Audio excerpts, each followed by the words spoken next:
may be surprised, the people in this country are getting organized. You're bound to lose, you fascists bound to lose. I'm gonna tell you workers, when you cash your checks, they say America first, but they mean America's next. You're bound to lose, you fascists bound to lose.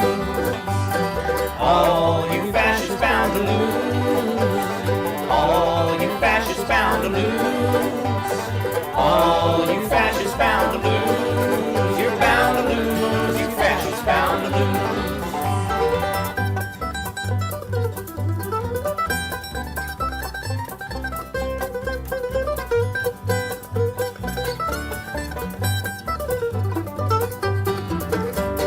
People of every color marching side by side, marching across these fields where a million fascists died. Bound to lose, you fascists bound to lose.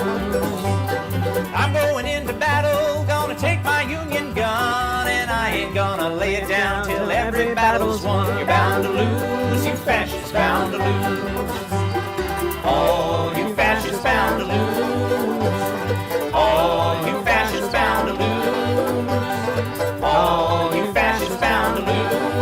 You're bound to lose, you fascists bound to lose.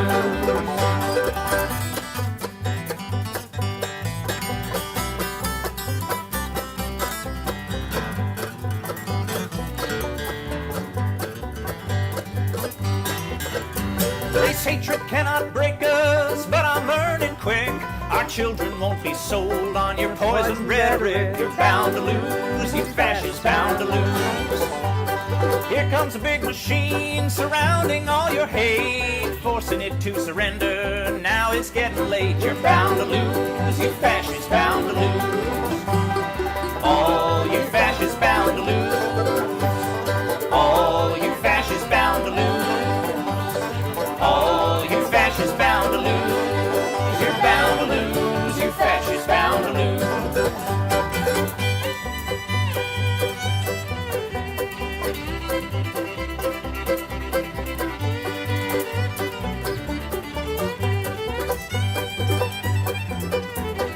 All you fascists bound to lose. All you fascists bound to lose. All you fascists bound to lose. You're bound to lose, you fascists bound to lose. You're bound to lose, you fascists bound to lose.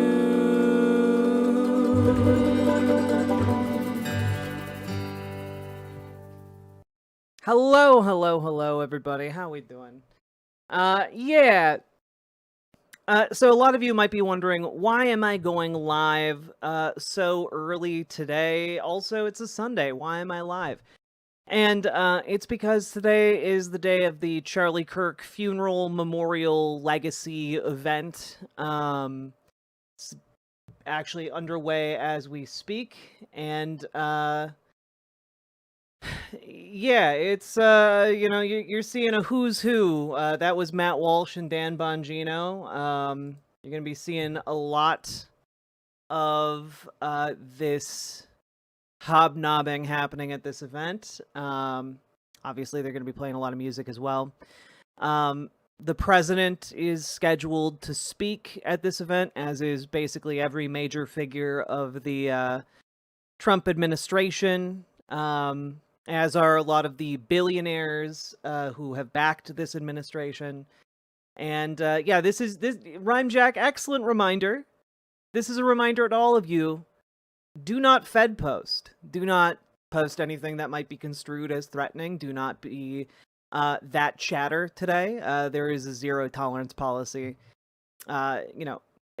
If one can consider that we have a zero tolerance policy every other day, we have an extra 0 times 2 policy for that today. Okay? And I think it's important that we pay attention to what happens during this event, because as many of you may know, the parlance that has been thrown around by the far right is that this is their, the assassination of Charlie Kirk is their Reichstag fire moment.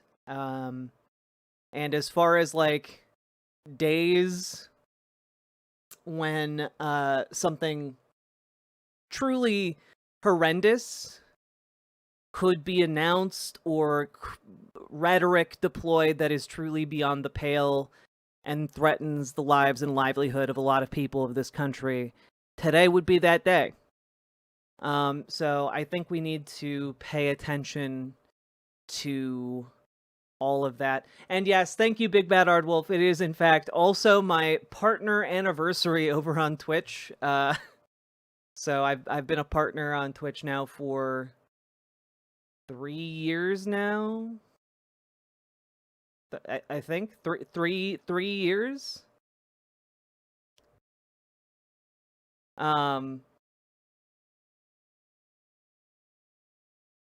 Also, Charles, just I on the note of all you fascists bound to lose being a lame song, I think being bound to losing implies that you are incapable of actually winning. So it doesn't make it sound like they have a chance. It just means that they are, a fascist movement is one that is bound to fail. It is a little corny, though. I'll give you that. It's, very, very hayseed folk, freedom loving, all that jazz. That hair is gorgeous. Thank you, Leslie. Wasn't fishing for it. Quickly, thank you for the $5 dono. Hi, Jack. Wanted to take the opportunity to be Hey! the first dono of the stream. Thanks for giving me something worth watching this Sunday. Yeah, I appreciate it. Yeah, just be extra on your toes today about the kinds of things that you are posting, because these are the kinds of streams, and these are the kind, like my type of stream in particular, that is critical of the current government, and also your specific messages across a wide variety of platforms are going to be subject to a greater degree of scrutiny, and you should post with that in mind. And especially considering all of these platforms are allowing like FBI agents to like look at whatever you're posting, even if it's in DMs. We all need to be a bit prudent. What are the percentage chances of the funeral just being another uneventful mourning period? Basically 0, Super Jack guy. I mean,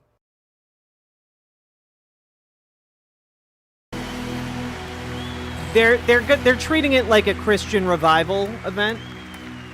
And basically you can see the crowd is already getting worked up into like a religious fervor around this. And this has some pretty dire complications if they start making incendiary calls.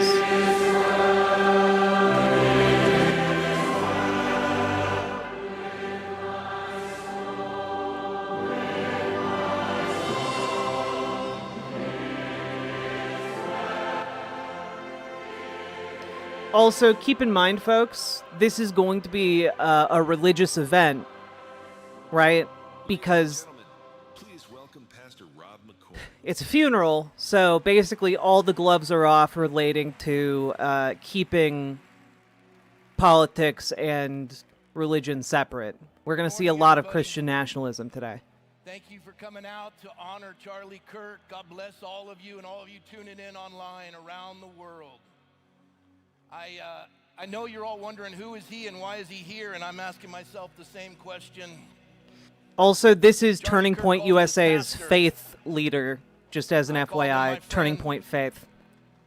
I was with Charlie about a little over 2 weeks ago in Korea as he was supporting the persecuted Christians over there, as they're raiding churches and imprisoning pastors.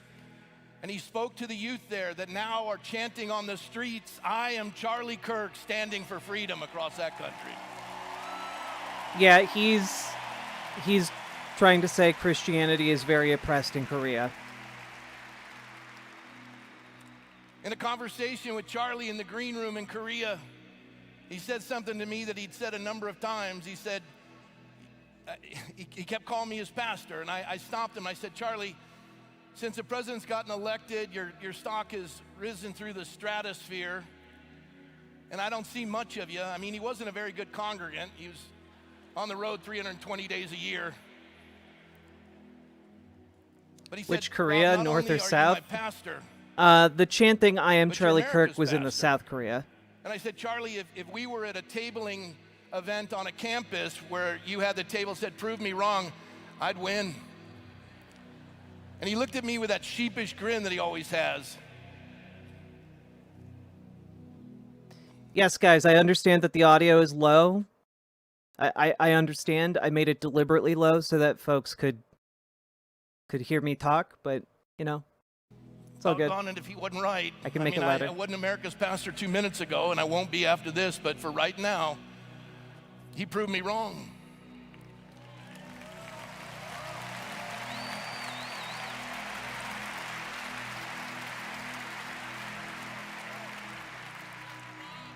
In a moment, you're going to hear from the most powerful political people in the free world. You're going to hear from the who's who. That seems a bit weird. And they're going to assemble in this place to talk about what Charlie Kirk did in 31 years on this earth. Considering we've had multiple political He had assassinations more this year lifetimes and in not 31 years than all of us have in the anything entirety remotely of our like own. this. And as I was thinking about that, to recount all that he's accomplished in 31 years is quite a feat. I mean, Thanks I for was this just telling unexpected Sunday stream. the Turning Point Lots staff of as I love walked and in hugs here, to you and everyone in chat. everyone is Hugging face worried emoji. Thanks, that Christians Turning Against Point Dinosaurs. isn't going to be successful. Hey, Story the Bard.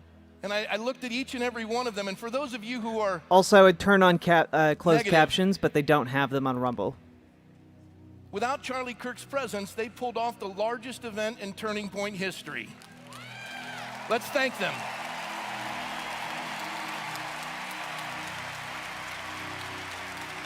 Turning Point is alive and well.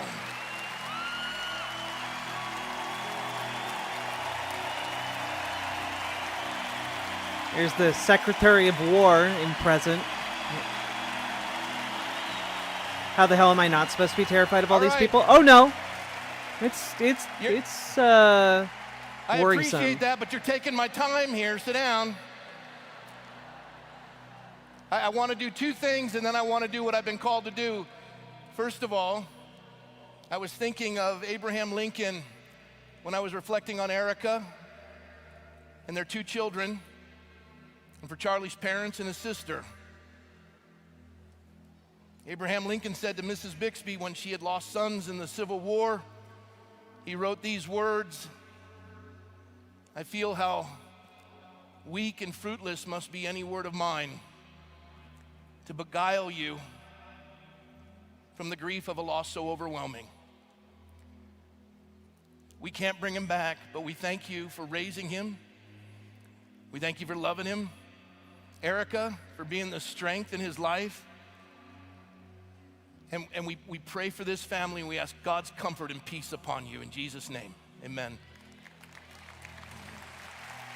Oh boy.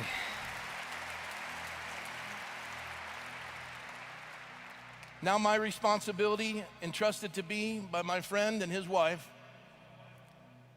You're going to hear of what Charlie did, but I'm here today to tell you the why in what he did. The why brought him the courage. The why brought him the wisdom and the strength. The why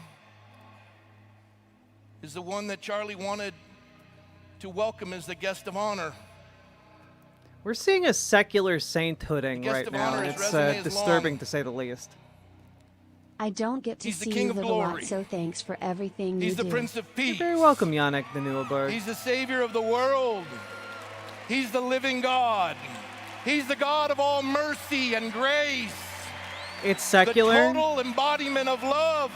The total embodiment of truth. And Well, he's here today to call his children What back I mean to by him. that is that there's no formal sainthood process in Protestantism. Finally got paid again. Thanks as From the always, Jack, thin for being veil of such a heaven, clear, Charlie encouraging, declares to and all purposeful earthly voice in powers all and the chaos, principalities and who will all-around gather wonderful here. company. Ivory Valentine, thank you for the They tier have 3 come into sub, the and presence congrats of on the getting God of paid all again. creation. Charlie wanted his Savior to be the guest of honor. He wanted all of you to receive this gift from him, the why and what he did. Charlie was never afraid because he knew his life was secure in the hand of God. Carver E. Bain, I have played Kingdom Hearts Jesus left 1, the glory of heaven's throne It's not for exactly the my humiliation of jam. an earthly cross. but I understand why people like it. He was fully tempted, yet was without sin. For those of you who Yeah, Alexis Vandam, this struggle feels with very, the word sin, it's real simple. It's an archer's term. I'm back in Where the the bullseye fundamentalist is and where days. the arrow lands, that's called the sin distance, how far you've fallen from perfection. And there are none righteous, no, not one. We've all missed the mark, the bullseye. And we Like, try so to get far, to God by our efforts, but there is no effort that will bring this is a relatively normal eulogy for a pastor to give, right? Like, this is a relatively normal eulogy. But what is making this very, very weird is that every single time they cut away, you're seeing some of the most influential and powerful people in not just the country, but in the world. And, like, they're going to get up and speak shortly. And I'm really worried about the kinds of things they're going to say. Because I don't believe that they are here to eulogize Charlie Kirk. I believe they are here to push their own political agendas and ambitions. And I think that they are, like, going to use this in a way that is destructive to the American people as a whole. And this is live. So, I have no problem with a religious eulogy, even even done publicly on a mass scale. But what is worrying to me is not that, but the way it is going to be weaponized to tens of thousands, if not hundreds of thousands, if not millions of people, and what is going to happen from there.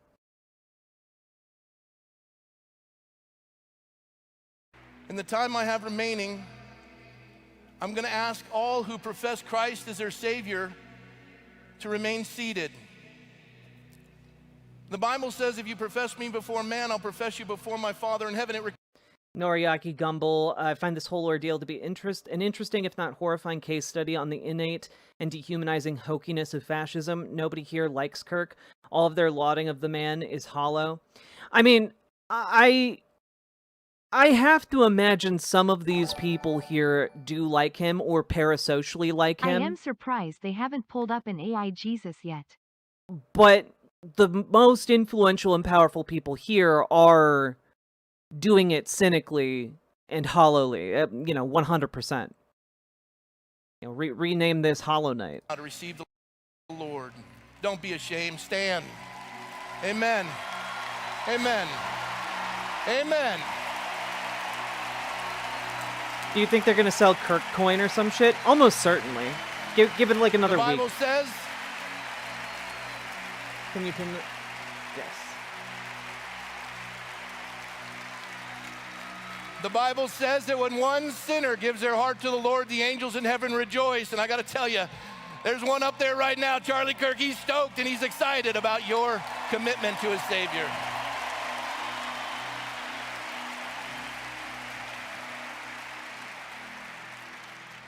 For this remaining moment, if you've given your heart to the Lord and someone is seated next to you, I want that person who's a believer to stand and pray with you. And please, up on the screen, I want you to take a picture of this QR code.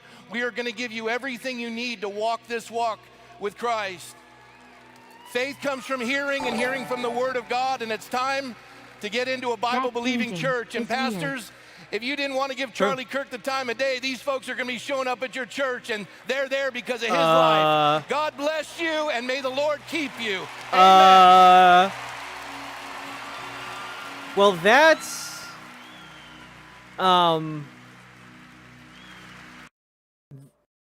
These people are going to be showing up to your church If you didn't give them the time of day, they're going to be showing up. That is not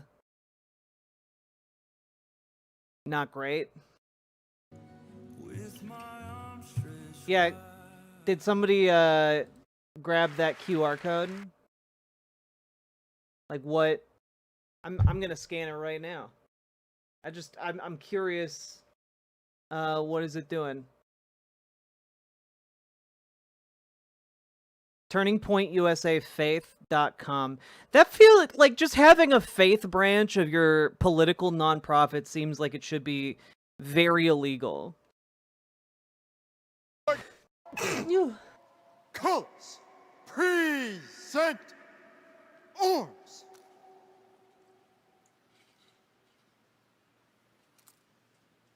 Jesus Christ.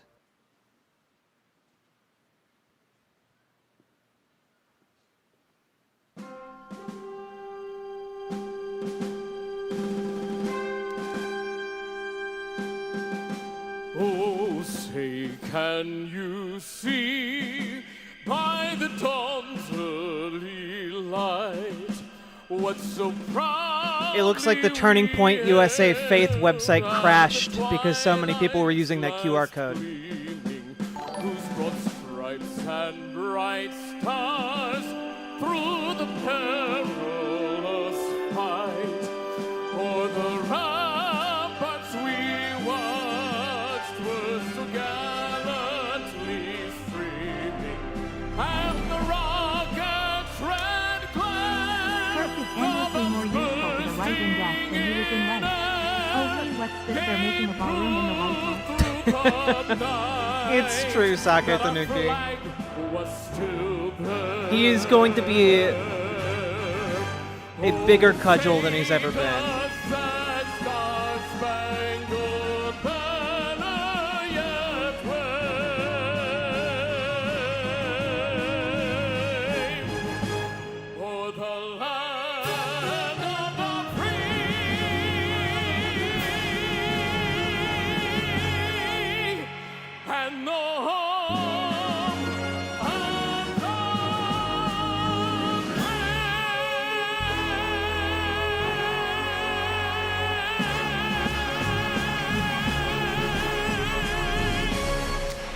I lost friends in war that never got this. Yeah, no, they do not give a shit about veterans or how this devalues people who have actually laid down their lives for this country in combat.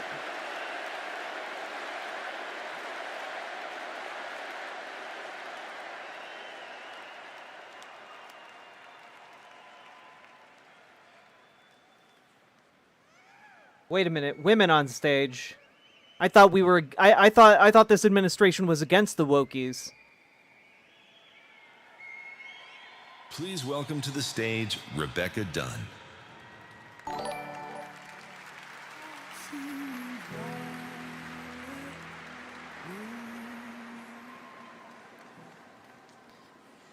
They do genuinely believe he laid his Charlie life down in Kirk combat. It's true. was scheduled to speak at my husband's upcoming memorial. I thought the home of the Instead, Braves was Atlanta. God damn it, I am here Sake speaking Tanuki. at Charlie's memorial. It means a lot to share my story. Almost 12 years ago, I met this bright young man filled with optimism about his plan to reach young people. I was so impressed that I invited him to come to our home and tell my husband and me more about his organization. That young man, of course, was Charlie Kirk, and his organization was Turning Point USA.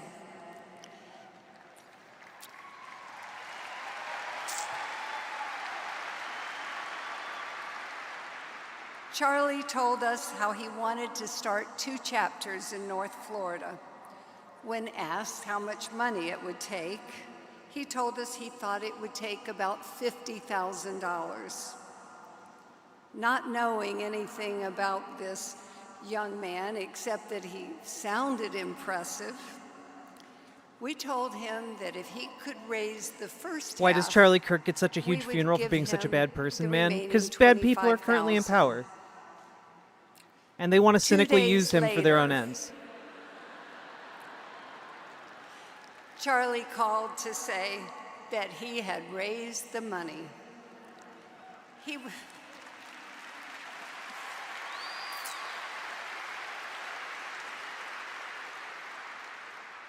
was not in his hometown. He was not even in his home state. He was 20 years old, and yet he met our challenge. I laughed and I told him, I said, well, Charlie, I guess we owe you a check. It's so true. You owed him a check. Anyway, here he is with a guest, inviting a guest onto his show who was against women's suffrage. This guy should be boxing in Paris. Terry, your reaction. It's pathetic, right? And this is what the lie of feminism has always been about, right? They told us that it was about equality for women and to elevate women. Charlie, you and I both know very well that it's always just been about tearing down men and removing them from society. Every goal of the feminist movement, ever since they got, the right to vote, after that, it all went downhill, right? They have done nothing but attack men to the point where you have men right now saying that our job is not to protect our wives, not to protect our daughters, not to provide for them. What the hell is he talking about? What is he talking about? That is our main job and our main reason for existence is to protect our families. But this is what the divide is, right? And I wouldn't expect a political movement like the leftists that we have in America that can't even understand that only women can have babies and that men and women are different and you can't change. These people are so screwed up on gender. Of course they don't think that men are responsible for protecting their wives and daughters. It's pathetic and it's disgusting. But I'll tell you what, Charlie, there's lots of ways that we need to protect our families. We need to protect them physically. We need to protect them economically. But we also need to protect them spiritually. But a lot of that runs through who's in power. Who is setting your laws in your country? Who is making the rules? You have to protect your family in all those other areas, but you also have to show up to the polls and make sure that you're protecting them with the people that we're electing in office. And that's what this big family program is really about. I love it. I want you to plug the website again, but in closing here, a minute and a half remaining. Terry, what do you have to say to moms and dads that are families? They say, I don't want to vote for Trump because he's mean or that he's upsetting or that I don't like how he talks at rallies. What is your response to that when Christians or families will say that and they're willing to give the keys to the kingdom over to Kamala the communist? Just in case you missed it in there, just going to quote it here. Every goal of the feminist movement, ever since they got, the right to vote. After that, it went all downhill, right? And Charlie Kirk responds, love it. Charlie Kirk agreed that women shouldn't have the right to vote, and this lady wrote him gigantic checks.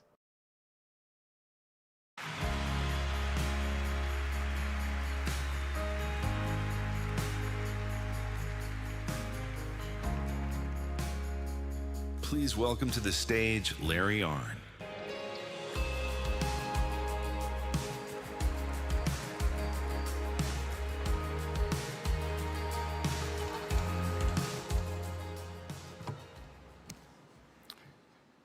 Good morning.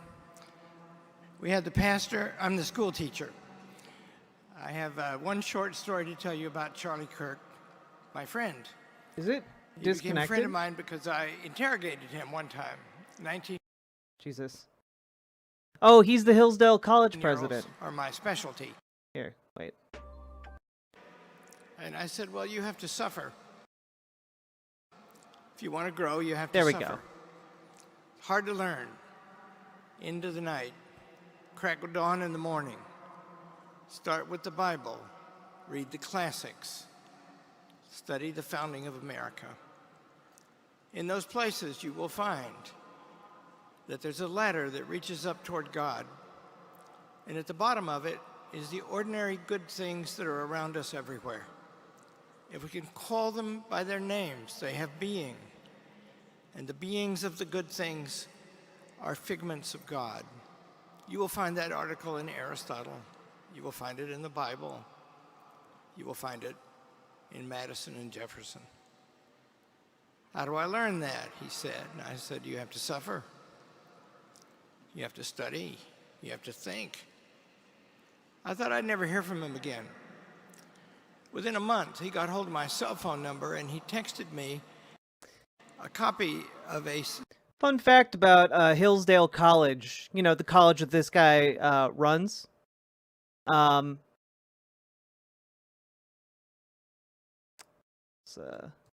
come on. There we go. Christian Hillsdale College, failed students reported reporting sexual assault. Oh, sorry. Not that they failed students in like a sense that they, you know, didn't do enough. I tried hosting a soapbox derby, but that went downhill fast. They failed them academically. Just insane bullshit. Grace Chen and Daniel Villarreal chose to attend Hillsdale College because they thought the Christian school would be safe. 2 years later, they find themselves suing the school, alleging they were raped, and the college failed to help them in the aftermath. They're now taking the prominent Christian institution to court in the Western District of Michigan, saying it failed to respond to their attacks and misrepresented how safe they would be. In the lawsuit filed on Wednesday, their attorneys argue the school has fostered a campus environment that exposes students to an unacceptable and unusually high risk of sexual assault. You know, just the college this guy runs.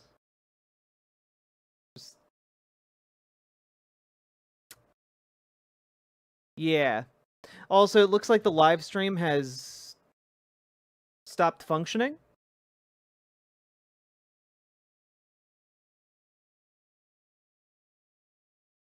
Do I need to just, like, refresh the stream?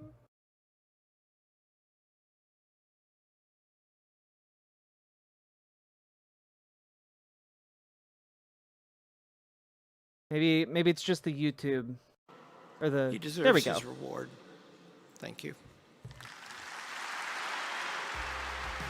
Thank you.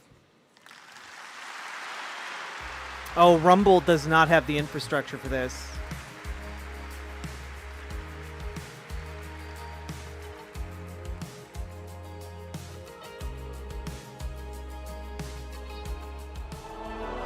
Wait, Alex Jones is only 51 years old? The fuck?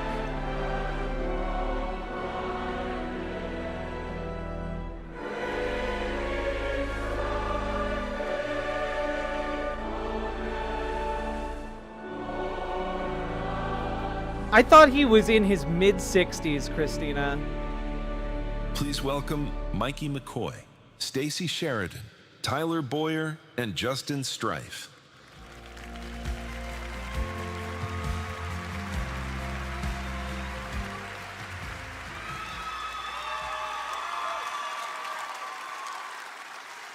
Hello, everyone. My name is Mikey McCoy. Oh, that dress is a choice. I have the unique honor, blessing, and privilege of a lifetime to not only call Charlie a precious friend, mentor. I'm not gonna lie, the balls to wear white to a funeral is I mean that is a defiantly non-traditional color choice, but also for that dress, are you kidding me? I mean, all right. Choice. Instead. At 18, I canceled my college plans, moved to I'm Arizona. Bored they need an America Fest. My life That was seems forever like a changed daily by occurrence. Charlie. It's true. Suck it to All of Mickey. us in this room have that in common. It'd be like having a Renaissance festival during My the Renaissance. first day working at Turning Point, I met an incredible girl who Charlie was interviewing on his podcast. sharing the story of her family who had survived a totalitarian regime, whose grandfather was imprisoned in the gulags for 10 years for preaching the gospel. And I thought it's time to shoot my shot while she's still married a year traumatized. Later. Thank you, Charlie. Oh, that was... When the vibes are so rancid, man. They are so bad. Thank you, Charlie! Jesus Christ. These past 11 days, my favorite and so often worn by him was "Live Free." 11 days ago, my friend was martyred for using his voice to engage in peaceful dialogue.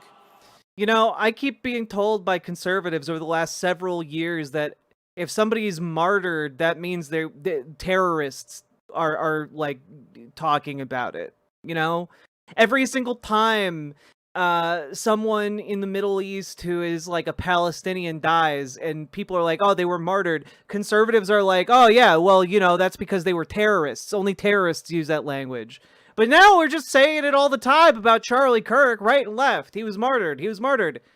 And I just want a consistent set of values, man. These people are all supposed to be about consistent traditional values.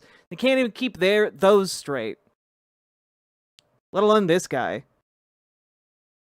The voices of millions globally have been awakened, furthering his cause and mission far beyond anyone's comprehension. We won't cower in fear. We will never surrender. We are resolved to live free from lies and seek out what is true. We will respectfully, boldly, challenge what is accepted by culture in order to seek out what is true and acceptable to God Almighty alone. Is she standing next to him to, like, soften his fascistic speech?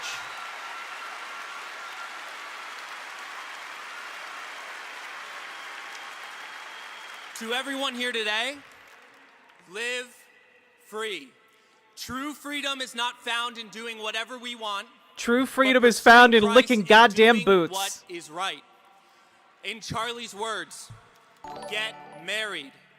Have more children than you can afford. Build a legacy. Pass down your values. Pursue. Wait. I'm sorry. Conservative values is having more children than you can afford. All right, bud. Okay. So how many children is that for you? 50, 60? Legacy he built, his values, his love of God, and true joy he found in his Savior Jesus Christ. How many children you got? Countless people, especially young people like Elizabeth and I, whose very lives are the fruit of Charlie's example of faithfulness. Charlie, it was the honor of my life to serve you. Unironically, Alexis fandom, I would not be surprised to see Eleazar from the Sam Cedar Jubilee on stage today. As we continue to serve Jesus. Thank you so much. I love you, Charlie. I can't wait to see you again. God bless Erica Kirk, CEO and chair of Turning Point USA, the Kirk family, and God bless America. Also, the man standing next to him, who I think is going to speak next, looks like what Charlie Kirk might have looked like with a normally sized head. Charlie's having some serious heavenly FOMO right now. Look at this. You have no idea how much Charlie Kirk... What the fuck? Yeah, you know, well, things to never say at a funeral, man. He's having some heavenly fear of missing out, in case you don't know what FOMO means. Meaning, he's afraid of not being able to participate in this event. Like, Jesus Christ, man. They can't even pretend to be respectful. It's crazy. Its infancy, sharing the vision for what the conservative movement should be. Charlie was just a kid then. I was a little older. We had a lot in common. I didn't like rhinos. He didn't like rhinos. I was the youngest guy at Tea Party meetings. He was the youngest guy at Tea Party meetings. Charlie didn't go to college. I went to ASU, so I basically didn't go to college.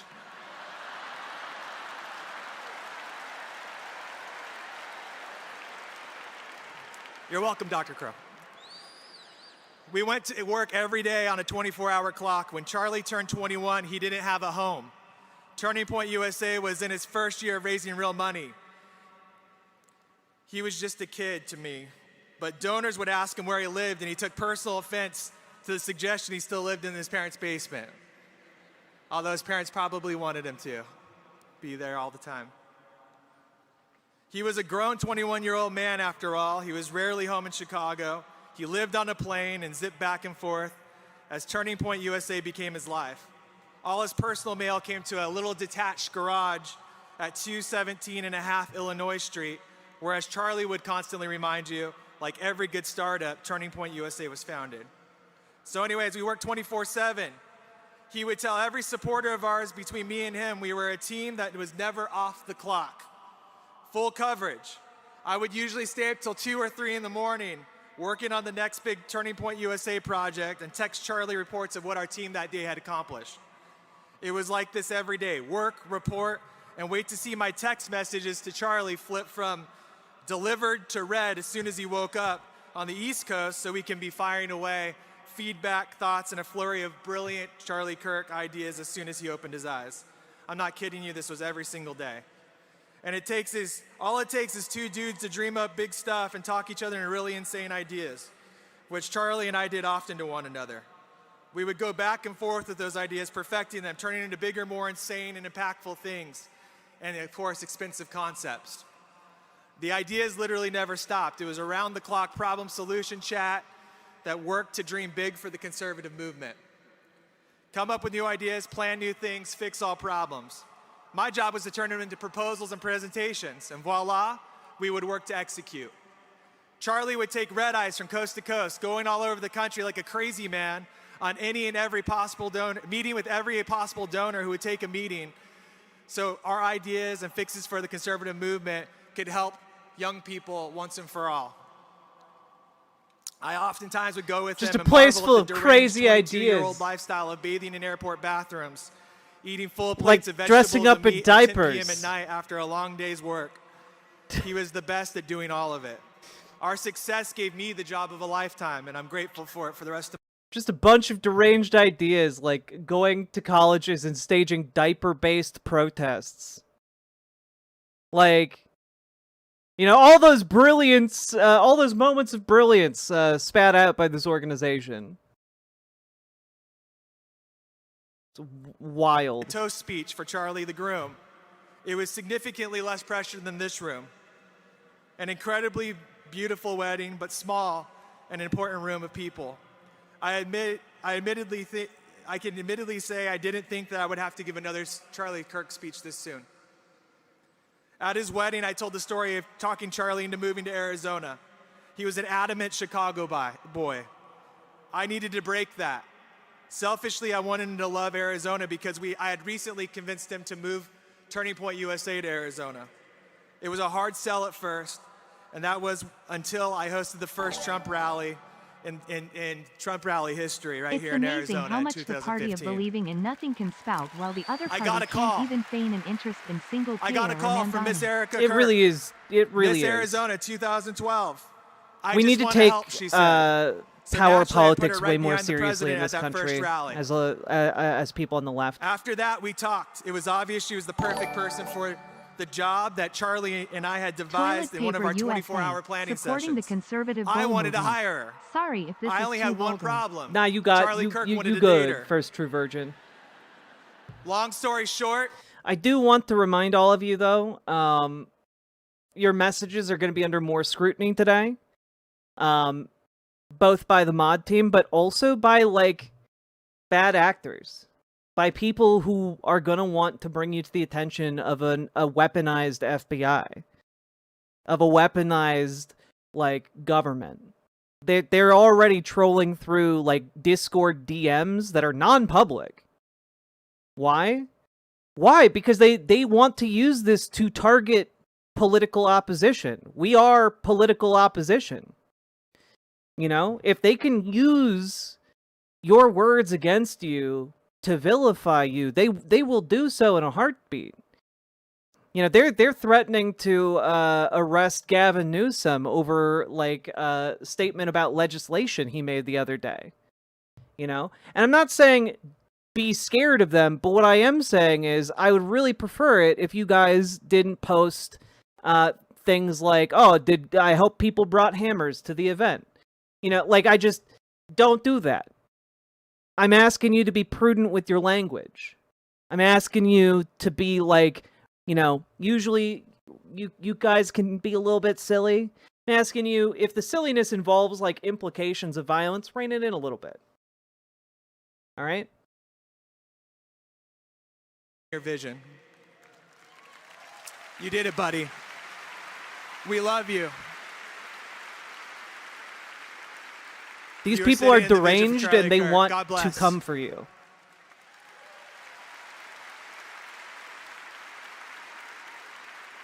Have you lost the pinned warning by the mods? No, you didn't. I still see it. And I'm the Chief Operating Officer for Turning Point USA. Since September 10th, my thoughts keep returning to one thing, and that's time. Charlie lived only 31 years. Yet when I reflect on those years, I see more impact and more courage and more achievement than most men accomplish in a lifetime. I've known Charlie for a decade, and I'd like to share a little of what I learned from him. Charlie often said that having courage is one of the easiest things in the world because all it requires is you to say yes. Courage does not require talent. It does not require natural ability. Courage requires a personal decision.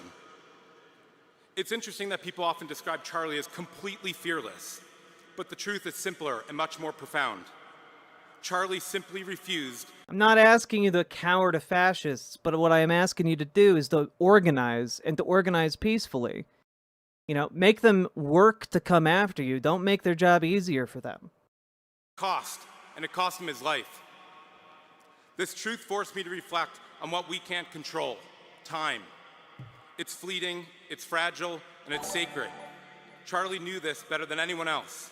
If you're fearless, then courage is impossible. He lived Hell every yeah. moment with conviction. Happy Dreadful, thanks He for the lived as sub. a man of character and truth and courage, and he taught us not just through words, but through actions. Charlie was the same person in private as he was in public, and that's why we trusted him. That's why we loved him. That's why we all feel this loss so deeply. His honesty, his compassion, and his insistence on truth drew people in, even those who disagreed with him. Charlie stirred patriotism in us, but more deeply, he stirred our hunger to live united under God. He told us to stop and think, to use common sense, to grow up and pitch in. He asked us to hear the words Does that he God at least wrote get on a our proper hearts. funeral, I am the family? Lord your God, and you shall have no other gods before Nah, me. this is what they get. This is not a message of comfort or safety or peace. It's a message of love, a love of God's will.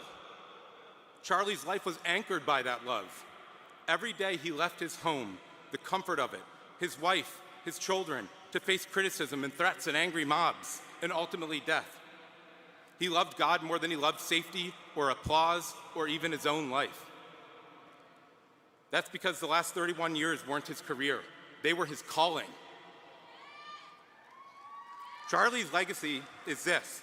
I do have to say, the hybridization of these people as both talking in religious senses, but also as, you know, representatives of a political nonprofit, the vibes are really bad. This type of hybridization is a direct threat to our democratic principles and structures. Time is fleeting, but the decisions we make here right now are eternal. So let us honor Charlie by doing what he did.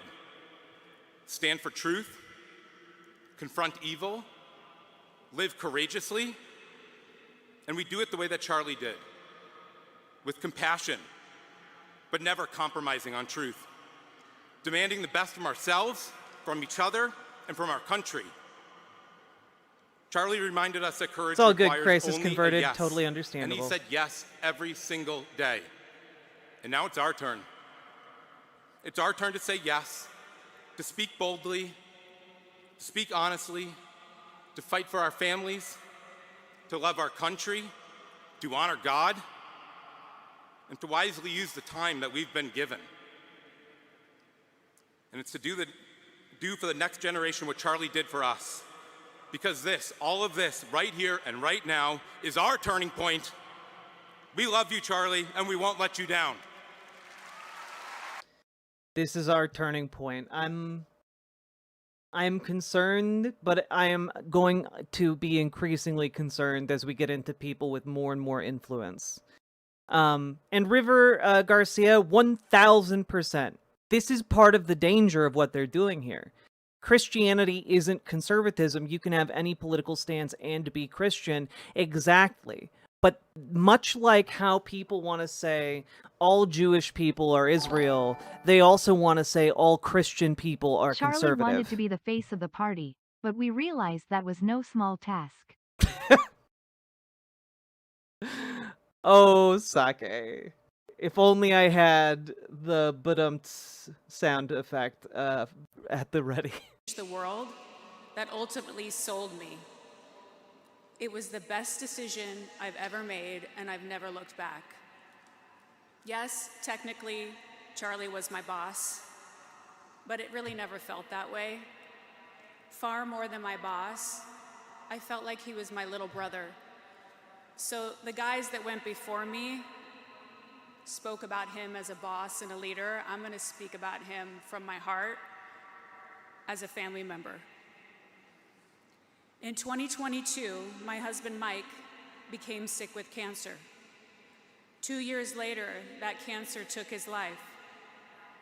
Throughout those 2 years, Charlie called me consistently to ask how he could help us. At one point, he had critical medication and an oxygen machine sent to my doorstep without my knowledge. I still to this day have no idea how he made that happen. But that was Charlie.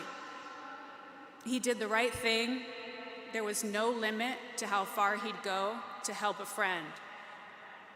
He wasn't looking for publicity or credit. He did it because that's what a leader does. That's what a friend does. And that's what a Christian is supposed to do. Yeah, no, this is a state canonization. Sometimes I would express guilt to Charlie that I couldn't do my job at 100%. Patron saint. Charlie's response Charlie Kirk. every single time was family first. When Mike ultimately passed away, Charlie and the entire team were there for us yet again. They helped my daughter Grace through the unbearable tragedy of losing her father on her 9th birthday. But Charlie's help didn't stop there. This January, I lost my home in the Pacific Palisades fire. Charlie's response was very clear and very direct. This is a sign. You and Grace belong in Arizona now. Within a few months, we moved here, and Charlie and Erica welcomed us into their family.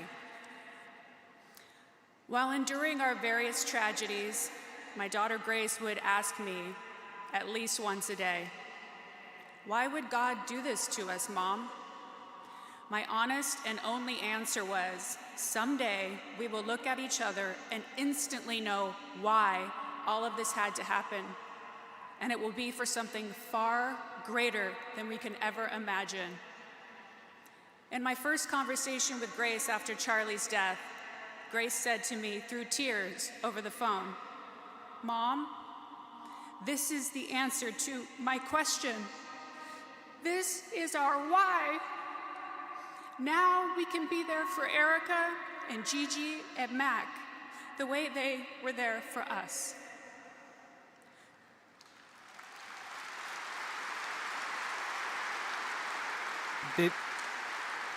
This is our why. Looking back today, it's so clear to me that Grace was right. I know for certain that my late husband, Mike, Charlie, and God were guiding us here for this very moment in time. it was always written. Erica, Grace and I will support you and your babies the way you and Charlie were there for us in our darkest days. Charlie, we will miss your words of wisdom.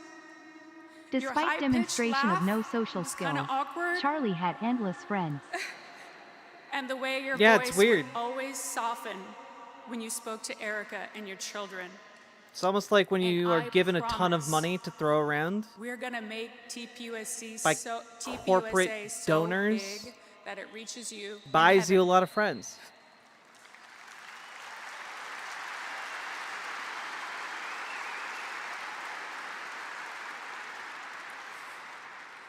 Everything Charlie prayed for in his life, a restoration of faith, a rebirth of patriotism, is coming to fruition in his death. And right now, he is beaming at us from heaven. The fact that we pulled this. And to the extent that any of these stories are true, you know, they are being cynically deployed at this particular moment in order to sanitize the legacy of a man who, again, didn't want people like this person to be able to vote. Who like wanted to like kick women out of the workplace and get them back to where they belonged, pumping out babies. You know, who believed in like the mental inferiority of black women, who pushed constantly the white nationalist neo-Nazi talking point of the Great Replacement theory. You know, we went through, there's a video on my channel, 3 hours and 30 minutes of just listening to things that Charlie Kirk said. And like, this is all being done in service of basically whitewashing and making palatable those ideas to a greater number of people. Because this man wasn't just like a swell motivational speaker. No, he was pushing for deliberate policies. And those policies are now being enacted by the Trump administration. And they are hurting tens of millions, if not hundreds of millions of people. They are infringing on civil liberties. They are infringing on the freedom of speech of many, many people across this country. And this event is a cynical attempt to make that more popular. Know that you're doing something rewarding, that is not just, a career and you check the box, but lives will be changed. How blessed are we that we get to be here celebrating the country and this is our job? It's pretty awesome. Here's the one thing that I hear from speakers throughout all the years. Your team is so impressive, and they're so young. Why is it, everybody? Because for us, we hold ourselves to a higher standard. This is not just another DC gig. This is about saving Western civilization. We are the most important organization in the country. You are part of it. It's something bigger than all of us, and it will have ramifications across the country. I'm so thankful for you guys. Yeah, we're saving Western civilization from the hordes of the Mohammedans. That was one of the phrases he was deploying more and more in the months leading up to his death. Because again, to quote him again, Islam is the sword seeking to slit the throat of Western civilization. It's just bigotry, man. It's behind all of the veneer here is bigotry.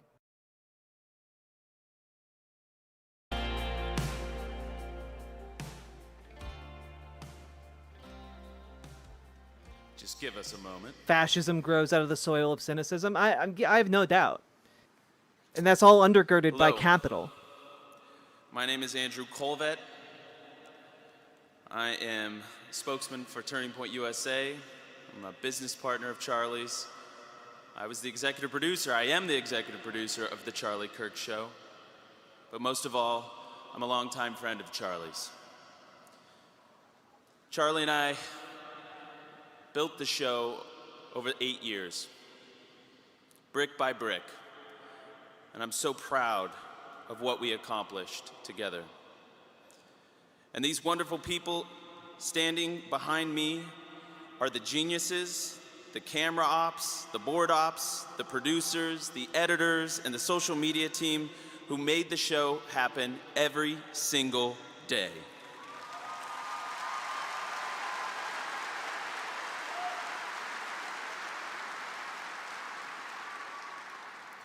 You preempted my applause line, so we're gonna do it again. They deserve it. They have performed their duties heroically this last week. So please join with me in a big round of applause for them.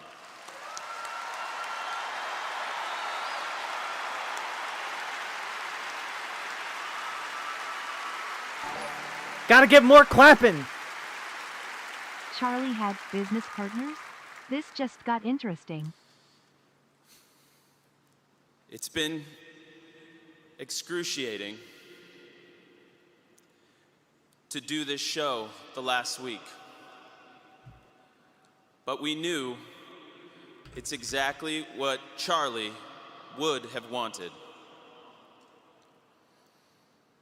And I want to thank you, the audience. You've helped us work through our grief and our broken hearts, live, on camera, streaming everywhere. And I hope that we've been able to help you do the same in some small way. But I will tell you something. It's remarkable that in the midst of everything else Charlie had going on in his life, fundraising, traveling, speaking, running 2 organizations, that he even had time to fit in a daily radio show and podcast. But I'll tell you something. Just, again, in case you're wondering what kind of spokesperson Andrew Clovet is for Turning Point USA, let me play a little clip from one of the other shows that he would go on, titled Thought Crime. Let's take a listen here. Yeah, but this is interesting because I want to contrast this in our final minute here with and we don't have to play the clip, but Matt Walsh went after Maria Elvira Salazar, who's a Republican out of Miami. She's Cuban. I believe she's born in America, right? Am I wrong? Am I wrong? In Miami, yeah. Born in Miami, still has a very thick Hispanic accent, Latin accent, but she's a Republican, former TV anchor, and Matt Walsh is coming under some fire for saying deport her. She's not an American. So he's saying she's not American. But when I see that clip, it feels completely different. We have blasted Maria Elvira Salazar for her soft amnesty push, probably more than anybody else, actually. But I would say, Cubans, the ones that have come to America and largely are in Florida, they embody an American ethos to me. Like, when I look at it, they're grateful. Our Secretary of State is Cuban. Yeah, exactly. Marco Rubio is 10 out of 10. They're grateful. They love markets. They love the Constitution, the rule of law. They're anti-tyrant. They have so much about them that I love and that I. But if they weren't those things, in his mind, they would be less deserving of being American. I naturally feel kinship with. And so again, it's sort of like, what is an American? It's not necessarily. I even wrote in my little thing, I didn't read that part, but it's most likely you're white. I mean, just by stats, by history, yeah, white probably helps be an American. Oh. He just came right out and said it. White probably helps be an American. Again, another show that Charlie Kirk pioneered. Just so you know where this guy is coming from. Amen. We call it the Charlie Kirk Show, but it was really just Charlie confronting the lies in the culture and pointing to the truth day in and day out, and millions of you tuned in. You see, I see it now clearly that Charlie Kirk was a prophet. Not the fortune-telling kind Jesus that could Christ. predict the future, but the biblical kind. Jesus Christ. He confronted evil and proclaimed the truth and called us to repent and be saved. This is so fucking... This is blasphemy. This is actual blasphemy. This is actual blasphemy against, like, the biblical Christian church. He was loving. And you could hear in his voice that Holy he desperately shit. wanted the best for you and for all of us.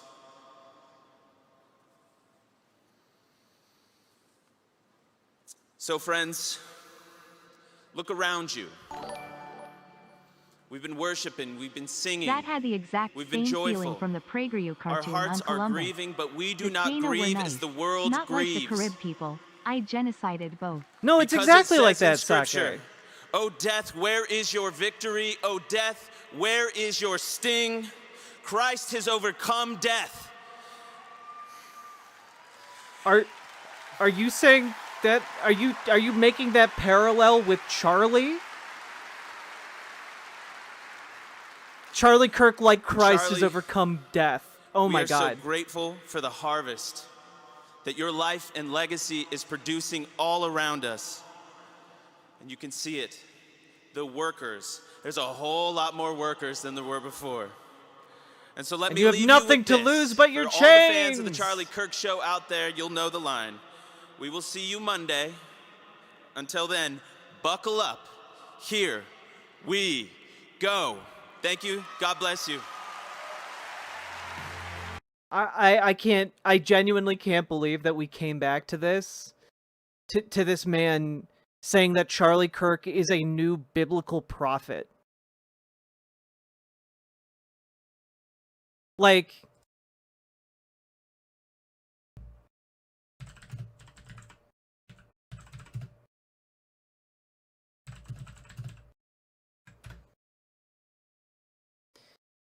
Literally...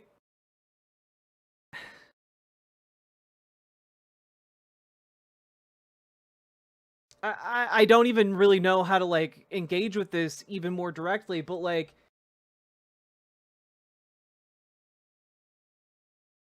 I just... Like, no, like, Christians, generally speaking, are unified in the idea that there are no more prophets. Like, you had the Son of God come, you don't need additional prophets on top of that. Because you got the number one. Like, I grew up in this fundamentalist bullshit. This would have been, like, instantly people would have, like, pointed and laughed at you. This is disgusting. Even if you're a Christian now, even if you're a Christian conservative, like, this is some, like, absolute bullshit.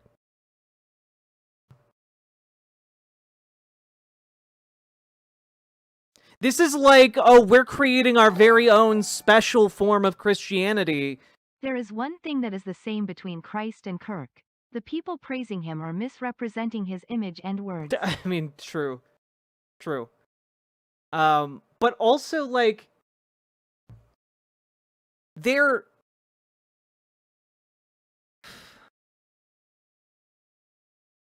I mean, we have said it so often it seems trite, but this is genuinely a cult. They are fabricating a new cultic tradition. Raised in a very Catholic family who has never even read the Bible in English, I find this to be one of the most blasphemous acts of heresy.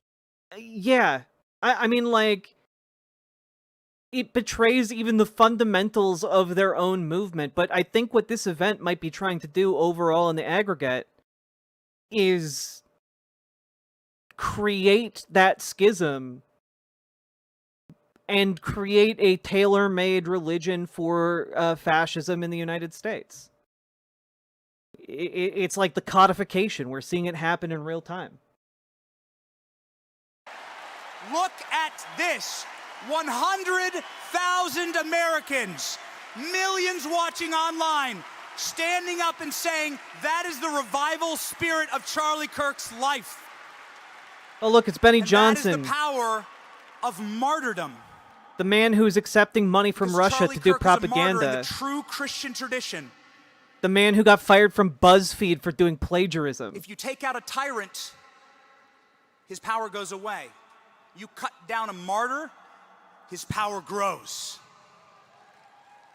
And that's what we see. Time and time again, we're seeing it across this country. Who's seen the full churches, the full parking lots? Who knows somebody now who's a Satanist or an agnostic, who's now looking at Charlie's life in this revival moment in our country and going, maybe I got it all wrong. Maybe I do need to Christ center my life. Literally no one. This is how he wanted to be remembered. In the mold of Stephen, the first martyr, Stephen was killed for speaking the truth about Christ, much like Charlie Kirk. What?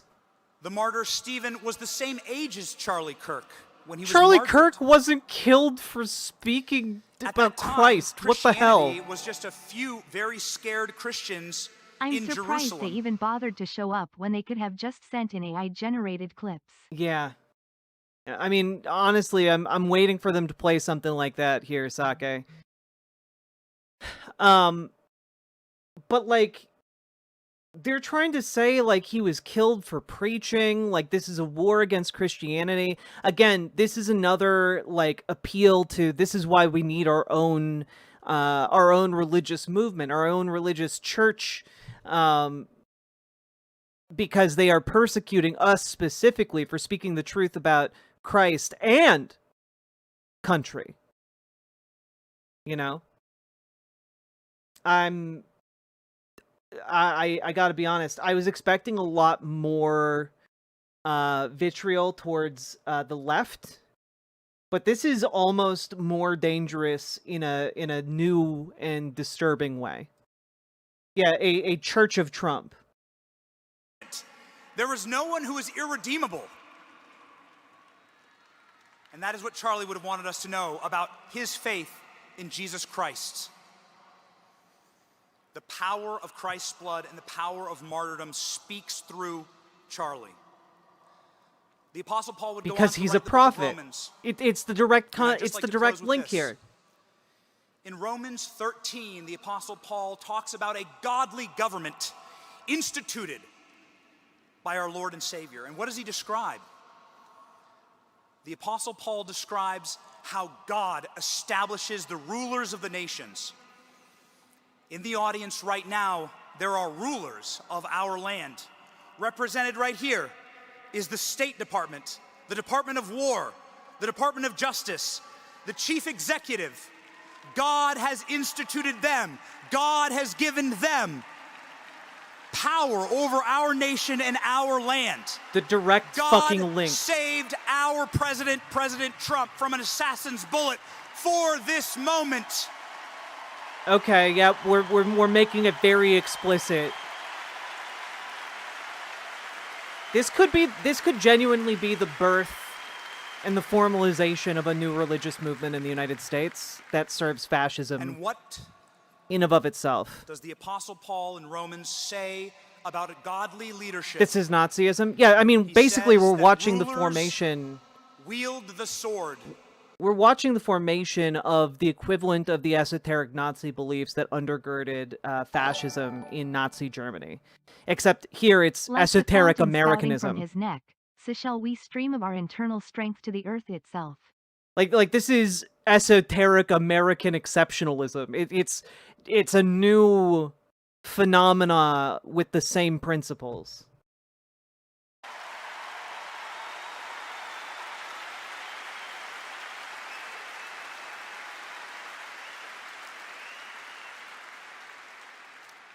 I want to live in a country where the evil are terrified and where the good and the faithful and the moral people of our nation can live in peace, debate in peace, disagree in peace, and start families in peace. But anyone we disagree with, thank the we administration terrorize. for being here and carrying out that godly mission of wielding the sword against evil. Yeah, this is a transition to where it's going to get real nasty. In conclusion, I'd be remiss if I didn't say this to all of the young men in the audience, and I can see so many young men out there. Charlie Screech, really reached yes. young men and women, but this is the advice. Part of why they want to codify this movement is, one, to strengthen their attempt to grab power now in the immediate sense, but also so that there can be a surviving movement after Donald Trump. that can unify their base and weaponize their base. It is an attempt to inject more longevity into their movement. Will be our turning point. And it God is destructive. Bless you. The American experiment failed? Not yet. But we do have to fight for it. And God bless Charlie Kirk. He's looking down on us, smiling from heaven. God bless you. How Thank fucked you. are we? Look, I don't think that we're fucked, but I think that our opposition is coalescing. Let me put it that way. Please welcome to the stage Dr. Ben Carlson.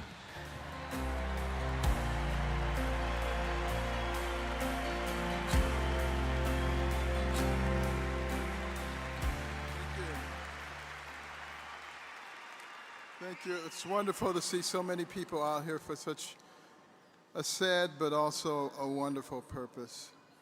You know, we at the American Cornerstone Institute grieve with everyone as we think about the loss of our friend and partner. He's Charlie been asleep Kirk. ever since the But last did you administration hear rolled him out. A political figure He just last woke up. week saying that Charlie Kirk was ignorant because he didn't have a college degree. I've seen him run circles around people with college degrees. You know, I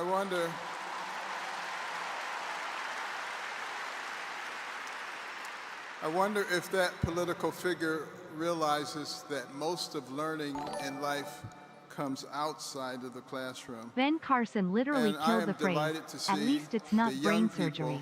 of our True. land True. merging with the older people like me and moving in the same direction and understanding that our nation was founded upon the kind of principles that allowed us to rise from nothing to the pinnacle of the world in record time. That was no accident. That was because of what we believed, including propaganda? our Yes. Judeo-Christian beliefs, that our rights come from our Creator and not from government.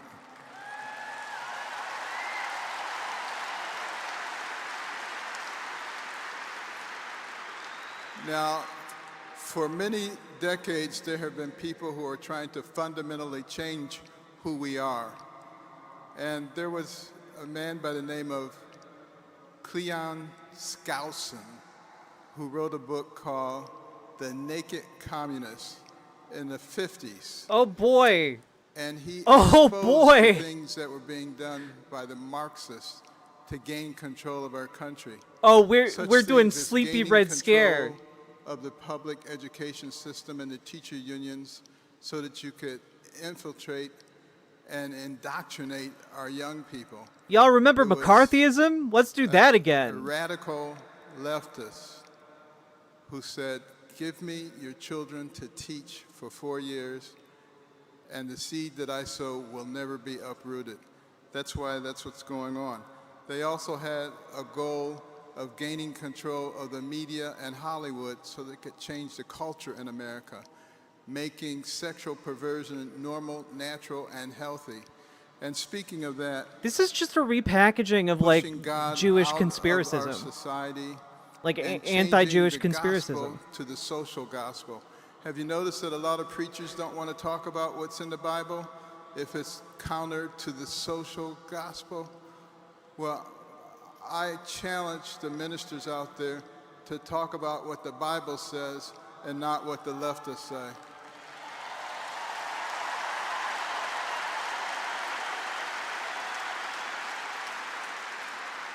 And get on board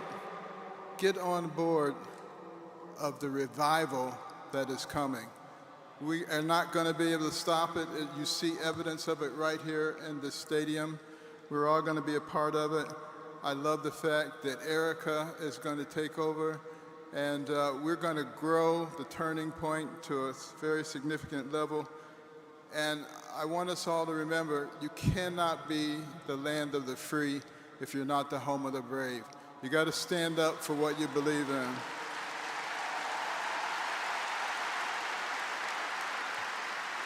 And in closing, I want to read a passage from John 12:24. remembering that Charlie was shot at 12:24 p.m. Verily, verily, I say unto you, this is Christ speaking, except a corn of wheat fall onto the ground and die,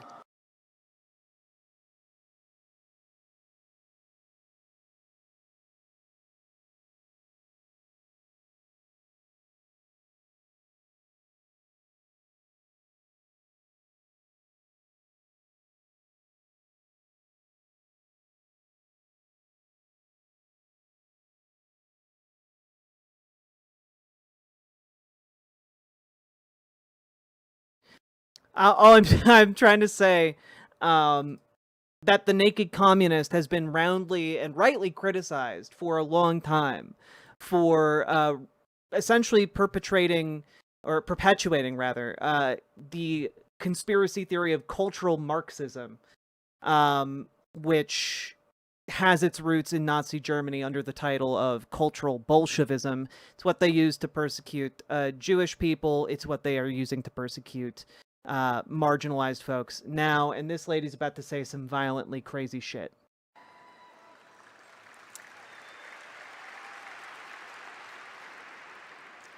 I still remember the phone call that changed my life. Hey, Anna, it's Charlie. I'd like to offer you a job as TPUSA's National Hispanic Outreach Director. Charlie believed with every fiber of his being that the youth of this nation would save it. His fierce patriotism, his unyielding boldness, his prophetic foresight, these were the sparks that lit the path for me on the eve of my departure to medical school to decide to change course and join TPUSA, where I could help Charlie battle the socialist indoctrination on college campuses. The year I spent at TPUSA traveling with Charlie is where I honed my As voice the in Bene the crucible of Gesserit taught for politics centuries, and ultimately when forged religion the and path that led me politics to ride Congress. the same cart, when that cart I is saw driven by Charlie a grow living from a holy young man, man with conferences Baraka, of a few hundred nothing can people stand in their path. to one of the most powerful men in the world, walking alongside presidents and titans. I saw him grow a beautiful family, all the while remaining a humble leader who quietly raised up others to forward the movement.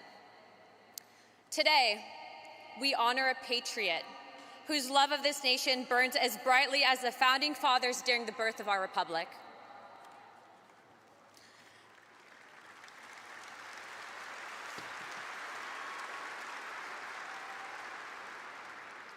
Like George Washington, who sacrificed his peaceful life at Mount Vernon to lead a militia and a small army against the mightiest empire on earth, risking everything, his fortune, his family, his very life, to secure liberty for generations unborn, Charlie poured out his youth, his energy, and his unshakable resolve to awaken America's youth from the slumber of complacency and to mobilize millions this past election cycle to reclaim the principles of truth and self-governance that define our exceptional nation.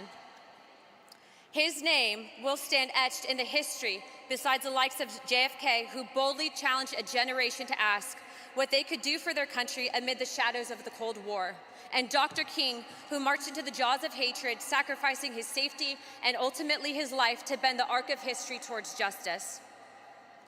These giants, Washington forging a new nation from revolution, JFK inspiring the innovation and resolve, and MLK redeeming it through moral courage. Charlie Kirk explicitly was waging a war on MLK's legacy. Fight against cultural decay and ideological God tyranny. damn it.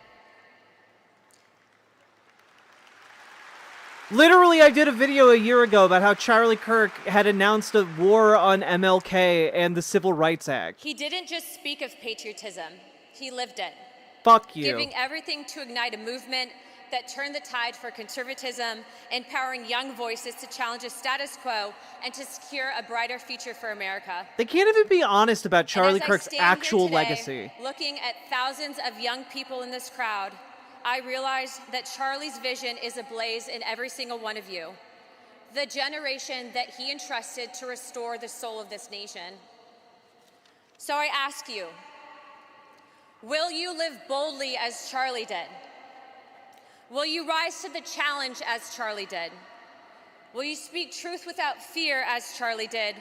And will you pray with unwavering faith as Charlie did? If one man can awaken a generation and save a nation, imagine what 10,000 can do.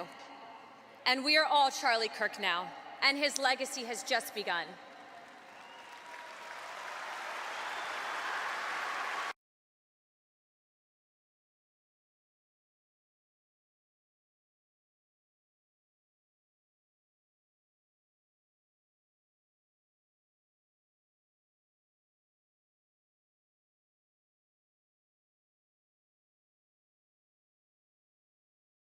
He talked about this openly for the last year and a half. I'm sorry, I'm muting so you guys don't hear me click-clacking on my keyboard. But, like, this is not isolated. This wasn't secret. He did this for a year and a half. He did this for a year and a half. It's so frustrating. Oh, good, we have a white nationalist coming on stage. You know, Jack Posobiec, noted white nationalist and neo-Nazi sympathizer. Just... literally, the Southern Poverty Law Center has a page on this clown about how he works with them. He worked with Richard Spencer to put together the Unite the Right rally. He's a fucking neo-Nazi. And he's being whitewashed along with Charlie Kirk. Ah yes, the famously religious founding fathers, who definitely put in the declaration that the new nation must be a Christian theocracy. Ever let the left, the media, or the Democrats forget the name of Charlie Kirk.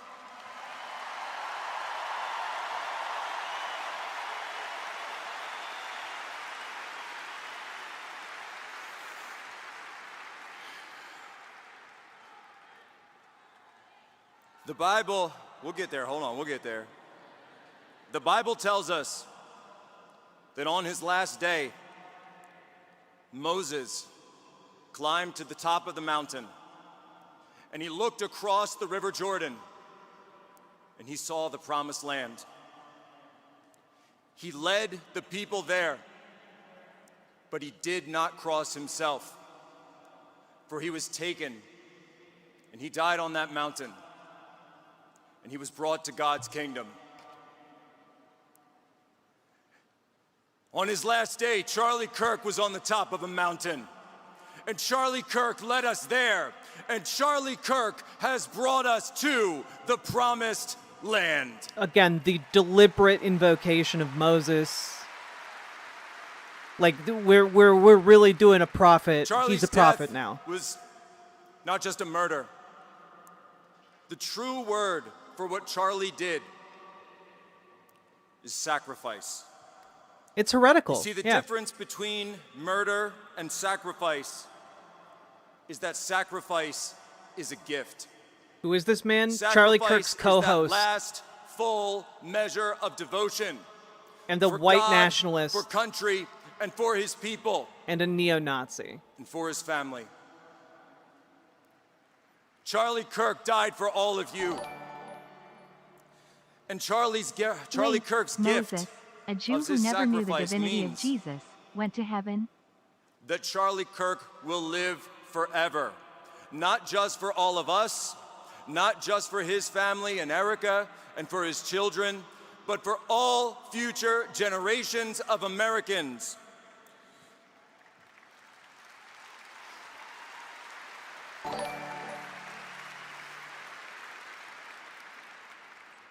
And the question of our time, will Western civilization endure? Or will it fracture in two, like so many predict? Well, I say to you that a century from now, when they write of the 2 or 3 pivotal moments that led to the saving of Western civilization, they will write that the sacrifice of Charles James Kirk was the turning point.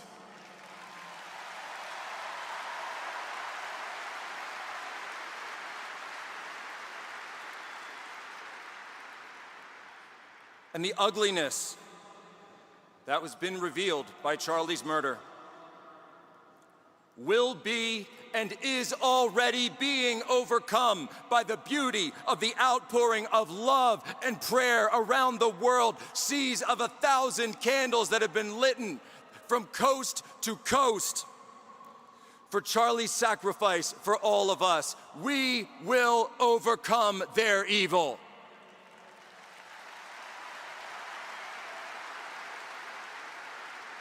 And Charlie's sacrifice has given us all, and I see it in your eyes, I see it in the eyes of every man, woman, and child who has come to me since this unspeakable evil happened. We have it now. Charlie gave it to us. He gave us that last bit of courage, that last bit of fight, that last bit of grit and resolve to say no more. We are done. We are done with all of it, and we will now stand and fight, because if you took Charlie Kirk off that line, then every single one of us will rise up and we will replace that line, and we will be there and we will remind them what they did for Charlie, what they did to Charlie, and we will never, ever let them forget the name Charlie Kirk.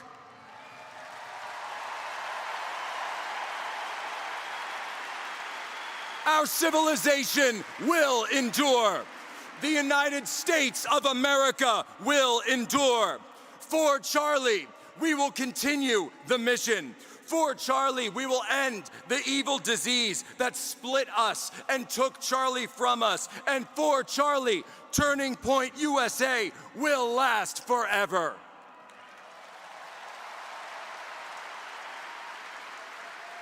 And we will come to find that in the final... An unending Reich, perhaps?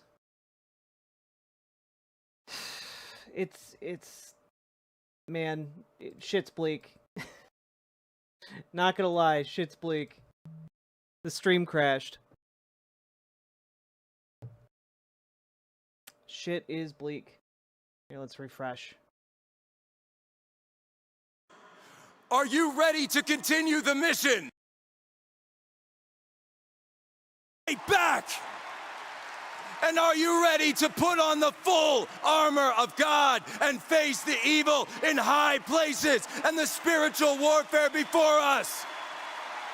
Then put on the full armor of God.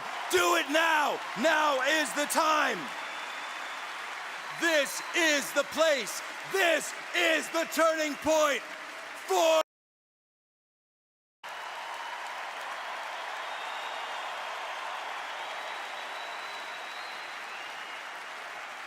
They want a war? They do. God bless to all of you. God bless to everyone, to Charlie's family, to all the families. And Charlie, until we meet again, brother. This literally is one of those situations here where, you know, if leftists did anything along these lines, they would use it as propaganda forever to show how, like, leftists want all conservatives dead. You know? Instead, they have to, like, find randos on TikTok making jokes. You know? But, like, they're full on having stadium-based speeches to cheering crowds about how, like, y'all need to fight y'all need to fist fight leftists. It's crazy.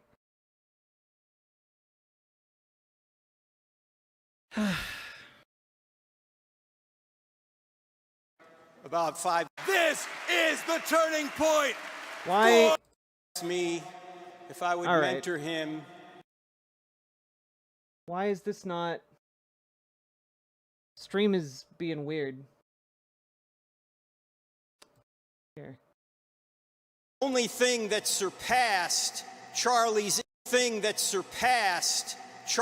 intellect was his humility. that he did and he wanted me to share with him. I When don't that know. shot- I don't know if this is live. How many are watching it? It says 135,000, which wouldn't surprise me if it was crashing here. Let me see here.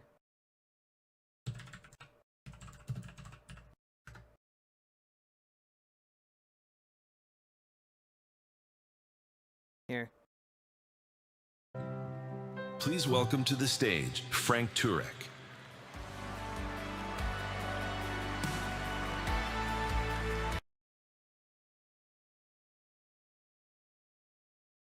Oh, God damn it.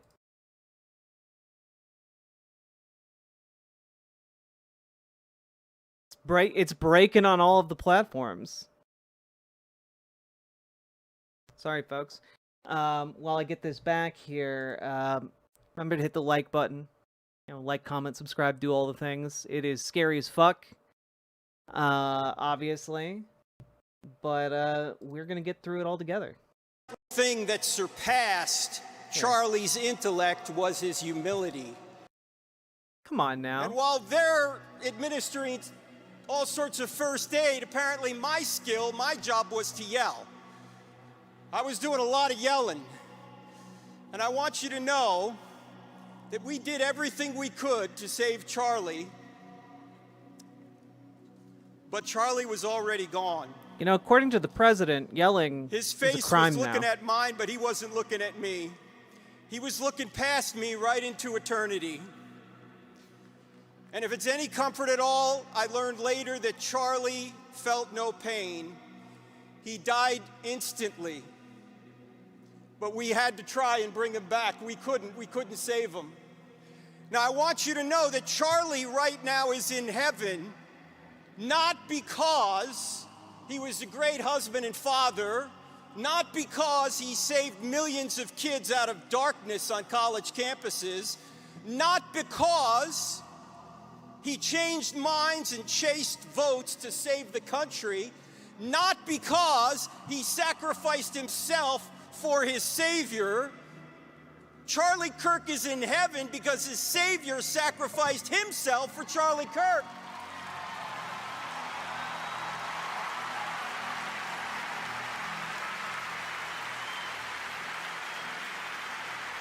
Yeah, no, Alexis fandom, I think they are slowly bringing up the rhetoric. There's only two things you can get in the afterlife. And are you can get justice, oscillating. Or you can get grace. But that oscillation Ladies is and going gentlemen, up in a direction.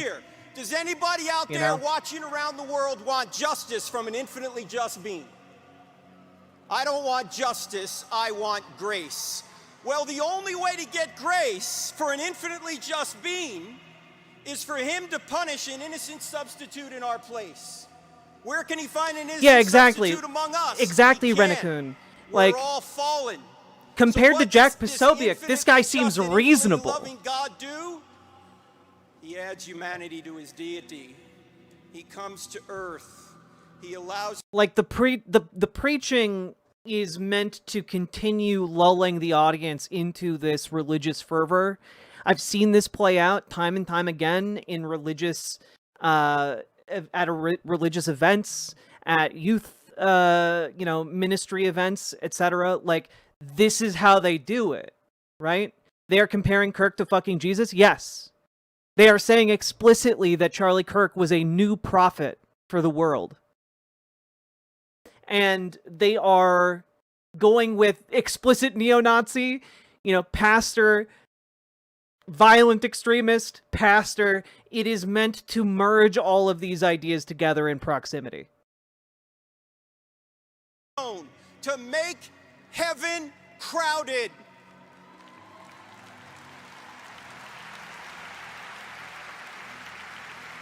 Charlie's eyes were fixed on eternity.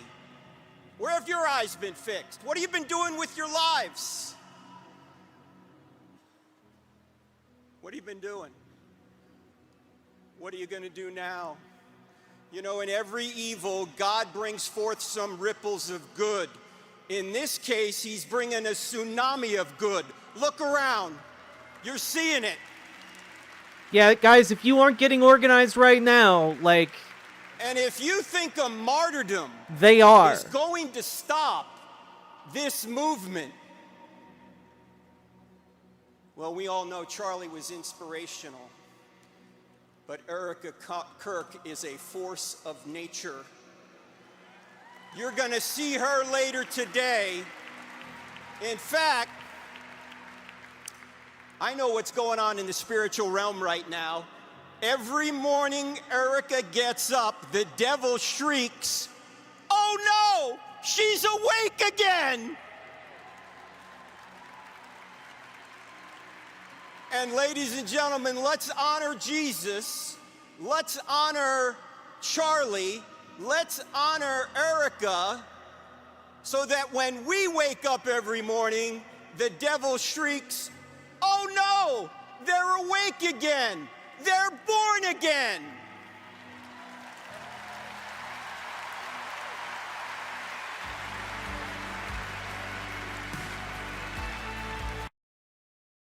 Yeah. Good night, Yannick Dunilborg. Thank you for the $5 or Time 5 to go euros. to bed. Good luck, America. You'll need it. We will need it. And folks, this is why we need to get organized. Join your local Dems. Join your local TSA. Join your local library. Stand in solidarity with the people in your communities, because these people are going to be coming for us. And we need to be organized. And organizing is the only thing that will keep us safe. Organizing and exerting political power in order to pass legislation to bolster civil rights in your town, in your city, to, prevent ICE from collaborating with your local sheriff's department. This is what will keep us safe, and this must be our mission, because these people are organizing. If you don't organize, they will show up with more people, and you will be alone. So join those orgs. You can join our Discord, !Discord. If you need help joining your local Dems, you can reach out to Dragonfly in the Discord. If you need help joining your local DSA, you can reach out to Gamerg in the Discord. You need to get organized, folks. You need to get organized. And you cannot just be organized online. That is a great first step, but it is only a first step. Organize locally, in person, with other people in your community. Be known by others, and know others, and have one another's backs. Got nothing to lose but your chains, folks. It is quite disturbing to see the escalation of rhetoric.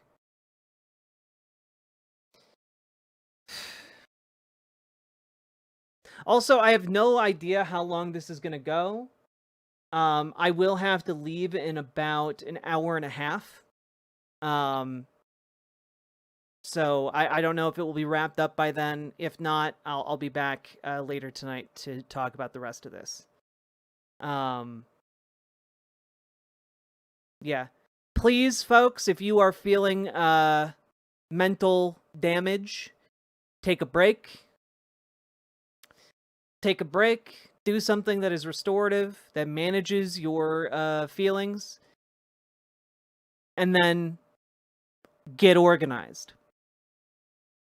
By take a break, I do not mean, don't get organized, but do what you need to do so that you can be functional later. We're going to take another moment to honor Jesus. We got the... and sing what we heard this week is one of Charlie's favorite songs. This is what John 1 says about Jesus. Yeah, see, this is one of the more dangerous elements of all this. They're gonna be singing themselves up into a fervor. If you've ever seen like a Pentecostal service where they start speaking in tongues and handling snakes, part of how they get people into that mental state of doing things they would not normally do is through the use of religious appeals and music. And I mean, combining that with calls for political retaliation is a very dangerous combo. My blood is boiling, but I'm not feeling hopeless yet, and nor should you. This is not an excuse to be hopeless, chat. This is an excuse to get organized. Got to be organized with one another. This is a call to action for each and every one of you. Jack showed the Zateo article of Kirk quotes to a chud on Blue Sky, and all he said back was, "Not all of them have context, including the one about black women." And Jazz Dog, I knew that articles like that would get that reaction, which is why I put together that 3.5-hour long video of just Charlie Kirk quotes. So that people couldn't be like, "Well, you're taking them out of context." And even if you show them a video, they'll still say that, I guess.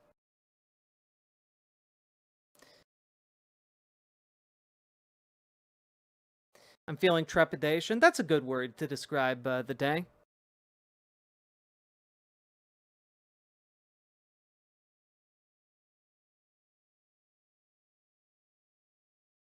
Also, folks, this is even more of a reason. They had 100,000 people turn out to this event.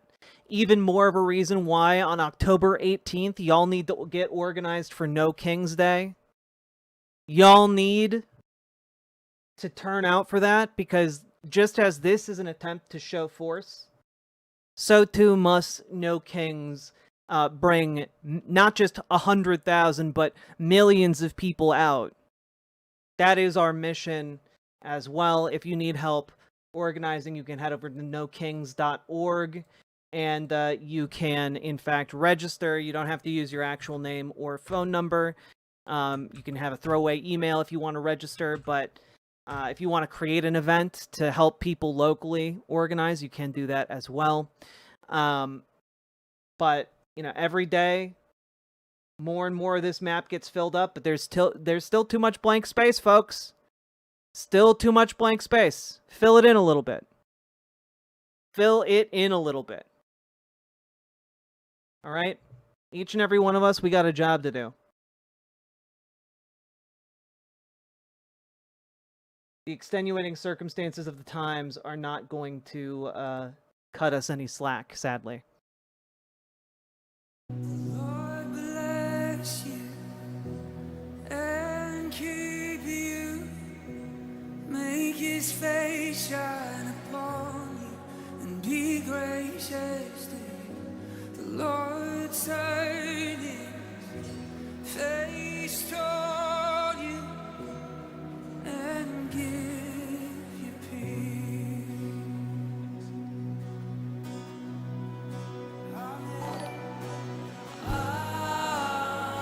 Go to nokirks.org slip of a tongue. I mean nokings.org whoopsie haha.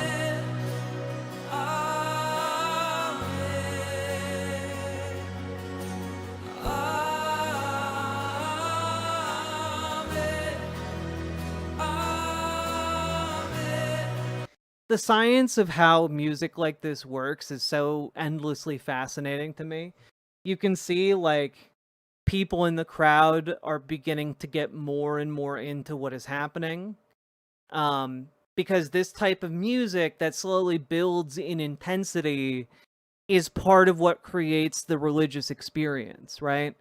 And by combining the calls to political retribution and political violence that are seeping through this entire event, it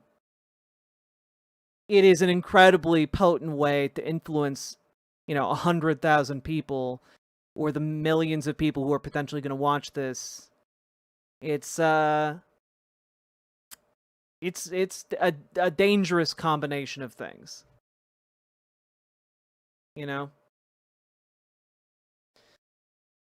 It makes it easier for the violent rhetoric to enter their minds. Well, not even the violent rhetoric to enter their minds, but this is the state. You can see this performative religiosity that is going through the crowd right now, and whoever speaks next is going to have an awful lot of weight added to their words.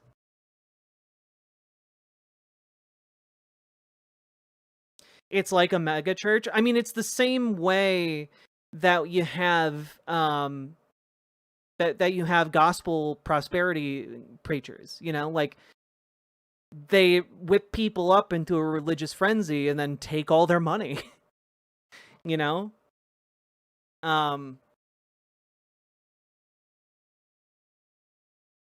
Children, their children, may his favor be upon you and 1,000 generations, and your family, and your children. You can see how this all fits together. All it's been is 5 hours of singing. That has not been all it's been, because we've literally watched God.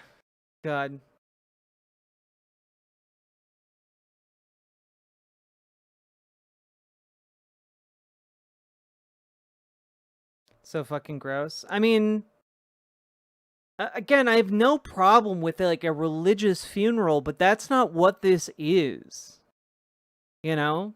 This is not just a funeral. They're turning it into a political rally. That's why the goddamn president is here to speak.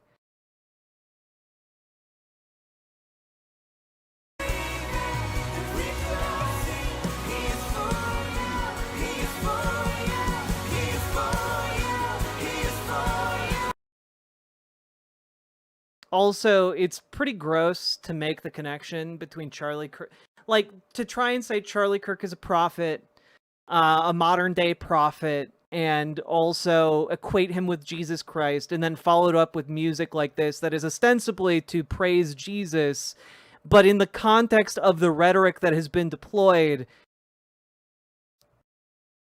it's as if like he's for you really comes across as Charlie Kirk is for you. You know, like the equation here, it's literally, yes, it is very, very much the boys. It's crazy. But without a hint of irony or comedy.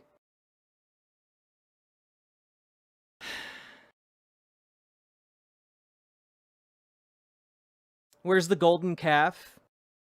Yeah, I mean, it's really the only thing missing here. They've built themselves an idol of their very own to venerate above God. And like, I'm not a religious person anymore per se, but like I came from this background, and like even at my most conservative point in my life, I would have viewed this as offensively heretical. Like this would have been, even to my past conservative self, like one of the most heinous things I've ever seen in my life. Frankly, if you are a Christian of any sort, like any kind of actual professing Christian, these types of equations in this event should absolutely be repellent to you on every level.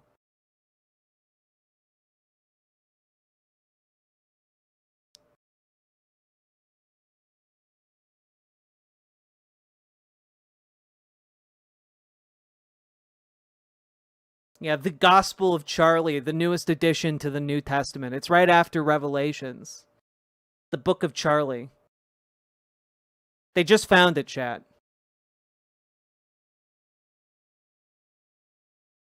You open it up, it's all just Project 2025 in there. Now, Governor Hot Wheels, yes, I am aware that Nazi furry folk exist. I debated one like years ago. He came in talking about how he was a moderate conservative, and I talked to him for like 2.5 hours before he was like, you got me. I'm what they call a phalangist. And I was like, oh, okay, so you're like a Franco-fascist. And he's like, yeah. It was the most stable of the of the schools of fascism. And I was just like, okay. Fucking I thought the clown. whole point of the Protestant Reformation was it that was you didn't hilarious. need individual figures or to gather in groups to connect to God. You know, Sake Tanuki, one would think that was one of the main points of the Protestant Reformation, but like, you know, I guess some people wanted to make new ones. Got to make new idols.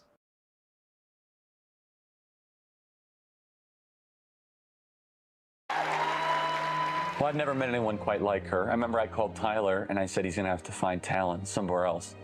I don't think he's talking about the same Tyler, chat. And Tyler was trying to coach me down because he said that she was way out of my league. And he's still right, by the way. I mean, my wife is the best person ever, and she's a patriot. And I'm not going to fault him for being a wife guy, though. That's that's a redeeming quality. Being a wife guy, excellent quality.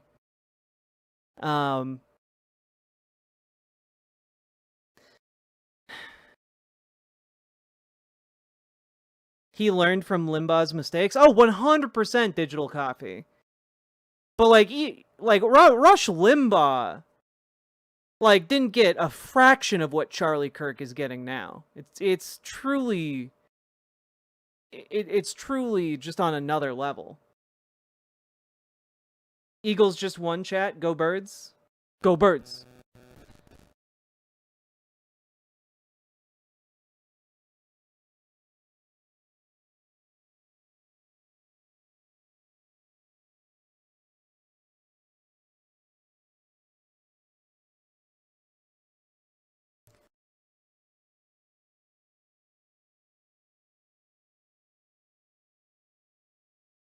Oh, folks, I'm not gonna lie. This is rough.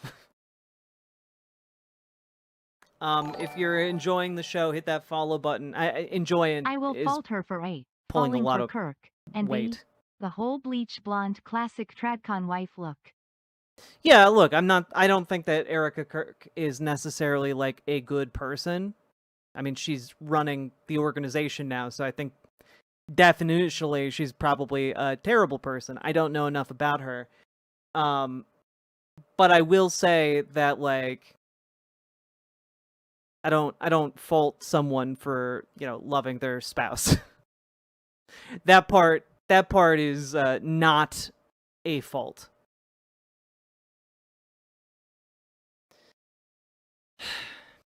Matthew 6:5, American Standard Version. And when you pray, do not be like the hypocrites, for they love to pray standing in the synagogues and on the street corners to be seen by others. Truly, I tell you, they have received their reward in full. Fun one to toss at these guys? Yeah. For sure. Hey, young black economist.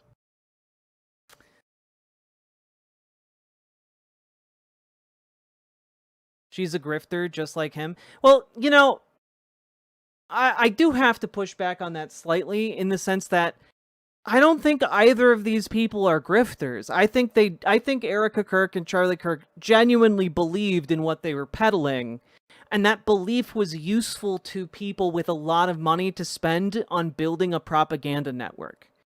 So, like, it's not really a grift if they believe in what they're doing. It's just propaganda. It's just like they were pushing their ideological ends, The same way, like, what I'm doing here is not a grift for your subs or donos or whatever. I genuinely believe what I'm saying, except that I believe it, and also it's not going to get a billionaire to drop an absurd amount of money on me to build an organization to, like, push those values. On a slightly lighter note, I found out the Japanese names for all the Rito and BOTW, TOTK are names for Japanese cooked chicken dishes. That's both weirdly adorable and also slightly morbid. Thank you for that information, Sake.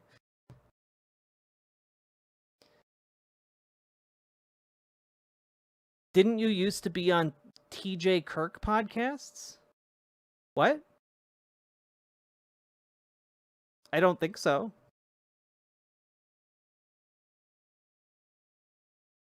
I mean, I've streamed for a long time, but don't think so. Is it over? No, it's not over. They're just playing, like, ads of Charlie, and not ads, but like videos of Charlie and his wife. The Amazing Atheist? I don't think I've ever been on The Amazing Atheist. I've had a few people come onto my show, but I don't think TJ Kirk was never one of those.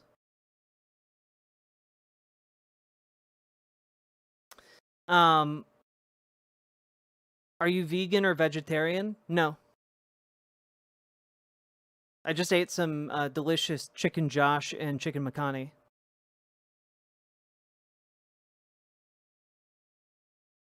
Not ads of Charlie? Is that even possible? I don't know. To whatever extent you consider this not an ad. We owe something to Charlie. He was a joyful warrior for our country. He loved America. He devoted himself tirelessly to making our country a better place. He was a critical. This just isn't like they're filling time while they get folks to the podium.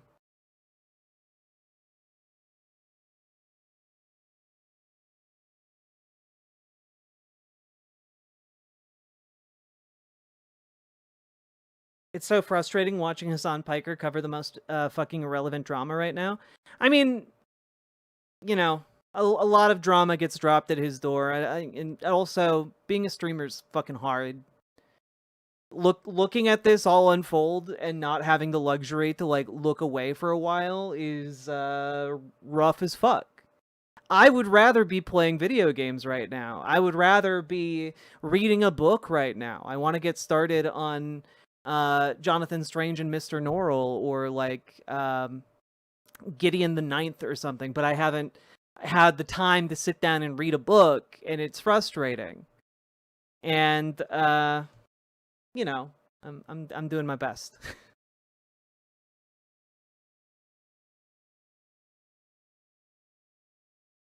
Charlie was a joyful warrior for hate. Yeah, I think that's an accurate way to describe it.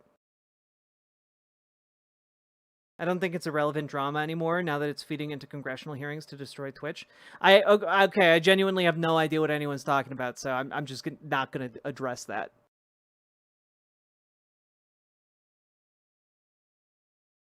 Gideon the Ninth is so good. It looks really fun. Also, I really liked the miniseries adaptation of Jonathan Strange and Mr. Norrell, and I wanted to read the book because it seemed like they would maybe talk more about what the hell was happening in that miniseries, because it was cool as hell. Anyway, we've been going for about 2 hours. If you're getting anything out of this, hit the follow button, hit the subscribe button, hit the like button. Usually I have more time to give analysis about what's happening. And if you're enjoying my commentary and analysis, you get a lot more of that under normal circumstances when we're not reacting to a live event. Wait a minute. Were they just using AI? Was some of this AI? Wow, look at that. Beautiful. Look at that.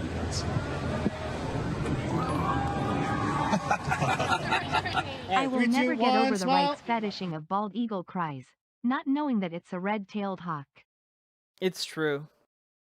Eagles are cute little guys.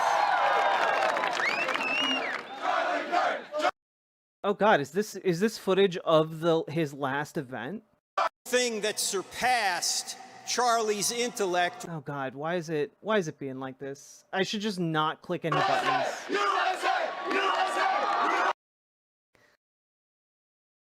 If they show footage of this happening, we're in some deep shit.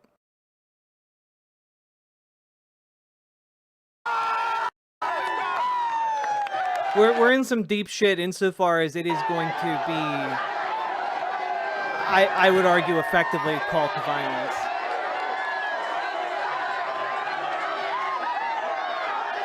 I'm going to not have it on screen just in case. Yeah, I don't trust them not to show it. Exactly, not smart.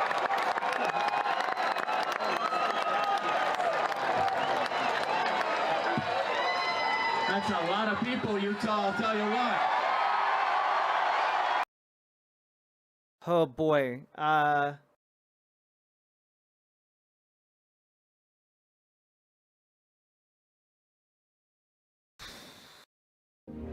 Okay, they did not show it. He ran the race well. I love you, Charlie. on behalf of our family and everyone you touched with your love, thank you.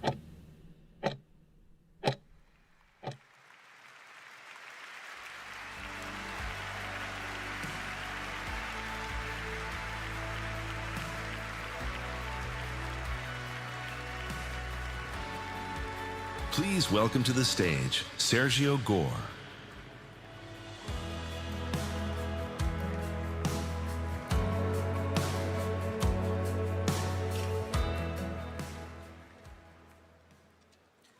Good afternoon. Charlie Kirk was one of my best friends. The world of politics can be full of transactional people. Charlie wasn't one of them. He was the polar opposite. He loved life, and he loved the people in his life. Charlie led with his faith and fought with his heart. One of the things I will miss the most is receiving a text every morning from Charlie with a daily Bible verse. Charlie would help set the tone of the day for so many of us. He loved Jesus Christ. The other side was terrified of Charlie because Charlie embodied the spirit of MAGA. Always fighting for America, never backing down. He dared to debate. Charlie didn't just step into the fight. Sorry, this is the first White House official to talk at this event, if I'm not mistaken. He is the White House Presidential Personnel Office, the director of it. Preached about the greatness of America, not just across our land, but around the globe. Charlie knew that we are in a spiritual war for the heart, soul, and future of America, and he was ultimately killed because of it. I want to share with you the personal side of Charlie. Charlie was funny. Charlie cared deeply about others. Charlie looked forward to the next adventure. For over a decade, we created countless memories, from hunting alligators in Louisiana, to eating seal in Greenland, to countless nights on the patio Mar-a-Lago as President Trump played Phantom of the Opera. What? When President Trump started talking about the importance of Greenland to our national security, Charlie was one of the first people who thought it would be a great idea to visit. He was also one of the first to fall in the snow upon arrival. But without a beat, Charlie got up and continued onwards with a smile. Charlie was absolutely what, MAGA, folks. Charlie like, come on always now. marched forward. He embodied the MAGA warrior, never backing down. Charlie was all Trump. When the president had an idea, no matter how big it was, Charlie was always willing to make it happen. Charlie advocated time, for Greenland to belong to America because Greenland had no right to self-autonomy. And fly to New York City. He had to rush and get to Fox News for an interview with Judge Jeanine. Charlie Kirk literally wore When Make we America arrived in New Great York, Again it hats. turned out Jeanine Shut the wasn't fuck even up. in New York. She was filming remotely. The real reason Charlie was in a hurry, he had dinner plans with the woman who would become the love of his life and the mother of his two beautiful children. Erica, we love you. These are literally hats you, that they're selling and we will right always now. Be here for you.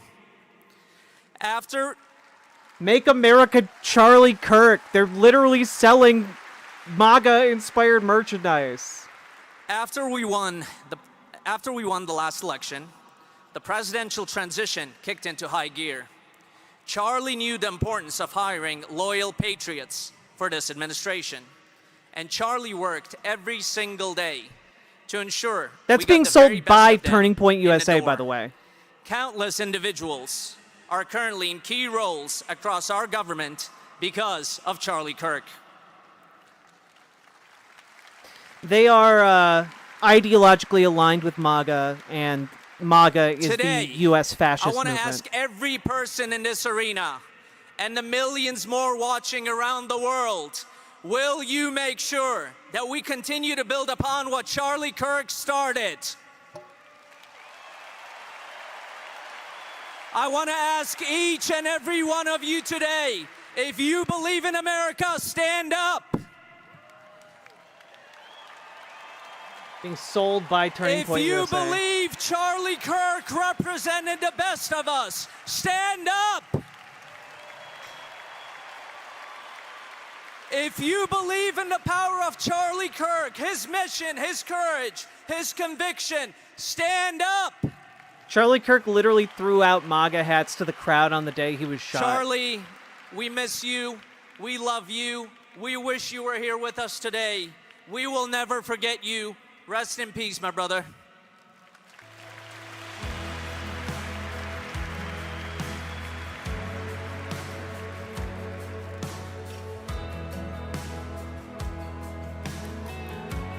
Please welcome to the stage, Stephen Miller. Oh, fuck. All right. Lock in, chat. You're about to hear the most hateful, vitriolic shit imaginable.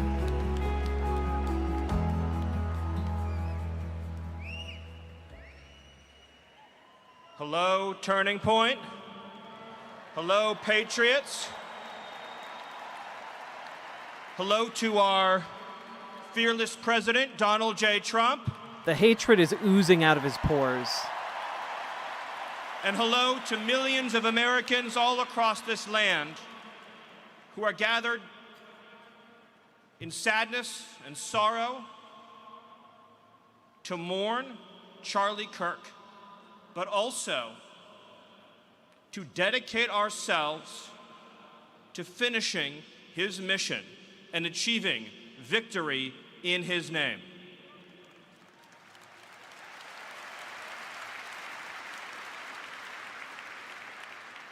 The day that Charlie died,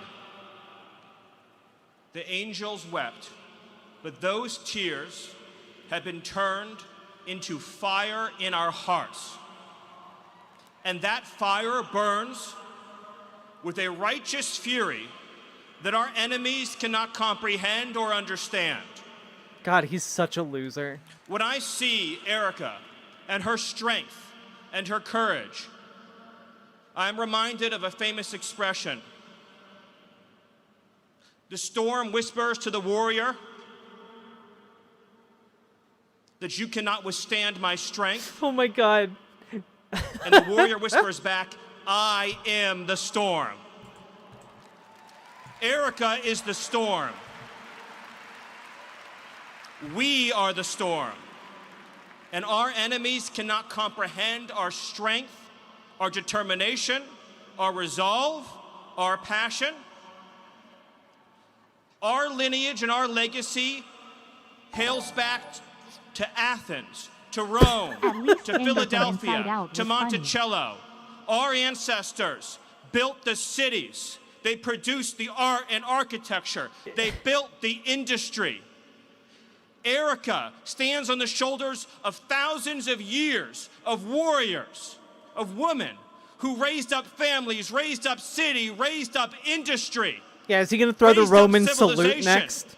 Who pulled us out of the caves and the darkness into the light. The light will defeat the dark. We will prevail over the forces of wickedness and evil. They cannot imagine what they have awakened. They cannot conceive of the army that they have arisen. Yeah, this is all QAnon posting so far. Because we stand for what is good, what is virtuous, what is noble. And to those trying to incite violence against us, those trying to foment hatred against us, what do you have? You have nothing. You are nothing. You are wickedness, you are jealousy, you are envy, you are hatred. You are nothing. You can build nothing. You can produce nothing. You can create nothing. We are the ones who build. We are the ones who create. We are the ones who lift up humanity. You thought you could kill Charlie Kirk? I love Lamp. You have made him immortal. You have immortalized Charlie Kirk. And now millions will carry on his legacy. This man is just like a complete and utter loser. Of our lives to finishing the loud noises. Charlie gave his last measure of devotion. You cannot defeat us. You cannot slow us. You cannot stop us. You cannot deter us. We will carry Charlie and Erica in our heart every single day and fight that much harder because of what you did to us. You have no idea the dragon you have awakened. You have no idea how determined we will be to save this civilization, to save the West, to save this republic. Because our children are strong, and our grandchildren will be strong, and our children's children's children will be strong. And what will you leave behind? What not getting any Nothing. this to a mother? Nothing. To our enemies, you have nothing to give, you have nothing to offer, you have nothing to share. But I don't know, bitterness. Elon's got your wife. We have beauty, we have light, we have goodness, we have determination, we have vision, we have strength. We built the world that we inhabit now, generation by generation. And we will defend this world. We will defend goodness. We will defend light. We will defend virtue. You cannot terrify us. You cannot frighten us. You cannot threaten us. Because we are on the side of goodness. We are on the side of God. And to my friend Charlie, to my brother Charlie, I know you are looking at us right now. I know you're watching Erica right now. I know you're watching your children right now. This guy is so off-puttingly I promise weird. you, my friend, I promise you, my brother, we will prove worthy of your sacrifice. We will prove worthy of your time on earth. We will make you proud. We will finish the job. We will defeat the forces of darkness and evil, and we will stand every day for what is true, what is beautiful, what is good. And we will achieve victory for our children, for our families, for our civilization, and for every patriot who stands with us. God bless you. God bless Turning Point. God bless Erica. God bless the Kirk family. God bless our heroes. And God bless the United States of America. Thank you.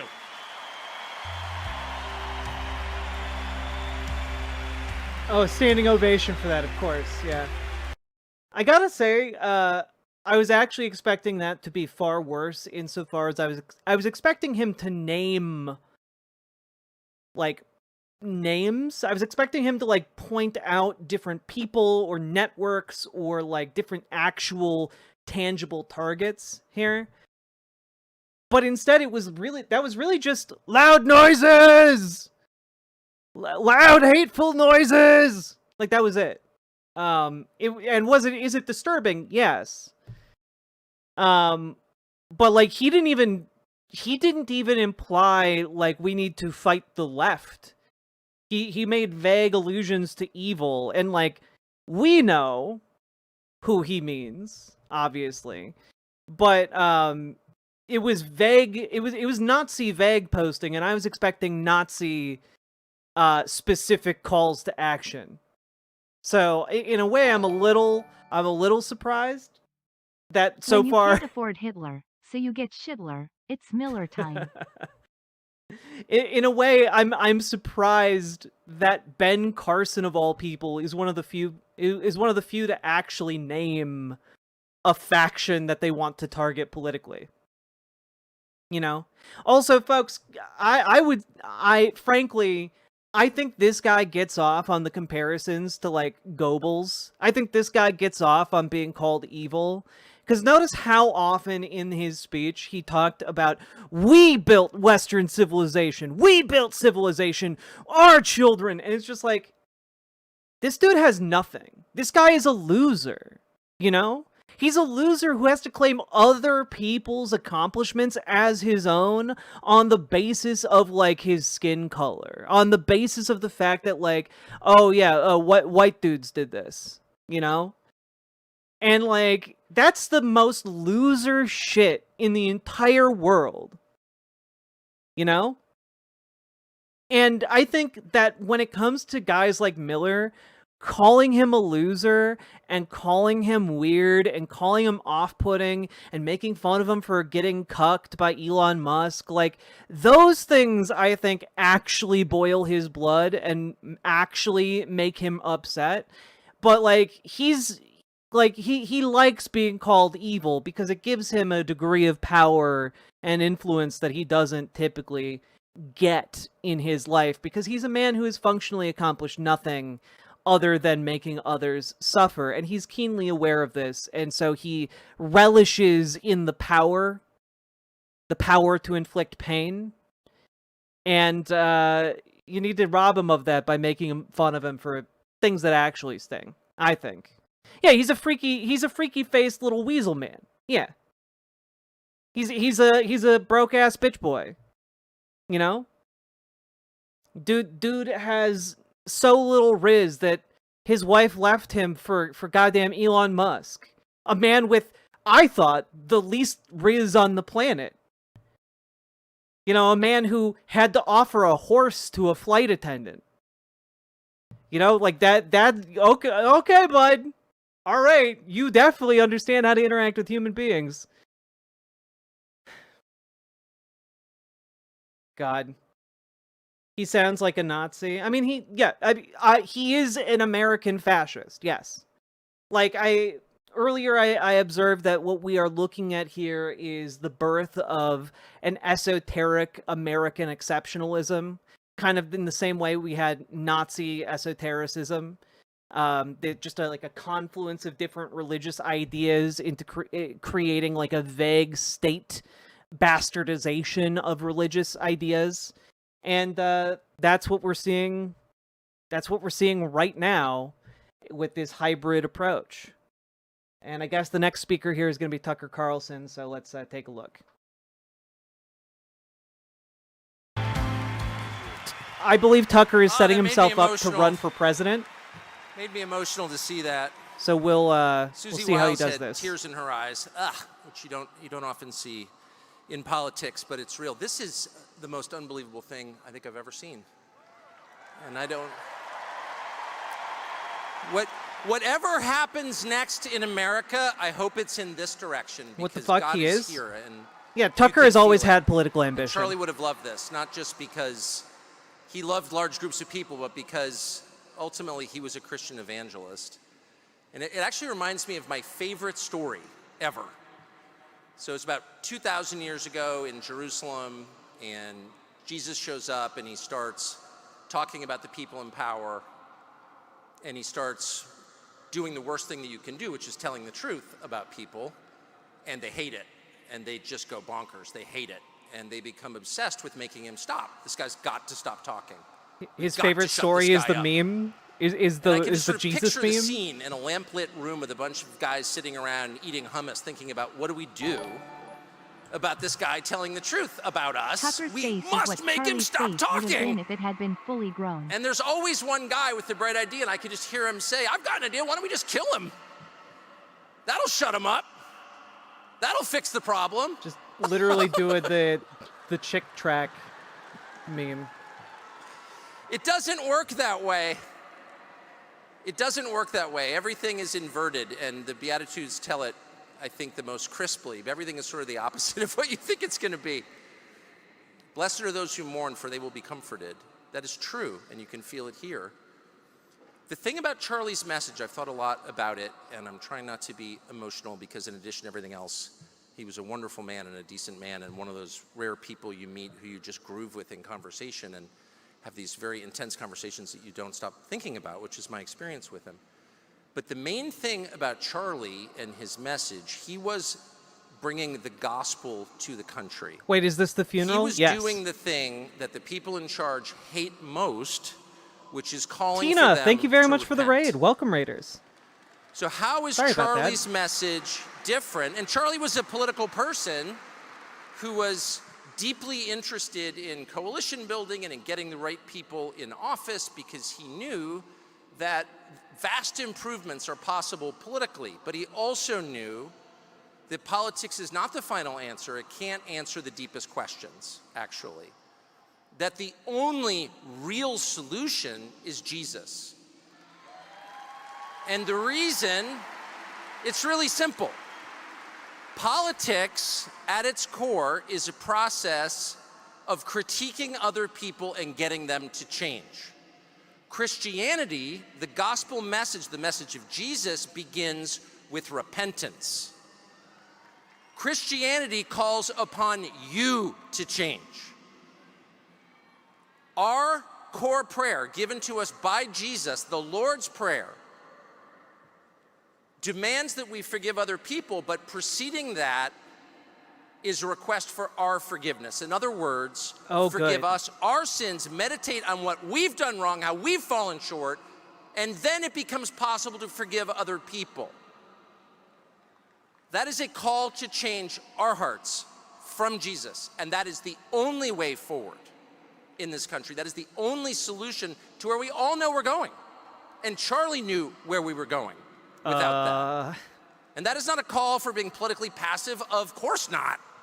I stood on many stages with Charlie calling for various people to be elected, particularly Donald Trump. And I'm proud of that. It's only an acknowledgement that what Charlie was really saying is that change begins, the only change that matters, when we repent of our sins. We, me.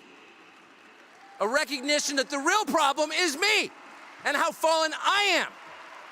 And that was the reason that Charlie was fearless at all times, truly fearless. To his last moment, he was unafraid, he was not defensive, and there was no hate in his heart.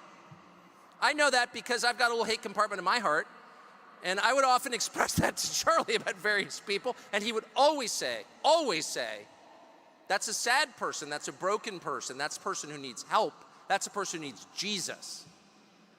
He said that in private because he meant it. He also said it in public. I would just say this gathering and God's presence, God's very obvious presence in this room, the presence of Jesus, is a reminder of what we've known for 2,000 years, which is any attempt to extinguish the light causes it to burn brighter. Every single time. Tucker, you publicly expressed your hatred of other people. So as we proceed into whatever comes next, and clearly something's coming next. Oh boy. Remember this moment. Remember being in a room with the Holy Spirit humming like a tuning fork. This is the way. Right here. This is the way.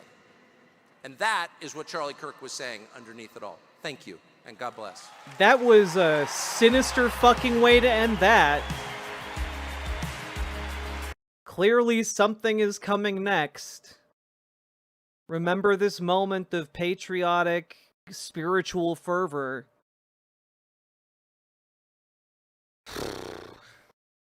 I'm really worried that they are going to do something fucking beyond the pale as a result of all of this.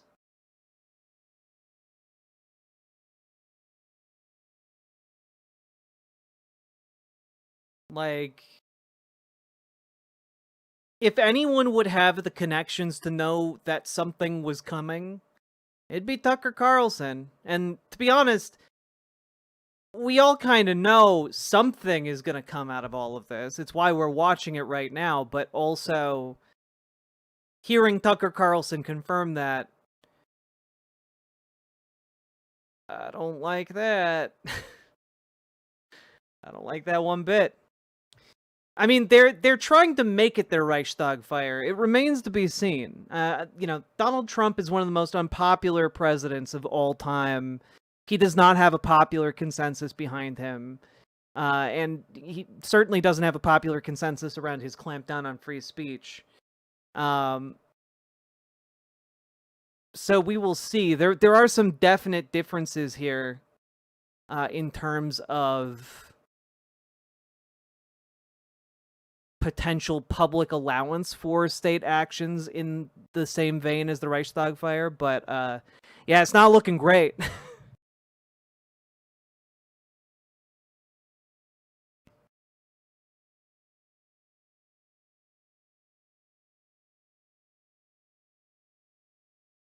God. Also, folks, Tina_2 rated in earlier. Go follow Tina_2. Great friend of the show and lovely content creator over on Twitch. Tina_TOO.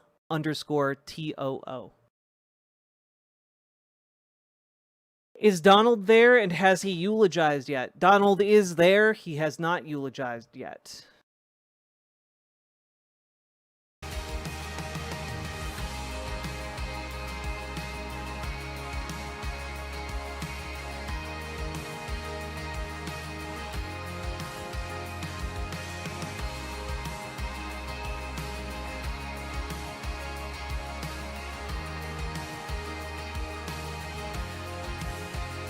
Will he, though? The announcement, they announced that he was going to be speaking.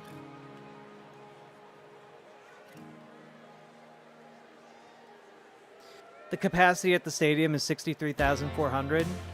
There are easily there's like 140,000 people watching on Rumble, and quite a few other people watching live on Twitter. So we'll have to see. Yeah, I guess Alexis fandom, I was expecting innuendo. I was expecting a more explicit, direct saying of calling for violence rather than the innuendo of violence. And so in that regard, like, I'm surprised. But, like, Stephen Miller has always wanted us that. That's always been an undergirding of his messaging. I was just expecting it to morph into an explicit call.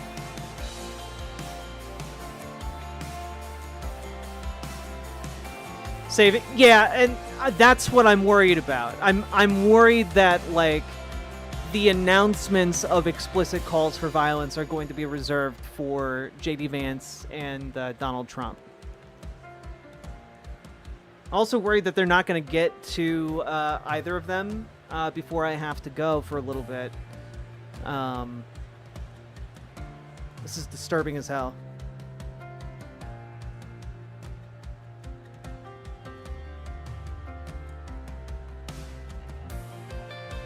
This is music when you're put on hold. It's actually worse. I spent a lot of time on hold recently, and they've got, like, better music than this.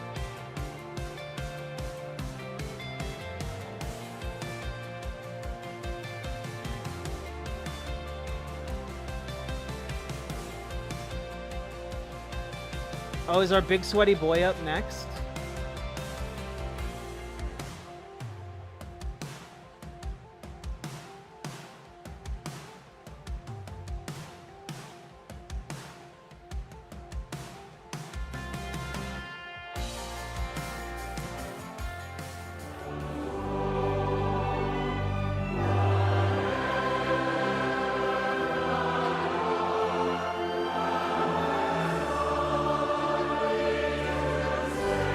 Oh, is Tulsi up next?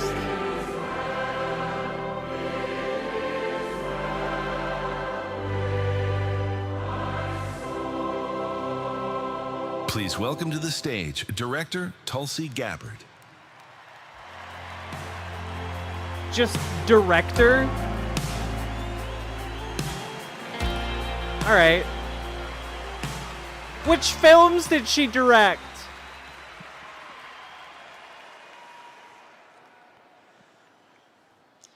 Charlie lived his life as a warrior for truth and for freedom, every single day choosing to step into the arena armed with the Constitution, sparring through debate on the battlefield of ideas, fighting for the heart of our democratic republic and the unalienable rights endowed upon every one of us by our Creator. Charlie lived what our founders envisioned. Freedom, the right to speak even when we disagree. Freedom. I may not agree with what you say, but I will fight to defend to the death with my very life your right to speak. Free speech is the foundation of our democratic republic. We must protect it at all costs because without it, we'll be lost. Charlie knew this. He lived it.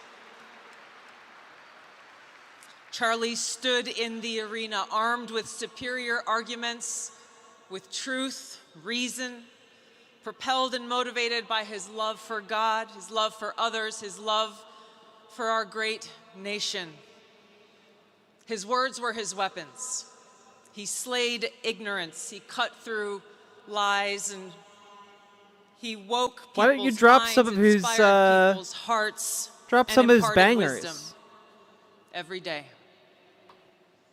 Now, for those of us who knew Charlie, and even those of you who may never have had the chance to meet him in person, we all know and experienced how Charlie spoke with a calm courage, not asking, "What will God do for me?" but instead praying, "God, use me for your will." He showed respect and compassion for everyone, even those who opposed him, and I think especially for those who opposed him, he invited them I'm so to glad his I never table fell or for on the his Tulsi show, grift. saying, She broke so many "Let's brains talk." in 2016. She really did. Sitting with Charlie You know? here in Arizona at ASU last year, seeing and experiencing him in action was truly a sight to behold. But her politics have always Because been in pretty Charlie, rancid. He sincerely wanted people to know the truth. And time has borne them out. Because it's the truth that sets us free. It is the truth that keeps us free.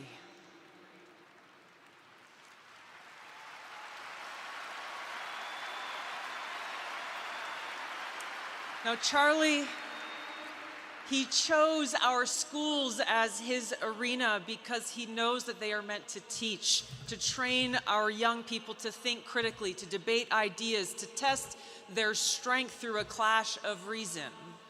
But too often, these schools silence debate, saying words are violence, and dissenting voices are hushed, and those who speak of God, those who speak the truth, simple objective truths like there are only two genders in these schools, they are told you have no voice.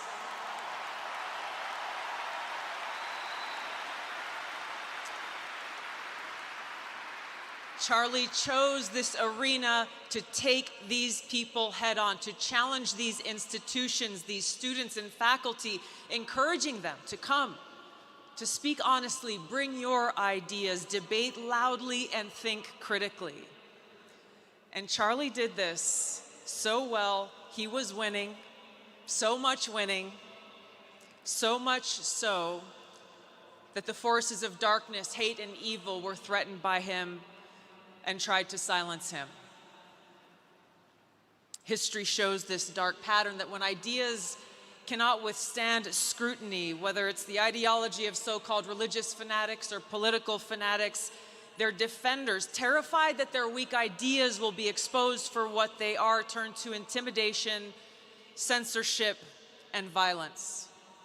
They kill and terrorize their opponents, hoping to silence them. But in this evil that we have experienced, that Charlie faced, their flawed ideology is exposed. Because by trying to silence Charlie, his voice is now louder than ever. His message is more powerful and impactful than ever. The truths that he spoke have spread hundredfold. Charlie was fearless. But where did his fearlessness come from? The answer lies in Corinthians. Therefore, be always of good courage, and know that while we are at home in the body, we are absent from the Lord. We are of good courage, I say, and prefer to be absent from the body and at home with the Lord. Therefore, we have as our ambition, whether at home or absent, to be pleasing to him. So our call to action is now. Every one of us needs to be a warrior like Charlie, to take shelter in God, to draw strength and fearlessness from the Lord who sits within every one of our hearts, to stand together, continue the mission that Charlie dedicated his life to sharpen our weapons of truth, common sense, and reason, to train, to study, learn, and to speak, exercise our God-given right to speak, and carry that torch that shines brightly because of God's love. So Girl, right why are you now, wearing white at a funeral? if you feel afraid or lost, confused, not sure exactly what to do, don't be. God says, don't be afraid. I am with you. I will strengthen you and help you. And he is with us. He sits within every one of our hearts, just waiting for us to choose him.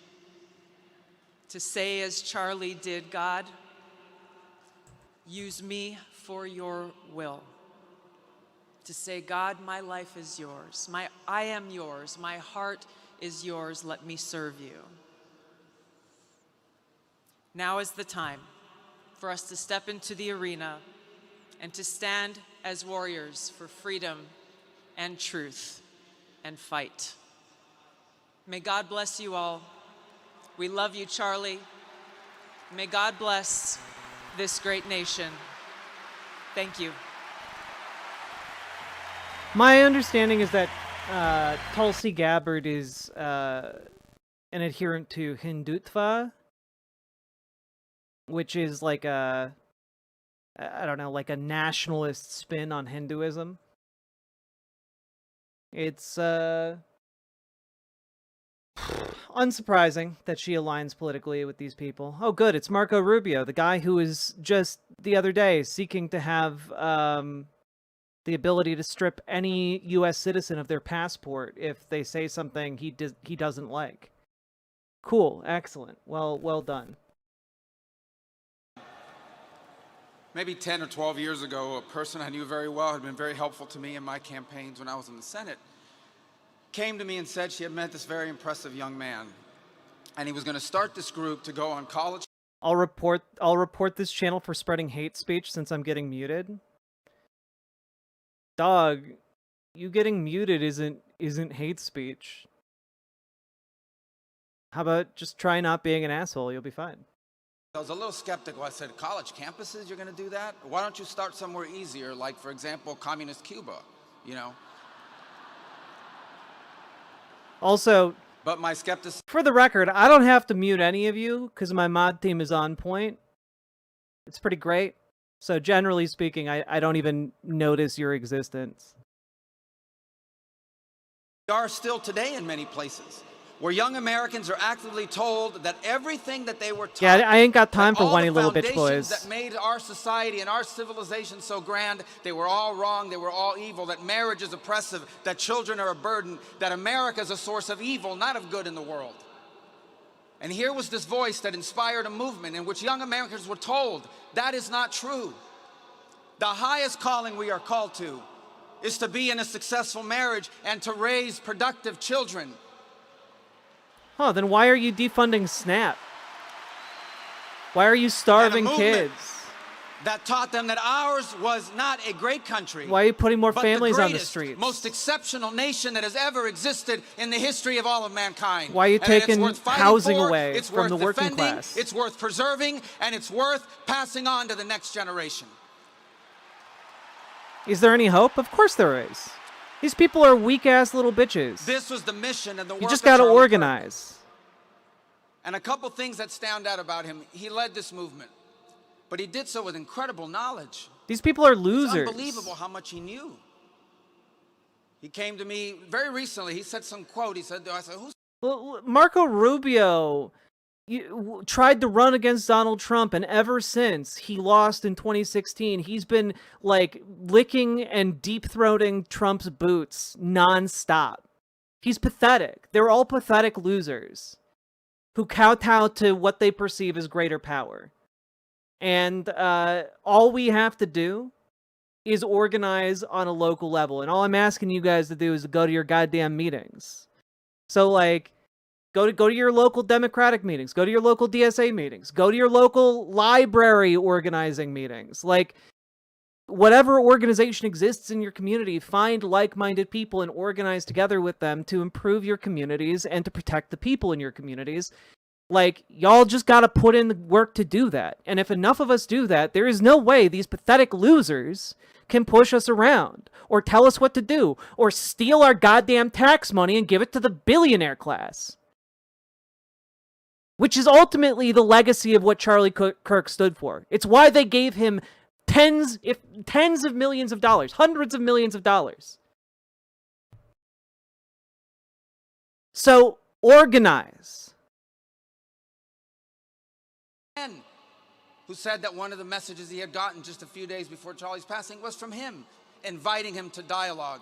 And he did this on campuses, he did this on podcasts, he did this on radio shows, he did this on television shows. Time and again, he sought to engage those he disagreed with because he understood that we were not created to isolate ourselves from one another. And work your way but down to from engage. there. The irony in all this is that what our nation needs, one of the many things it needs, is the ability to discuss our differences openly, honestly, peacefully, Also, respectfully. Pepper, yes. And Charlie Kirk No did that more Kings, than October anyone 18th. alive Mark it on in your America calendar. Today is doing.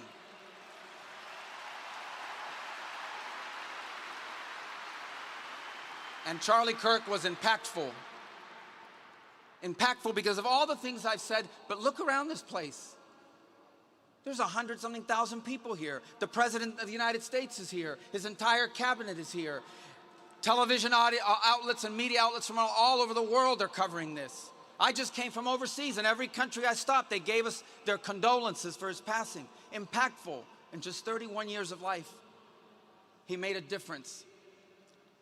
He mattered, and he will matter now more than he ever has before. This man is like trying to imprison anyone in this country on a visa who says something he doesn't like. Fuck this How do clown. you best remember it? I'll take the liberty of saying what I think we can best do. They try and like wrap themselves in I like think he had a good tremendous faith impact debate and on freedom of young speech. Americans It's in all general. I think he bullshit had from a these very people. Special and direct impact on young men in this country. That's one of the greatest developments I've seen. It's been very positive. I think we remember him for that.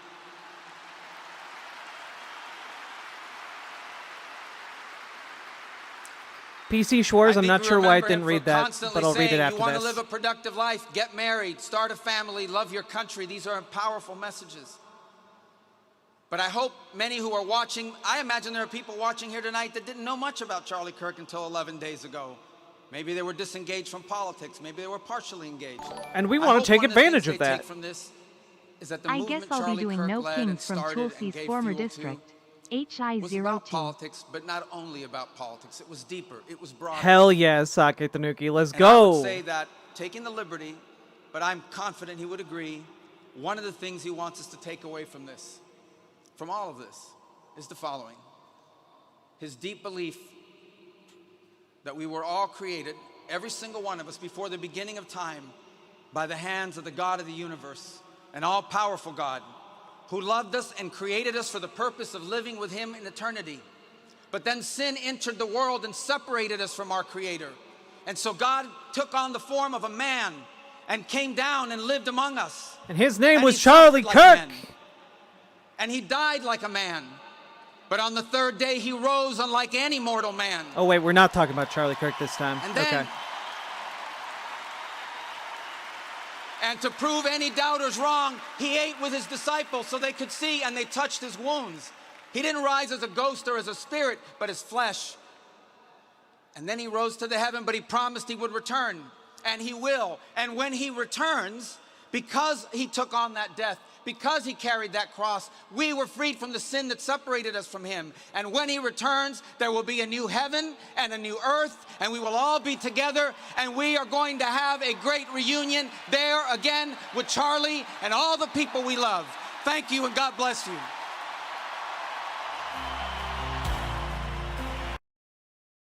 Yeah, folks, if you are feeling hopeless and you're wondering what to do, PC Schwartz, thank you for the $5 dono. Quote, when I was a boy and I would see scary things in the news, my mother would say to me, look for the helpers. You will always find people who are helping. That is a quote from Mr. Rogers. And yeah, this quote really hit me today. If you're ever wondering what to do, it is an excellent rule of thumb. Fred Rogers' mother was a wise lady. And so I repeat her advice to you. Look for the helpers in your own communities, folks. Because I guarantee you, there are people willing to help. What do you want to bet Donnie turns the rhetoric cup to 11? You are not alone. What do you want to bet Donnie turns the rhetoric up to 11? I mean, it's very, very possible. All right, Pete Hegseth is coming out next. Charlie Kirk, a patriot, a conservative, a leader, a builder, an advocate, an author, a lover of freedom. a husband, a father, a Christian, and a warrior. You see, Charlie Kirk was a true believer for the cause of freedom, for the power of young people, belief in our republic and our founding principles, in America first and make America great again. But more importantly, he was a true believer. Only Christ is King, our Lord and Savior.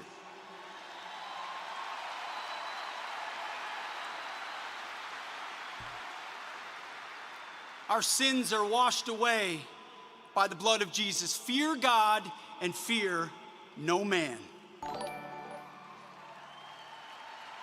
I can't wait for Donnie to talk about the beautiful ballroom he's sure Charlie would have You loved. see, Charlie Kirk Indeed. started Turning Point USA to change Look at all our the politics. trucks. That's when I first met him over a decade ago. He was building a movement, and nobody worked harder at it. Bringing people to political small t truth. I still have the sticker. Big government sucks. And now we have the biggest government, and it still sucks.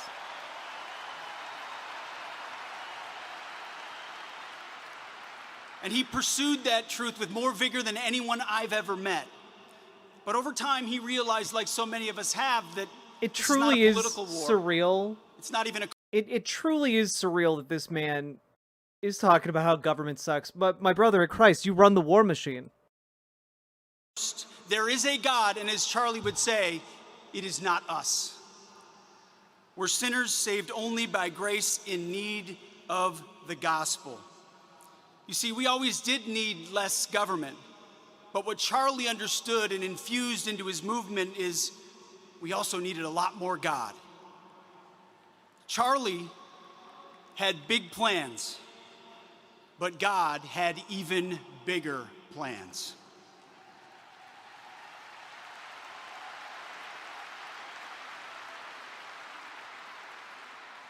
You know, Marco mentioned this arena and the millions watching. I'm actually surprised that A couple days ago, I learned that Kirk, Pete actually Hegseth, in the German language, means church. So on this Sunday morning, I'd like to think we're all in Charlie's church. Oh God, the explicit connection. This is they're trying to fucking codify Charlie a new started a political cultic movement, religion. but unleashed a spiritual revival. My pastor texted me the day after that horrific event and said, Esoteric "The devil American overplayed his hand." exceptionalism. I'm calling it, folks. Charlie That's started with what liberty, this is. but ended up lighting our country on fire for Christ. He started Turning Point USA, but this moment is the turning point for the USA. Right now.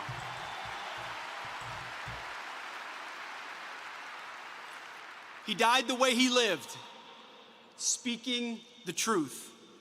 Charlie waged war not with a weapon, but with a tent, a microphone, his mind, and the truth. And the gates of hell could not prevail against him. Also, just church in German is not Kirk. It's not the same goddamn He went into the word. darkest of places like Paul in the book of Acts. He went into college campuses where they said we couldn't go, and he was the light. He was bold, he was brave, he was a hero. You know, at the War Department, we know a little bit about heroism. I've seen it personally on the battlefield from Americans wearing camouflage, and I'm surrounded by men and women today who have the chance to witness the same. Most people don't know this, but Charlie Kirk wanted to go to West Point. It never happened, obviously. His personal loss at that moment was our nation's great gain.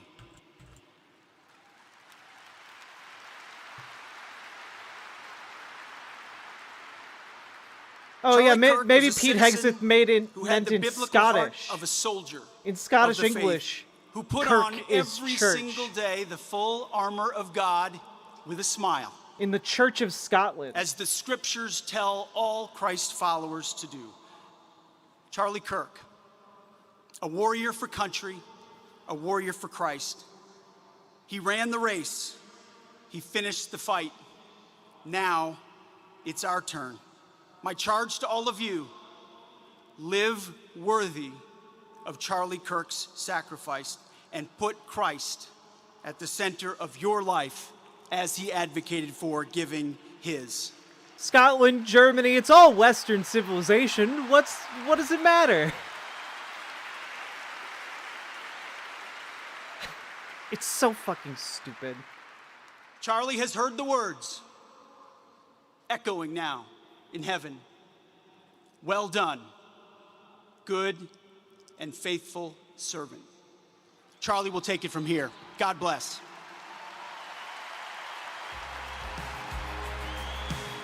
Oh man. All right. I'm not gonna lie to you guys. This is fucking bleak. But I'm a bit worried about whoever's gonna talk next because Pete Hegseth was, I think, going out there as like the more moderate one. So whoever they put up next is gonna be like a real piece of shit. Oh, it's RFK Jr. Great.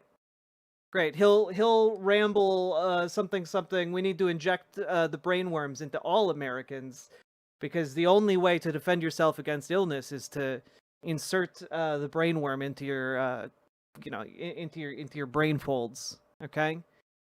The worm. You must embrace the worm, for the worm is salvation. Charlie's overarching passion was his Christianity and his devotion to his God.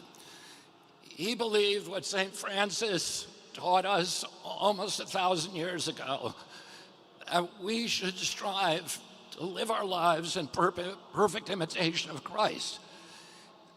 Shai Hulud will speak every next. Day and every moment and every interaction into a prayer. And Charlie understood the great paradox that it's only by surrender to God that God's power can flow into our lives and make us effective human beings. Christ died at 33 years old. Oh God! But he changed the trajectory of history. He's literally Charlie making the died connection. At 31 years old, because he had surrendered, he also now has changed the trajectory of history. Oh my God. He's just like Jesus, everybody. He's just like Jesus. Convert. Charlie's other passion was free speech. He understood that the free flow of information was the soil, the water, the sunlight for democracy. He understood democracy's great advantage. That's why we need to poison it. That our policies were formed in 2017 in ideas NYC, that the Public triumphed Theater in did a a production of marketplace of Julius debate Caesar and style on conversation. DJT. I saw it live. He thought It was that interrupted by numerous conversation was protesters, the only way to including heal our country. And I this bet it was a great show, though. Particularly important during a technological age when we are all hooked into social rhythms, social algorithms that are hacked into the reptilian cores of our brain. Oh, and God, what is amplify happening? Our impulses for tribalism and for division.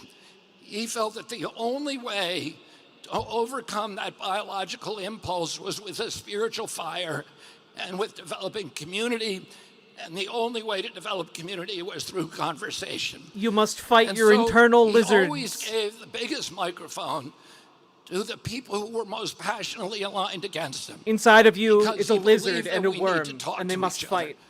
and that we needed to be able to say what we mean without saying it mean. A few years ago, What's he my saying? brother I think David he's died. saying you need to talk to I asked people my and mother, find community, which is Does true, the hole that they leave but in the you dumbest way imaginable. when they die, does it ever get any smaller? And she said to me, it never gets any smaller. But our job is to grow ourselves bigger around the hole. And we do that by taking the best qualities, the best, most admirable the character brainworm traits ghost is taking of the control. person that It died. really is. And integrate them with restraint, with discipline, with practice into our own character. And in doing that, we make ourselves larger and the whole gets proportionally smaller.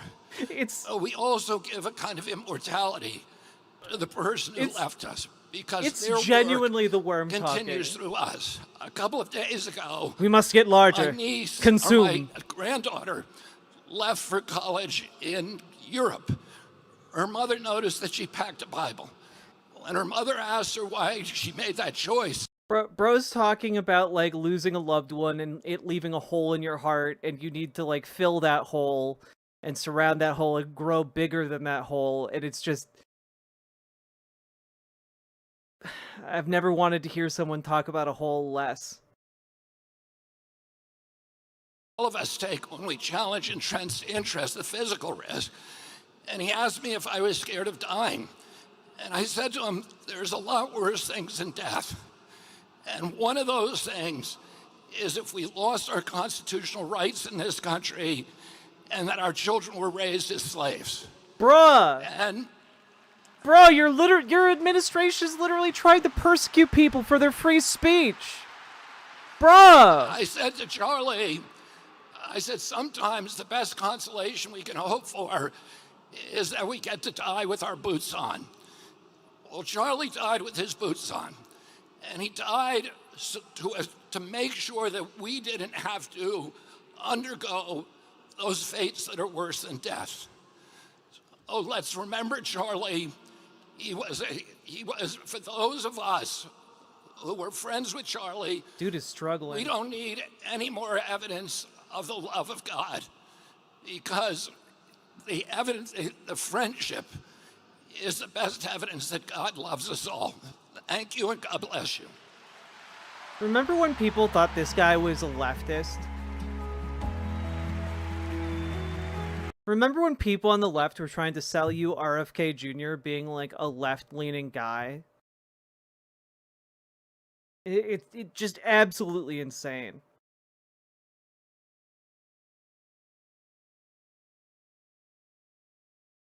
Depending on the time, inside of you there's one worm, or two worms, maybe even 3 or 4. In some people there are thousands of worms. The only way you can control that is by coming into conversation with them and coming to some kind of worm pact with them before they take over your entire body. And that's why community is our strength.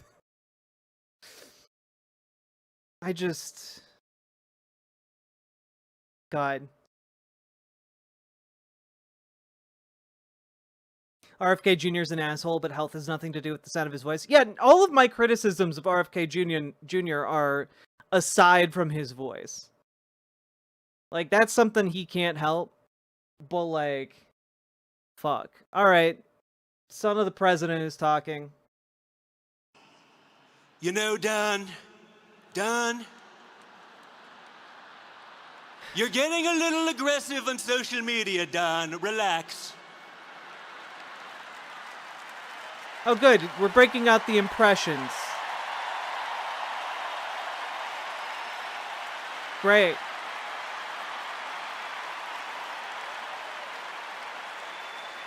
But last week, when I received word that Charlie, Is that Dana White? Yeah. who was like a little brother to me, had been assassinated, I was truly devastated. We all were. And we're here today to celebrate the way he lived his life and to remember the way he changed so many of ours. So I want to start where I know Charlie would want me to, with what was most important to him, and that was his relationship with Christ.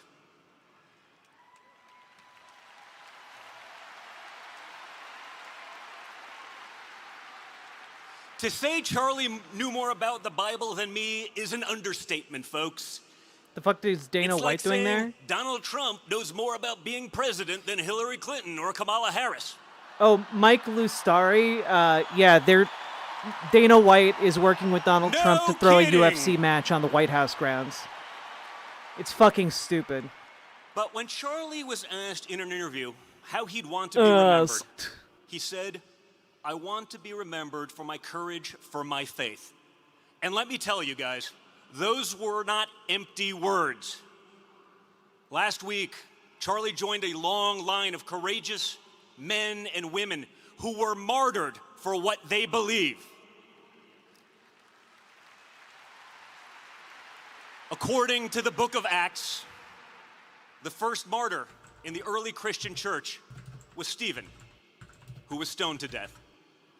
And as Stephen was being killed, he said, "Behold, I see the heavens opened and the Son of Man standing at the right hand of God." Now, there are many times in the Bible where Jesus is seated at the right hand of God, but this is the only time he's seen standing. And while the Bible isn't explicit about this, I like to think Jesus was standing to welcome Stephen, the courageous martyr, into heaven.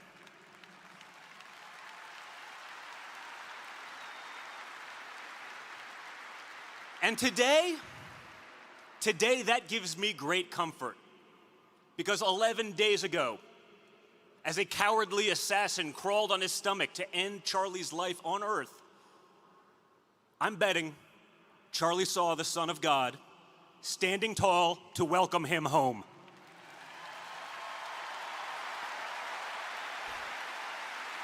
Yeah, I don't know how Donald Trump got the rights to Job Bluth from Arrested Development and got his son to assume his identity, but it's impressive. Treasures of Charlie's heart: his beautiful wife Erica and his 2 precious children.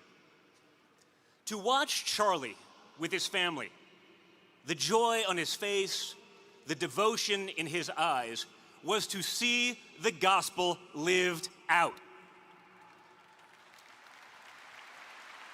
And for me it was inspiring.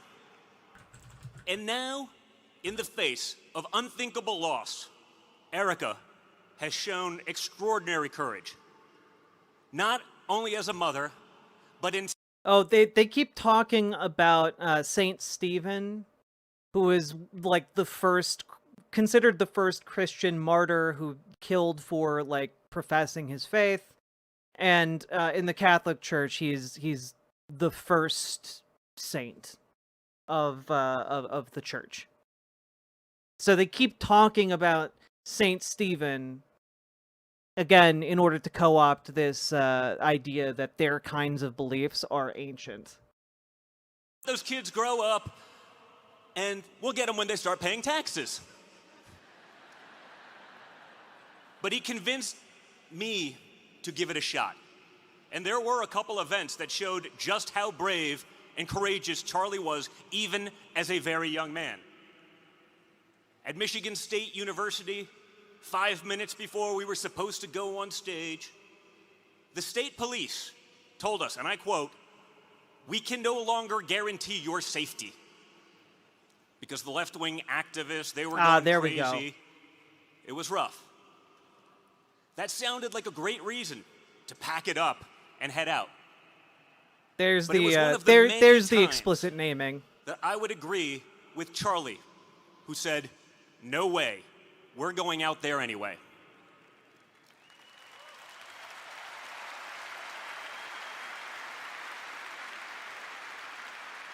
At one of the last events of the 2024 campaign at Arizona State, some lunatic called it a threat to try to keep us from going on the stage. Again, we went out there anyway, without Charlie fear. had his father's love, something Charlie so led few the have. way. His message was clear then, and his message is clear now. We won't back down. Done, like, Trump Jr. We does look won't like a be second-rate intimidated. magician. You know, he looks like he'd be doing street magic with little success. The Bible says over 100 times in the pages of Scripture, "Do not be afraid." And the 100,000 people here today are a signal to the world. Our message of faith, family, and country will not be silenced. It truly is incredible how mediocre this man is. It always amazes me how Charlie None of them are chose willing to use quote his Charlie either. It's He had one of the it's largest insane. microphones in the entire conservative movement. And what did he do with it?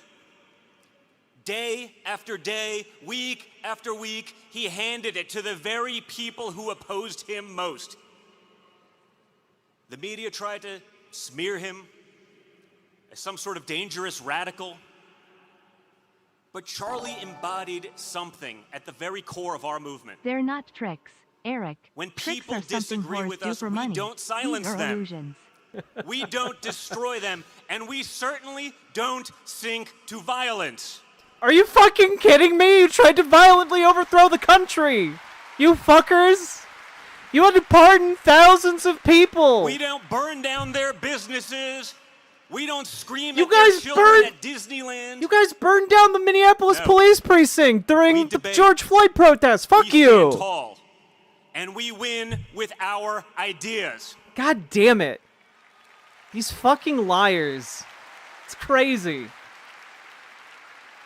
The true extremists are those who would justify and celebrate taking an innocent life over nothing more than disagreement. Are you fucking That kidding is me? the real radicalism, and we reject it completely.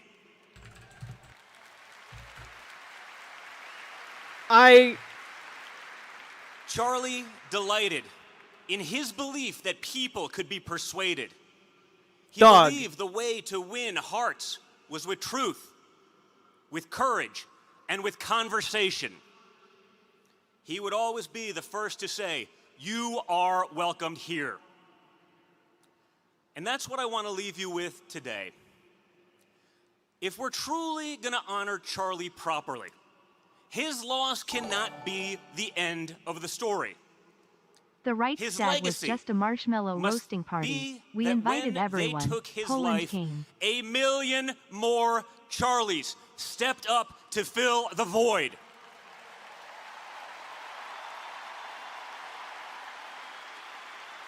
We are all Charlie. Dog, you posted this image and talked about So how let's cool it send would a be to message dress here up as today, Paul guys. Pelosi for Halloween. I wanna Fuck make you. sure In the wake of an world assassination hears us attempt. loud and clear. Will you surrender? Will you back down? Will you give up in fear? Good. If you're among the millions of people watching today, Fucking disgusting. please see this and know you are not alone.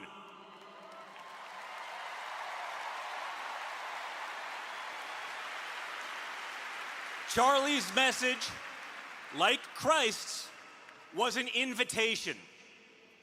If this resonates with you and you believe American values are worth defending, welcome. Your dad is literally the you president believe in of the United States, you family, clown. and freedom, then you are with us.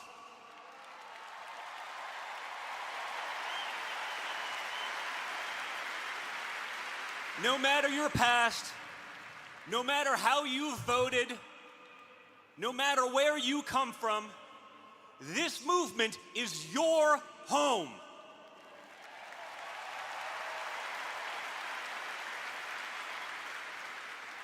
If you're not already seated at this table, we have a seat prepared for you. If you believe in God and family and country, you are one of us. If you believe our government should put the interests of our citizens first, welcome. If you believe American workers deserve dignity and American families should be able to afford a good life on one salary, welcome.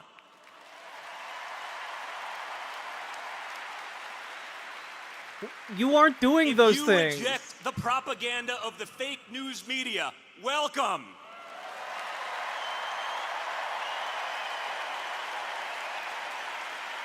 God, If this you is some want real to Nazi eradicate shit. the criminal cartels and get drugs out of our communities, welcome. Your dad has literally made cocaine's price drop by half, you clown. If you believe our best days are ahead and are willing to stand up to make America great again for your children and for generations to come, welcome.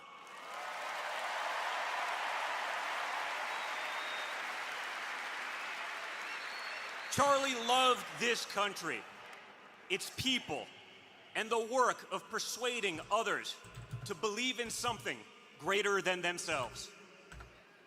And if we live with that same courage, our legacy, like Charlie's, will live forever.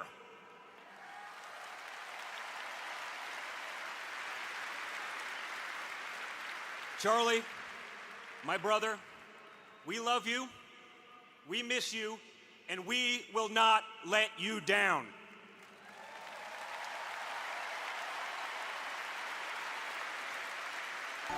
And as the scripture promises, imagine well if the done, Dems had a good and fraction of faithful this servant. propaganda power for good Enter instead of personal into the gain. joy Right? of your Lord. God bless, and thank you so much. Jesus Christ. Yeah, if any of you are like, wait a minute, Trump lowered the price of cocaine? Yeah, literally all of Trump's anti-immigration policies are not affecting the flow of cocaine into the country. And so the price of cocaine has actually dropped from like 150 some dollars down to like 60 or $70. The Wall Street Journal did a write-up of this just earlier this week, actually. It's yeah.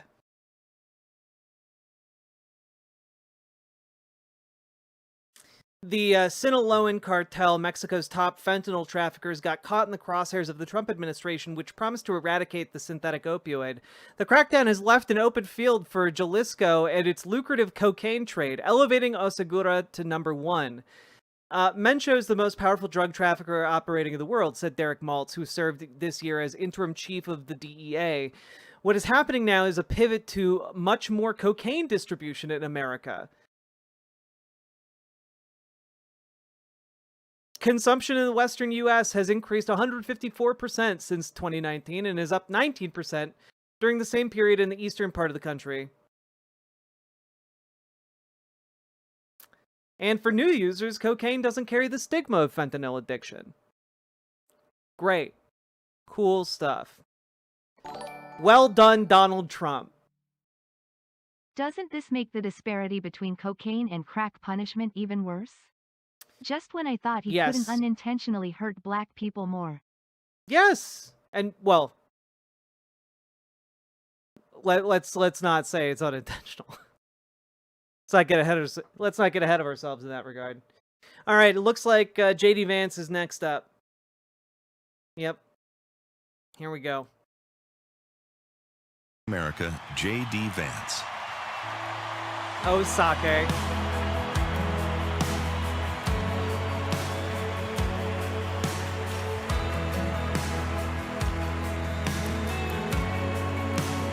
The fucking fireworks, man. It's so weird. It's so weird. Thank you. Thank you all so much. You know,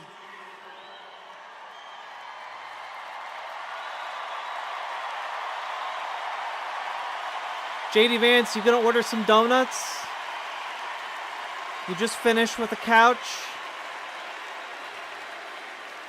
You making love to that seat?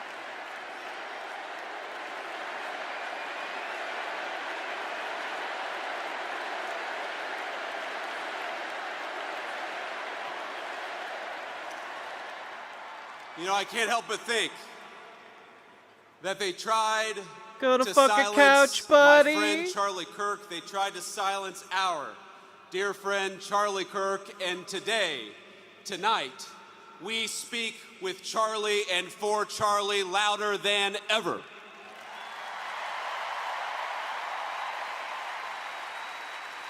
Yeah, this is the funeral. Yeah. The evil murderer who took Charlie from us. Or at least the public expected memorial us to service. have a funeral today, and instead, my friends, we have had a revival in celebration of Charlie Kirk and of his Lord Jesus Christ.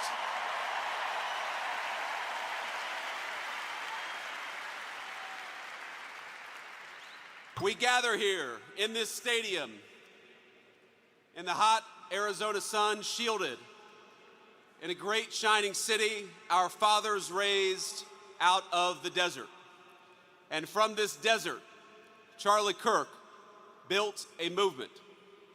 He transformed the face of conservatism in our own time, and in doing so, he changed the course of American history. To rising generations across this country, Charlie exemplified kindness, courage, and a commitment to open debate. Dude, he had a list of professors he disagreed with ideologically in order to harass them into silence. Fuck you. But because it was the vehicle for bringing the light of truth to dark places. And Charlie Kirk brought many truths in his life. He had a list of academic enemies that he directed his audience to harass. Charlie brought the truth. This is not open debate. Young people deserved a stake in the future and that they deserved to have a voice. He brought the truth that marriage and family were the highest callings, far more important than any job or educational credential. So weird that none of these speakers are quoting him. He brought the truth that our nation would fade unless it brought order to its neighborhoods and prosperity to its people. He brought the truth that life was precious and we must fight to protect it at all stages and at all times.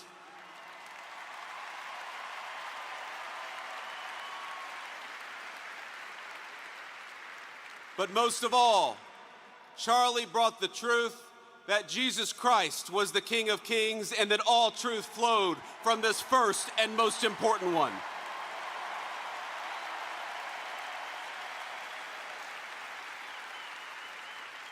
But Charlie, he did so much more than tell the truth, he lived it.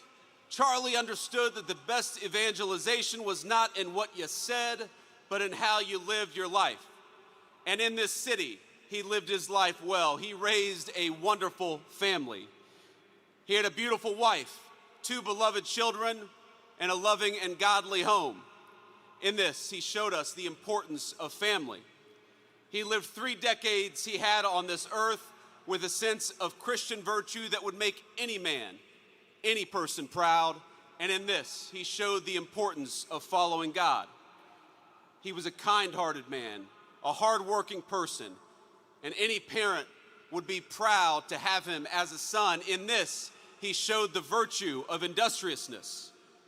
He was present and loving as any child would hope of his or her father, and in this, he showed the importance of strong Christian fatherhood.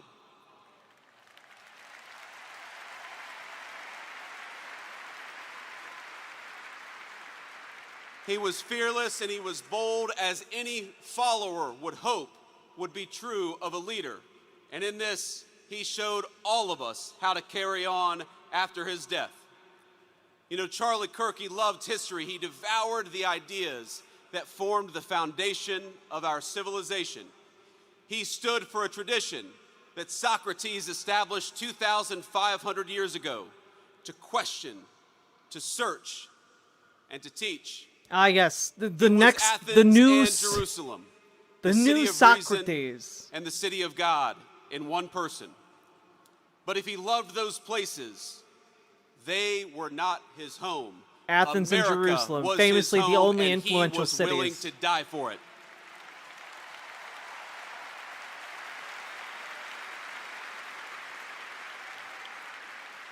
You know, Charlie, he loved this country with a contagious intensity. Anybody who talked to him knew it and felt it. He knew that America was a beautiful place and we had these incredible ideas, but he also knew that our country was a covenant between the generations past, present, and future. He believed this country's best days were not behind us, but ahead of us. But he knew those better days would have to be earned. They would have to be worked for. We would have to sacrifice and work and tell the truth. He knew that America wouldn't be saved just by pulling together seminars or talking about the right kind of books in front of the right kind of people. The movement which he created demanded more. It demanded courage. It demanded hard work. it demanded building, and it demanded leaders. And my friends, in Charlie Kirk, we found a great American leader.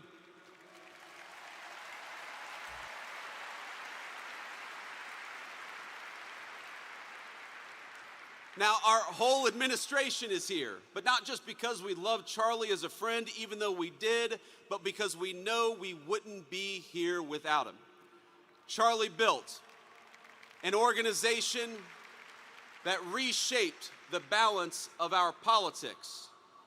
Turning Point brought millions of young people into conversation with one another, brought millions of people into advocacy. He asked of us, not just that we talk about saving our country, but that we actually go and do it, and we do it together.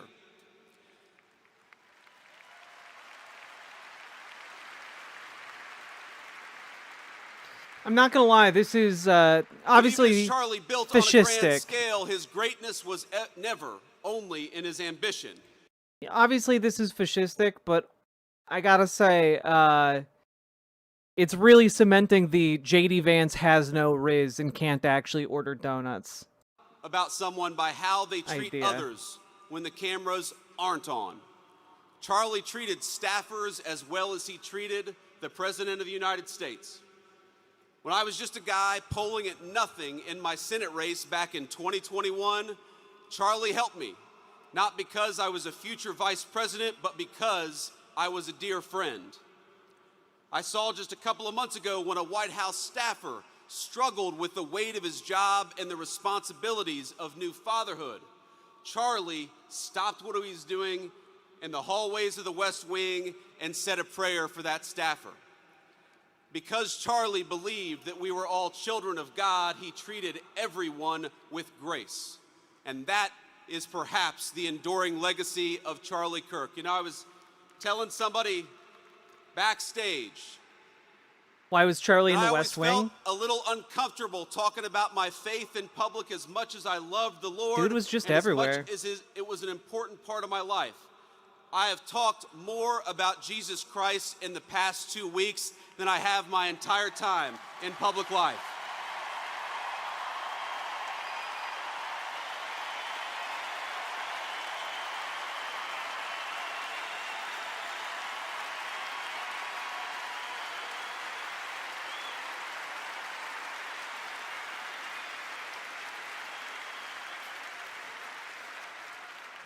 And that is an undeniable legacy of the great Charlie Kirk. You know, he loved God. And because he loved God, he wanted to understand God's creation and the men and women made in his image.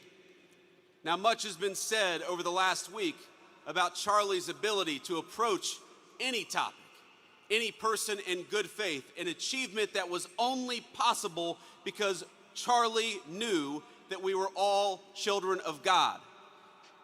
He knew deep down the truth of Scripture. And from that confidence, everything else flowed. That unshakable belief in the gospel led him to see differences in opinion, not as battlefields to conquer, but as way stations in the pursuit of truth. He knew it was right to love others, your neighbor, your interlocutor, and he did his best not to do that for people he did not deem worthy. He also understood his duty to say what is right and what is wrong, to distinguish what is false from what is true. Like, even the crowd is just kind of like, okay, all right, get on with it. All right. Charlie was slain. Those are polite doing what he applause. loved, telling the truth, proclaiming his faith, building out a dream. And now he's gone. And our hearts feel so empty because he's been taken Not from one us. of them knows what Charlie Kirk said. He's Not been one of them taken from his cares parents what and Charlie from his Kirk said. sister. He's been taken This is all from our darling Erica. a cynical ploy to use him for And political Erica, capital. I know That's I it. speak for this entire That's it. auditorium when I say that we love you and we will never When stop Trump dies, standing by they your are F. side, just as Charlie Yeah, like did. if Trump like has a medical issue and dies, like this is really solidifying like the idea here that if they are if they can't He was taken from us if they can't codify this new esoteric American exceptionalism, our civilization great to begin with. Then, like, they have nothing. These are the guys they have. Family and faith.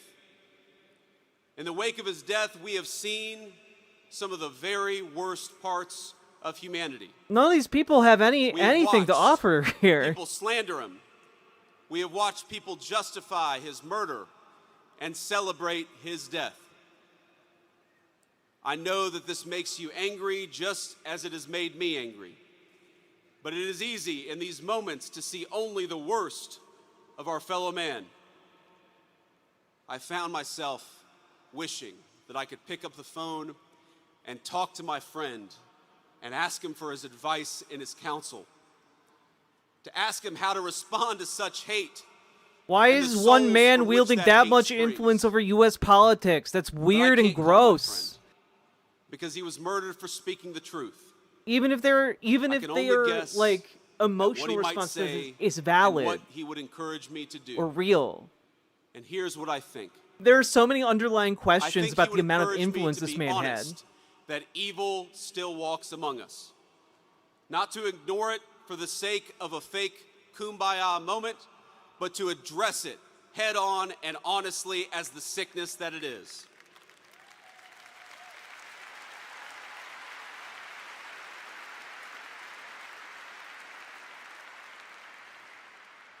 But I also think... No, I understand that a lot of these stories they're saying didn't happen. I understand. I'm not naive.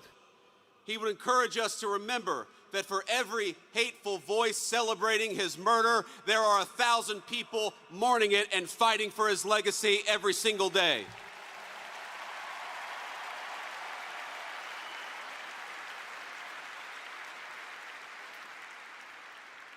He would tell me to pray. I'm certain of it. He would tell me to pray for my friends, but also for my enemies. He would tell me to put on the full armor of God and get back to work.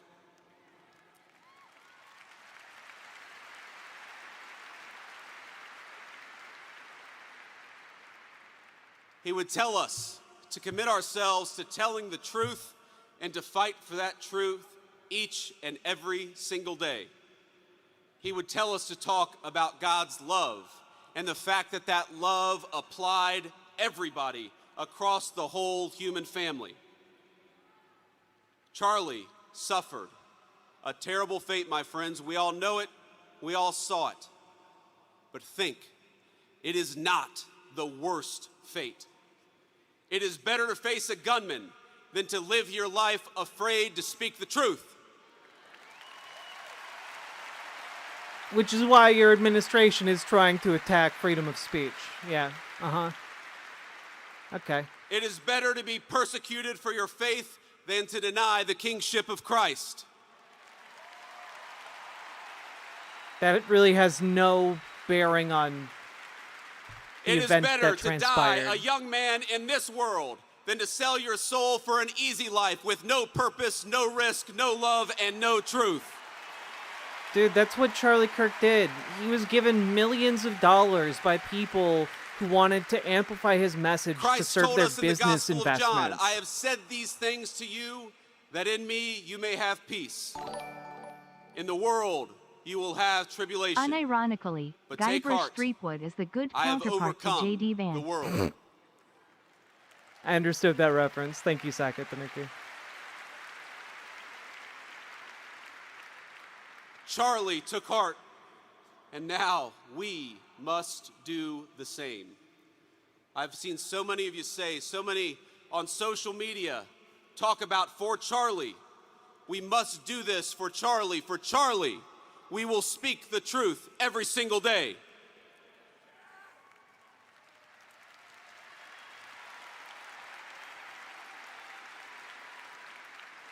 For Charlie, we will rebuild this United States of America to greatness.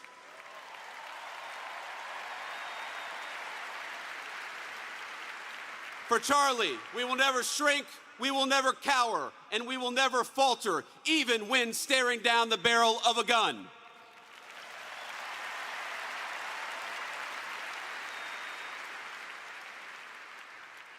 For Charlie, we will remember that it is better to stand on our feet defending the United States of America and defending the truth than it is to die on our knees. Who's asking you to do that? What are you talking about? My friends, for Charlie, we must remember. Who's killing you on your knees, man? What are you talking about? And he is a martyr for the Christian faith. May our Heavenly Father give us the courage to live as Charlie lived. That is what we must do for Charlie. You ran a good race, my friend. I love you. We've got it from here. Thank you. Y'all, like...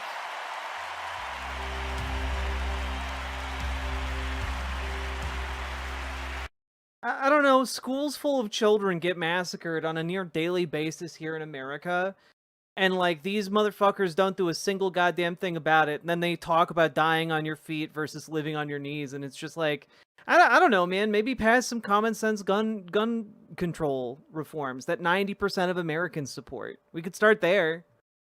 You know, like starting there seems like a decent idea. But like, no, there's nothing we could do about it. We just have to, you know, we have to vague platitude, vague platitude, vague platitude, vague platitude, you know? That wasn't as bad as I thought it would be. I mean, I think that the kicker here is going to be either what I think it's going to be what Donald Trump says. I think Donald Trump is going to be, if anyone's going to deliver an explicit call to violence, it's going to be Trump.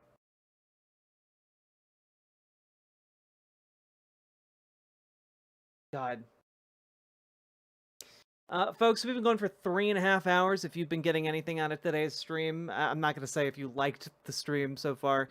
Hit that follow button, hit that like button, hit the subscribe button, leave a comment, do the things. This is fucking painful. And also consider supporting the stream with subs, donos, memberships, super chats, etc. because you guys make this show possible.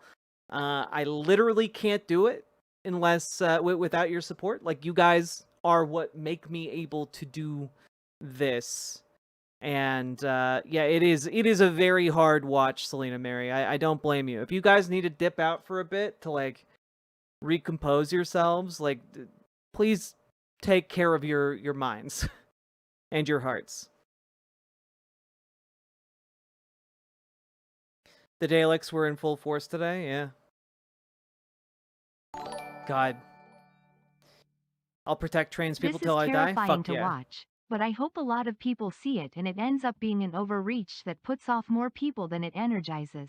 Yeah, anybody with any basic mooring in any kind of principled position in freedom or even in like biblical belief, like, should recognize this for the like heretical, awful, anti-American display that this is, you know? Like, this is truly awful. And there aren't, like, there's no excuse for this kind of behavior, right? Like, it is a blatant attempt to synthesize a new religious belief system based around American exceptionalism and Christian nationalism. Like, those two ideas are what they are attempting to synthesize here. So far, you know, it has been to less of an effect than I thought it would be, at least from what I have expected from previous exposures to like evangelical events along these lines. But no, it's not the being over the top that is anti-American. It's the ideas being espoused here that are anti-freedom, anti-expression, anti, you know, what have you. Like, the idea of it betrays the very idea of America, if not America in practice.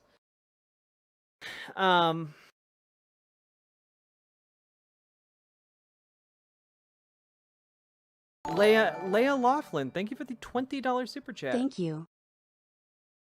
And Shootbang, thank you for the $10 super chat. Or not super chat, dono. I do hope that enough people recognize just how deeply fucked this is. This is not a funeral or a memorial service. This is an airing of grievances and an attempt to, publicly martyr and canonize Charlie Kirk in this new religious vein. And I have no doubt that they want to use this for a deeper political purpose. Here we go. Here's Erica Kirk.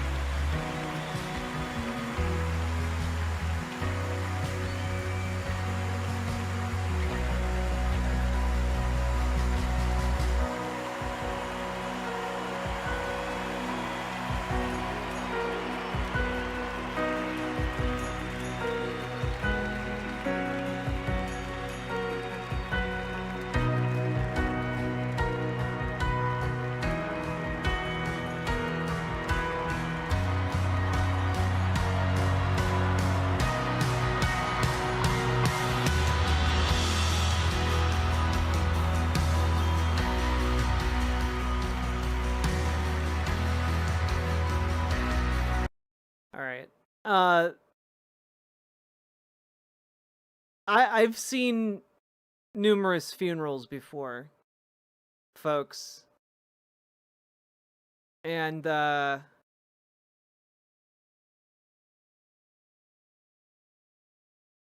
don't know what's happening here, but this does not feel or look like that.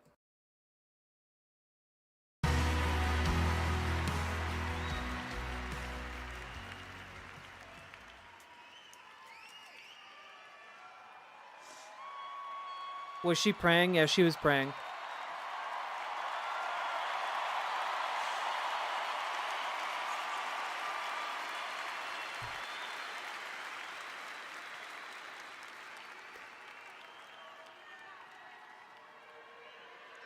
Hello. God bless all of you for coming here from all over the world to honor and celebrate my Charlie.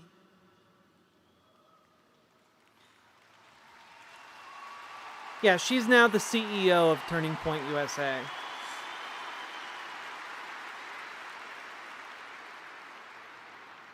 Just a few miles from here, 2 years ago at America Fest 2023, Charlie delivered a speech on stage for our TPUSA faith event. Charlie loves speaking off the cuff. He's very good at that, without a script. So I personally didn't know what he was going to say. And what he chose to speak about that day was his submission to the will of God. He quoted one of his favorite Bible verses, Isaiah chapter 6, verse 8. "Here I am, Lord. Send me." After Charlie finished, I met him backstage, and I spoke to him, and I'll never forget this. I said, "Charlie, baby, please talk to me next time before you say that statement. Because when you say something like that, there is so much power in that verse. When you say, 'Here I am, Lord, use me,' God will take you up on that." And he did with Charlie.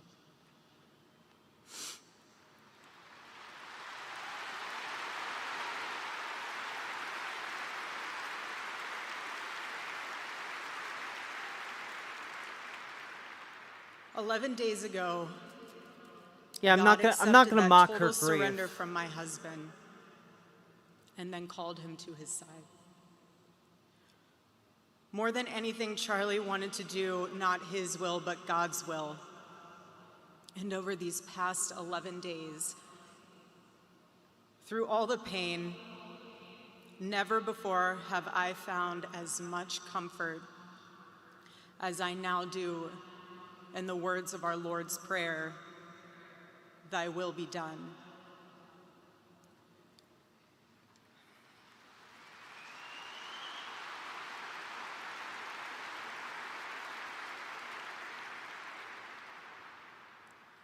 God's love was revealed to me on the very day my husband was murdered. On the afternoon of September 10th, I arrived at a Utah hospital to do the unthinkable, to look directly at my husband's murdered body. I saw the wound that ended his life. I felt everything you would expect to feel. I felt shock, I felt horror, and a level of heartache that I didn't even know existed. But there was something else too. Even in death, I could see the man that I love. I saw the one single gray hair on the side of his head, which I never told him about. Now he knows. Sorry, baby, I'm telling you now, but never told him. Didn't want to. I also saw this. What's she doing with her I face right also now? saw Like, guys, on his lips the faintest her husband smile. was shot. Like, And that told me you don't need to something be important. so cynical about this one. It revealed to me a great mercy from God in this tragedy. Come on now. When I saw that, it told me Charlie didn't suffer. Even the doctor told me. It was something so instant that even if Charlie had been shot in the operating room itself, nothing could have been done. There was no pain, there was no fear, no agony. One moment, Charlie was doing what he loved, arguing and debating on campus, fighting for the gospel and truth in front of a big crowd. And then he blinked. He blinked and saw his Savior in paradise.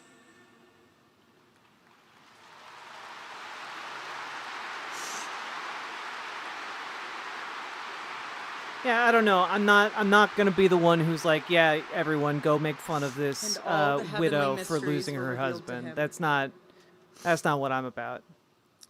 God's love But like, continued I can to be acknowledge revealed to me that in the part days that followed. while also criticizing what she's going to do as CEO of this The next organization. day on the tarmac you in know, Air Force 2, and criticizing what Charlie did.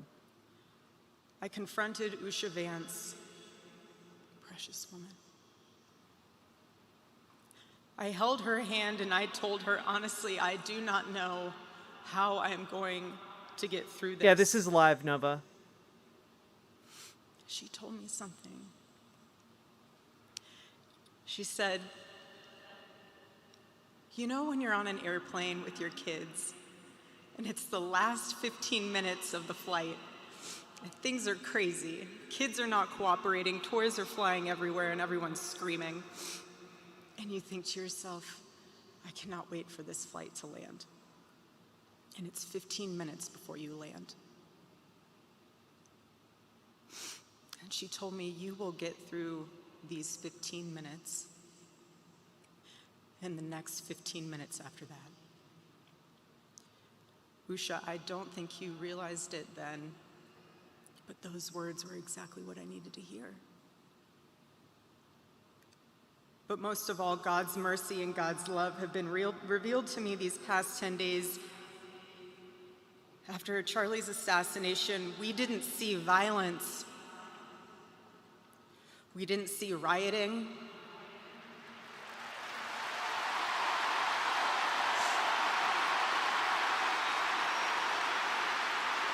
Well, it's also because a police officer didn't do it.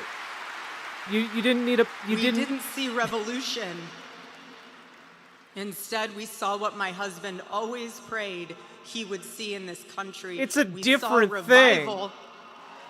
Y'all are calling for the kid they caught who did this to be executed. Which, like, fair enough, but, like, it's a different thing. A political assassination versus a systemic failure that harms people and kills Open a them. Bible for the first time in a decade. We saw The people courts pray are a for the first recourse time for an since they were assassin. children. They're not a recourse for systemic We saw people change. go to a church service for the first time in their entire lives.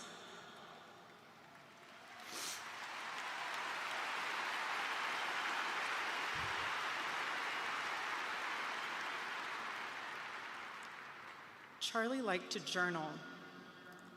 And I say this because he did it to remember important moments and sayings that affected him. And one of the things he wrote in his journal was this: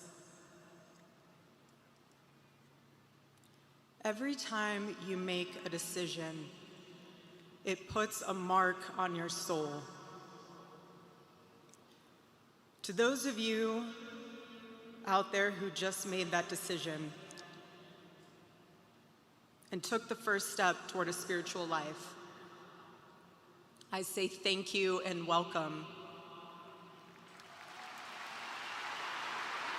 Yeah, also, we literally saw fascists marching through Florida with pictures One of day I Charlie hope Kirk, you look back and roughing realize up it was anyone the most who important dared say decision anything of your about it. life. Because it is. All of you who are already believers, it is your job to shepherd these people. Do not take that lightly. There's a website called Water the Charlie seed Kirk's of their Murderers for faith. people who didn't respond appropriately Protect it and help it grow. in the eyes of conservatives. Every day as Charlie rode into the office, he would go through his contact list. And I know there's many of you who were impacted by this. He would go through his contact list and send Bible verses for the day. He knew that faith was a habit. The more you live it, the more it grows. But know this too: the seed has only just been planted. The Oh, they enemy will also did tempt it. you They also did it in the California. most Alexis in a time Van like Dam. this one. Both sides of the country. God will always be there for you, but you must choose to mark your soul again and again in the direction of Christ.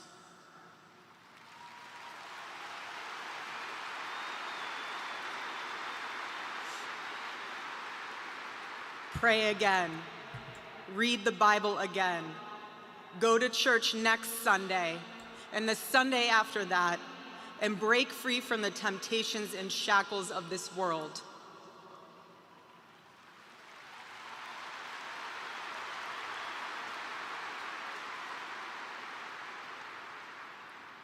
Being a follower of Christ is not easy.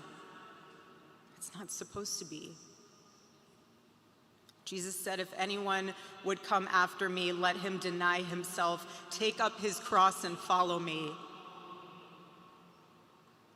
He said he would be persecuted. He said we would be persecuted. And Charlie knew that and happily carried his cross all the way to the end. And I want all of you to know, while Charlie died far too early, he was also ready to die. There was nothing he was putting off. There was nothing that was too hard or too painful, or nothing that he just felt like he didn't want to do it. He left this world without regrets. He did 100% of what he could every day. But I want you to know something.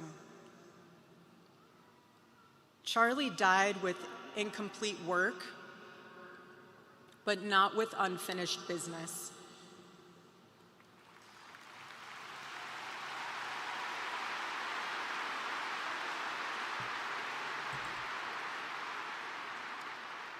But I will miss him.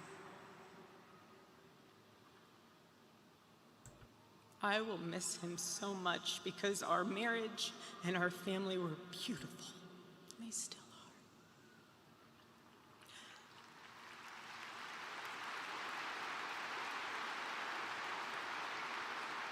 The greatest cause in Charlie's life was trying to revive the American family. When he spoke to young people, he was always eager to tell them about God's vision for marriage and how, if they could just dare to live it out, it would enrich every part of their life in the same way that it enriched ours.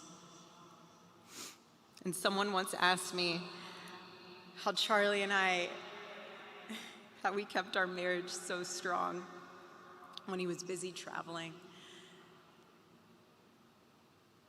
And our little secret,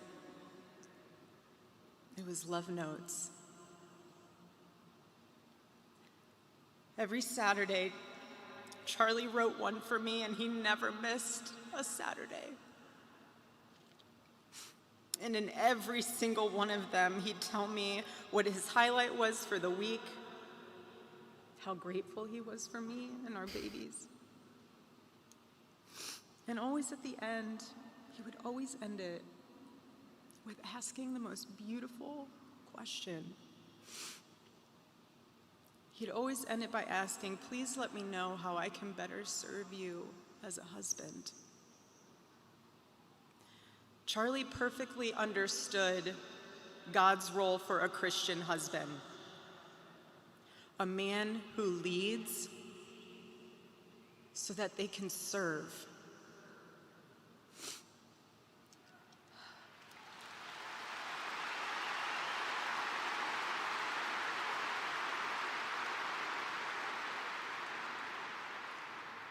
To all the men watching around the world, accept Charlie's challenge and embrace true manhood.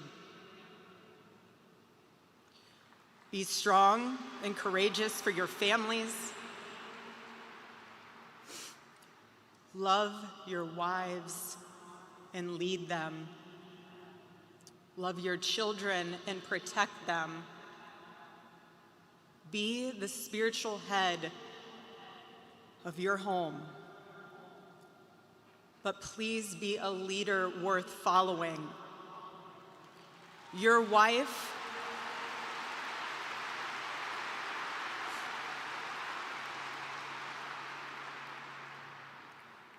is not your servant. Your wife is not your employee. Your wife is not your slave. She is your helper. You are not rivals. You are one flesh working together for the glory of God. Should you not help each other? That's like if it's an equitable relationship, then I was Charlie's confidant. The hierarchy doesn't make sense. His closest and most trusted advisor, his best friend. I poured into him. Yeah, she's the help and loved him in this so scenario. deeply, empowered him, because his love for me drove me to be a better wife. Every day he honored me, and I prayed that I could be the wife that God needed me to be for my husband. Women, I have a challenge for you too. Be virtuous. Our strength is found in God's design for our role. We are the guardians. We are the encouragers. We are the preservers. Guard your heart. Everything you do flows from it. And if you're a mother, please recognize that is the single most important ministry you have. Just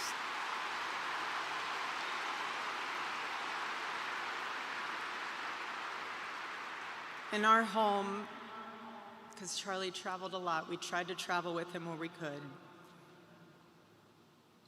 But I made sure that when Charlie returned from work, It was his sacred landing place, away from the worries of the world.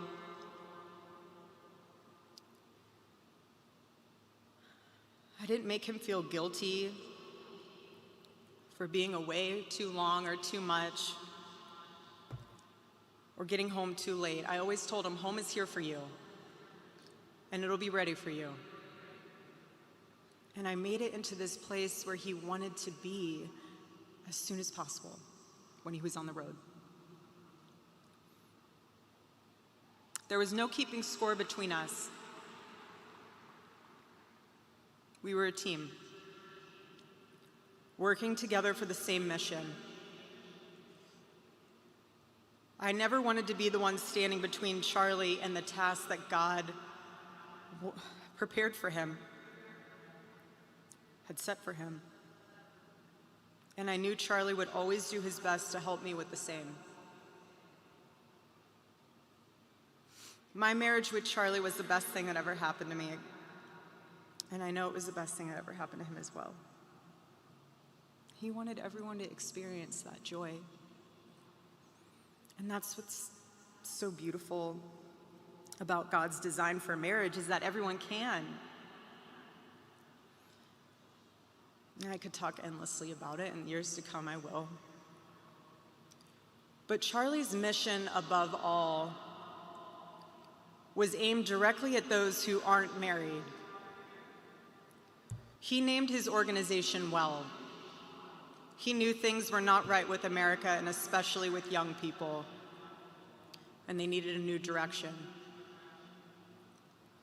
Charlie passionately wanted to reach and save the lost boys of the West, the young men who feel like they have no direction, no purpose, no faith, and no reason to live. The men wasting their lives on distractions, and the men consumed with resentment, anger, and hate. Oh boy. Charlie wanted to help them. He wanted them to have a home with Turning Point USA. He wanted to weaponize them for propaganda. Turning Point USA was a propaganda org. And a better life that was right there for the taking. Turning Point USA was there and paid for by billionaires to serve billionaires. My husband, Charlie. God. He wanted to save young men just like the one who took his life.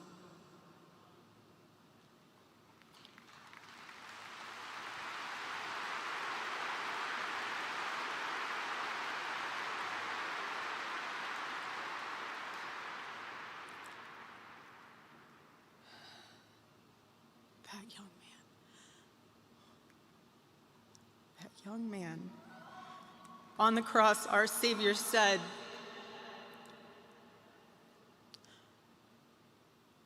"Father, forgive them, for they not know what they do." That man, that young man,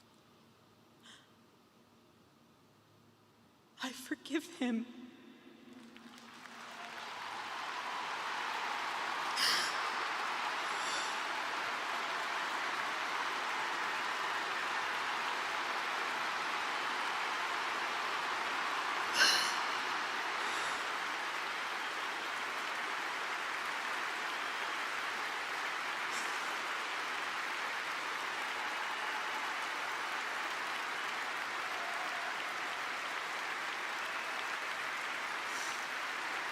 Yeah, she did not want to say that. That took a lot, and understandably so.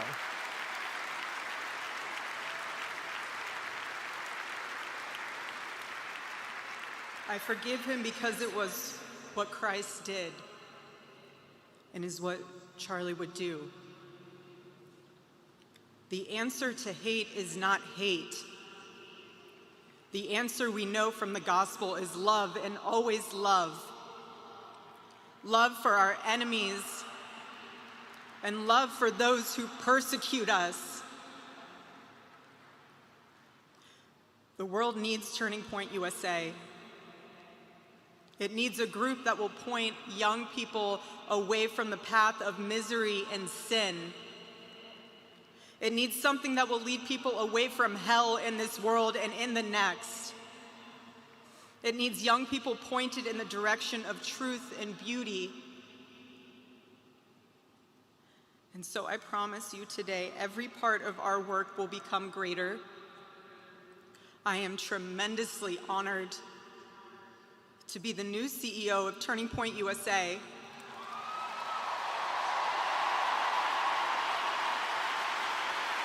This was a job interview? I mean, yes. This is part job interview, part to consolidate support behind her new position of authority. And in part, I do not take that lightly. Charlie and I were united in purpose. His passion was my passion, and now his mission is my mission. Everything that Turning Point USA built through Charlie's vision and hard work, we will make 10 times greater through the power of his memory. Chapters will grow, thousands of new ones will be created. TPUSA Faith will add thousands of new pastors and congregations.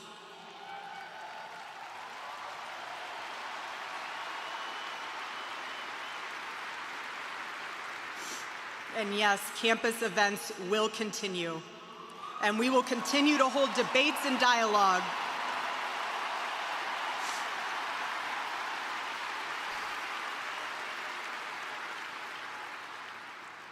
The First Amendment of our Constitution is the most human amendment.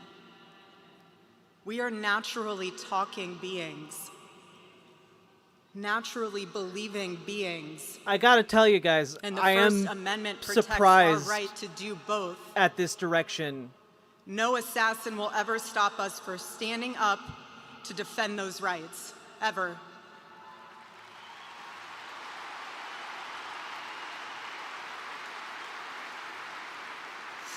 Because when you stop the conversation, when you stop the dialogue, this is what happens. When we lose the ability Wait for the pivot, and though? the Yeah, I'm waiting for willingness Trump to talk, communicate, but I gotta say, I'm surprised to hear this. we get violence.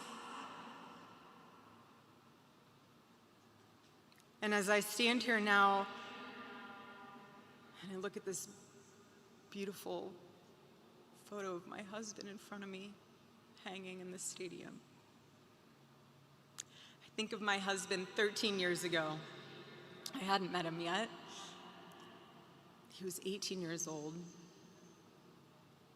a man barely out of high school, running around the halls of the RNC without $1 in his pocket and a single contact in his phone. People who saw him said that he didn't know what he was doing, but he did. He did know what he was doing. He knew exactly what he was doing. He was going to change the world, and he did. Charlie's life was a turning point for this country. It was a miracle. Yeah, I think she's going to be, like, Let that miracle, that was Charlie's a lot of life, thoughts. be your turning point as well. Choose prayer. Choose courage. Choose beauty. Choose adventure. Choose family. Choose a life of faith. Most importantly, choose Christ.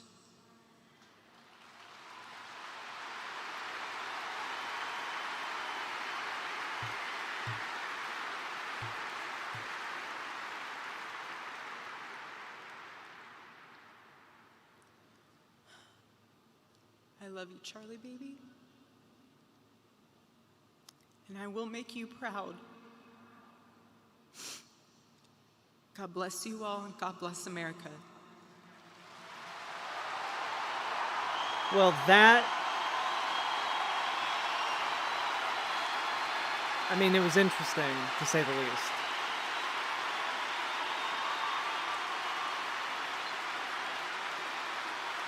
she done? Yes. So, yeah, in some ways, like indeed, you hear that, chat? TPUSA chapters will grow. What are you doing, chat? Time to get organized and grow DSA chapters. Join the Discord and ask in the DSA channel. And join DSA at dsausa.org/join. It's true! But also, folks, I do want to say a couple of things. One, I do believe her grief is real, and I in no way knock her expressions of that or belittle that. You know, I do think that there is an element of this of her auditioning for the CEO job and restoring certainty in that they're going to continue. But I do think it is a departure from what Charlie Kirk would have said to emphasize the importance of freedom of speech, especially right before Donald Trump comes on stage, which we're about to see now. And I think that that's, I mean, frankly, I think it's pretty important considering the general trajectory of where we've been. Where we've been heading with this man in particular. Like just the other day, he was talking about jailing people who yelled loudly at him. You know, he's taken people off the air. Talking about defending freedom of speech and that being our number one freedom. That is a departure from what Donald Trump has been doing actively. And I think that matters. And I think that is, it's going to be interesting to see. Is he going to continue down that route? Or are we going to see like a doubling and a tripling down on, you know, his authoritarian clampdown on free speech, right? Yeah, they really made this, oh, he's singing God Bless the USA. How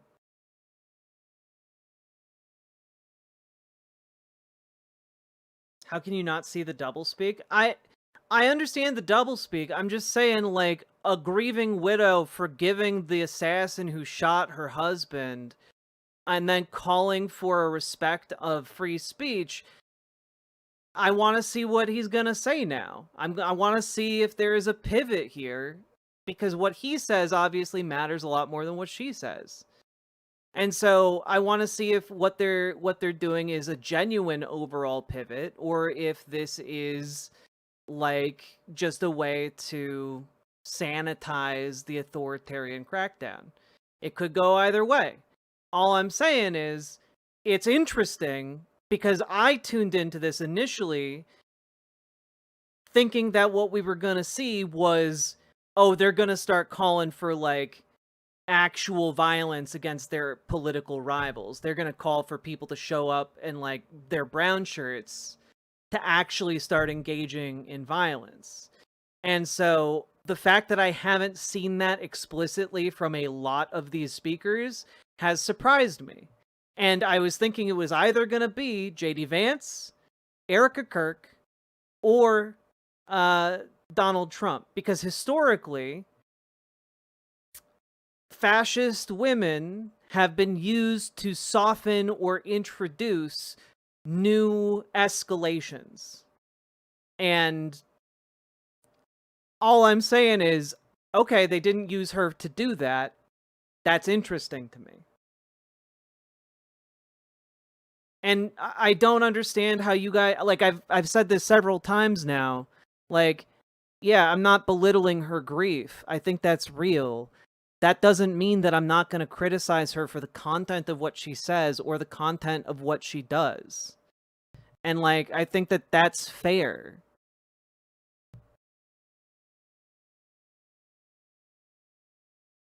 Well, I want to thank you very much, Lee. You've been there from the beginning with us, Lee, and we appreciate it. Nobody can sing that song like Lee Greenwood. Thank you very much, Lee, very much for being here. You know, it's wonderful how many of you are willing to put words into my mouth. You can pretend us versus them is bad. I don't know, man. Like, I've been doing this for years, and if that's the takeaway from what you're hearing me say about, hey, maybe it's not a great look to, like, mock a widow at her husband's funeral. Like, I guess, but, like, I don't know, maybe you should shut the fuck up and understand how that fucking comes across. Even if that's what you actually think. Examine the political utility of what you're saying and how you're saying it. I don't know, be better advocates. For fuck's sake. No? Then I assume you agree with them. Fuck off. If you refuse to be someone who is effective in this moment, you are no better than they are. Fuck off. I want each and every one of you to be as effective as you fucking can be, and the fact that some of you are gonna come here and be like, oh, well, Jack, you're look at you, you're not being mean enough to them. Like, dude, be fucking effective. If you're not gonna organize, figure out what you're gonna do. But you know what? I'm so fucking sick of people who are just wanting to be impotently angry. Fucking organize. Fucking be effective. Be a good advocate. Be someone who is capable of actually doing shit. Because when you come in here like, no, we're at war, like, okay, you're a LARPing piece of shit. Do something better with your time. Do something better with your advocacy. Like, I'm so sick of people on the far left, or people on the left in general, just being impotently angry all the goddamn time. Fucking get to work. Otherwise, what the hell are you doing? What the hell are you doing? These people are fucking organized. They organized an event in a goddamn week with over 100,000 people, with millions of people watching. What the fuck are you doing? It is an existential time and an existential question how you are going to interact with this world that we all are stuck with. And I'm begging you each and every day to work as hard as you can to make it better, to improve it, to organize, to keep one another safe. And sometimes people are just like, no, I want to be ineffective at doing that. And it's just like, I don't have time for that anymore. People in this community don't have time anymore for that shit. That was a luxury that we no longer have. So I want to see you guys do shit. I want to see you guys organize. I want to see you guys be effective. And if you're not willing to be effective, then I have no sympathy and I have no time for you. You need to organize because the problems we have are not a grieving widow. The problems we have are an entire aligned system. And we need to build and organize something that is capable of pushing back on that. That is our job right now. If you believe we are at war, you need to join the DSA and the SRA/JBGC. If you think it is bad, then organize and train. Like, I'm so fucking sick of sitting here and be like, oh guys, this problem's really bad. We have to organize. We have to organize. We have to organize. I say it all the fucking time, every single time I am live on this show. And some people have listened to me, and that's great. But as things get worse, and they're going to continue to get worse before they get better, and that getting better is contingent on us organizing. But as things get worse, I have less and less patience for people who want to sit around and have a rage circle jerk. So, here is your homework, chat, before we continue with this. You have to figure out what groups in your community you are going to be joining with. Maybe it's Indivisible. Maybe it is your local Tesla takedown protests. Maybe it is your local library having different organizations. Maybe it's your local LGBTQ center. Maybe it's your local Democrats. Maybe it's your local DSA. Maybe it's your local homeless shelter. Maybe it's your local soup kitchen. I don't give a fuck what organization it is. I want you to organize. Maybe it's your union. Maybe you're unionizing your workplace. Organize. Organize, and not just organize, but figure out a way how in your community you guys can apply that organizational pressure in order to do things like protect trans people in your town or city, or in order to make sure that ICE isn't like your local sheriff's department isn't cooperating with ICE. Okay? You have the ability to make people in your community safer, and if you are instead saying, no, I want to be as abrasive, I want to be as rude, I want to be as, like, mean as I want to be, rather than embracing being an effective advocate, I have no fucking time for you. We had that time a year ago. We no longer have that time. If your fucking ego is more important to you than making other people in your community safe, you have no business being in that community.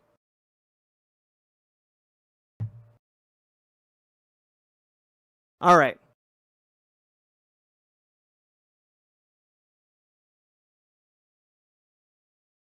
Monster for speaking the truth that was in his heart. He was violently killed because he spoke for freedom and justice, for God, country, also, no King's Day, October 18th. Be there. For common sense. He was assassinated because he lived bravely, he led boldly, and he argued brilliantly without apology. He did what was right for our nation. And so on that terrible day, September 10th, 2025, our greatest evangelist for American liberty became immortal. He's a martyr now for American freedom. No one's asking you to pretend to have any sympathy, but if you can't say something constructive or useful in this time, then keep your fucking thoughts to yourself. Like, I'm sorry. If you think that it wins you over anyone to be like, haha, I'm glad that this widow's sad, it doesn't. It makes you look like a monster to normal people, and we need everyone on our side we can get. Be effective. Just, for fuck's sake, I'm just asking you guys to be effective. Do you think it's sad he died? No. I owe no one my grief. I owe no one my joy. And he has neither. We are currently experiencing what 60 years of organizing on the right has accomplished. It's true, Sake Tanuki. And it's frustrating, because we need to condense our ability to organize in a much shorter amount of time. I know I speak for everyone here today when I say that none of us will ever forget Charlie Kirk, and neither. And that's now totally will fine, history. DCK. Ooha.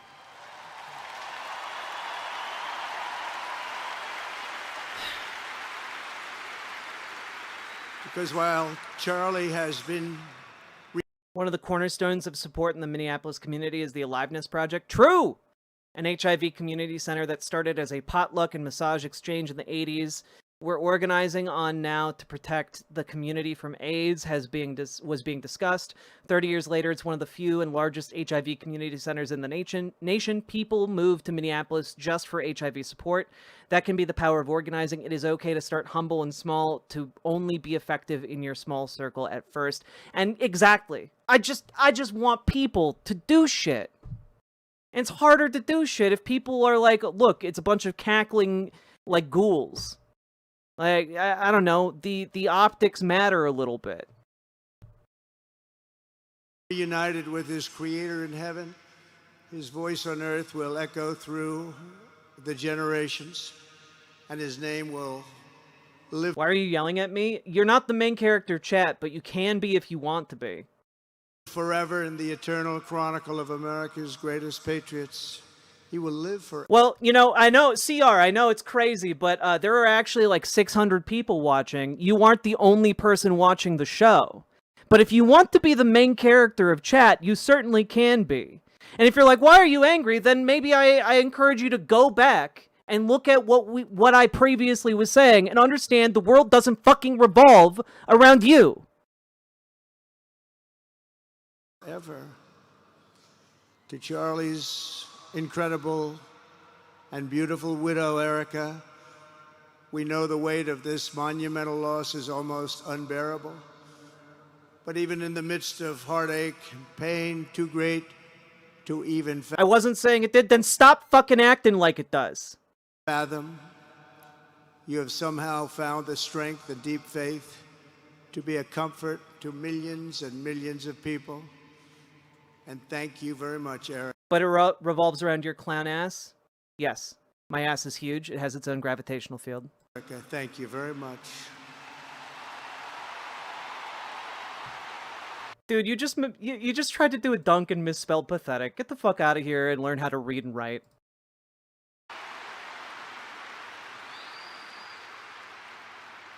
Today, an entire nation wraps its... Just like, fuck, man. All I did was ask a question, and then you demanded another question, that I answer another question, and you're upset about how I answered that question, and I'm telling you that the context of how I was answering previous questions might explain my reaction to yours. But I guess you're just socially illiterate. Which it's kind of par for the course of people who decide to be main character of chat.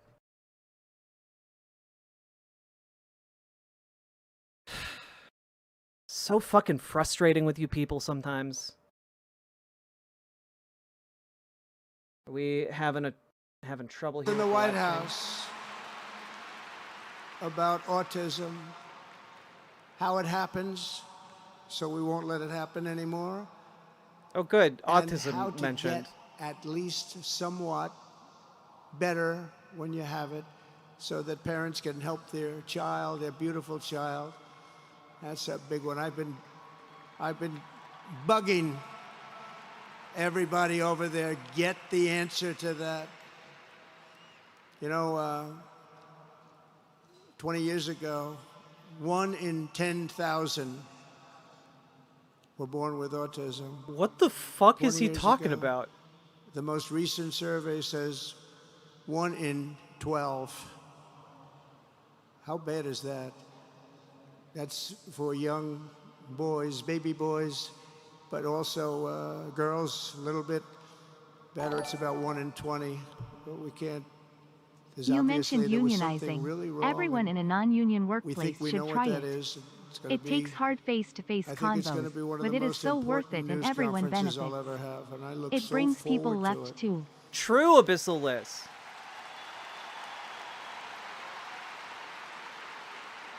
And you know who else looked forward to it? Because he knew. I'd tell him a little bit about what was going on. Did Donald Charlie. Trump forget what front row center? What event he was at? We'll be missing him tomorrow. It was such a big deal for him too. He brought together Donald Trump, Bobby Kennedy, right here in the great state of Arizona 1 year ago. Remember that? What a night, what a day that was. And it was Charlie who was among the first to speak to me about a man from Ohio by the name of J.D. Vance. Have you ever heard of him? He's doing a good job. Most mentally sharp president we've ever had. Often call me, sometimes the night before a big event, the other side of the country. And it'd ask me, it'd say, do you think you could come and speak at the event? The following day, right? I'd say, Charlie, I'm the president of the United States. You want me to travel 4 hours by plane? And you know, sometimes I did it. He was a very good guy. He was a very convincing guy. He didn't stop, but he would ask for things like that. Sir, could you be tomorrow in California? I said, Charlie, give me a break, please. He just wouldn't stop. And he succeeded. Do you guys see the new ballroom? Look at all the trucks. Went because you never wanted to let Charlie down. And you suddenly worked so hard. You 100,000 just voices didn't want to let cried him out down. in I unison. felt guilty. What the make America asterisk asterisk asterisk asterisk is he talking about? Indeed. He'd make me Hey, feel Paladin, very guilty. thank you for the 5 tier 1 subs. As president, many people asked me for things, but Charlie was one of the few who always gave more than he took. He was a giver, much more than a taker. Are you allowed to say that at a funeral? oh my God.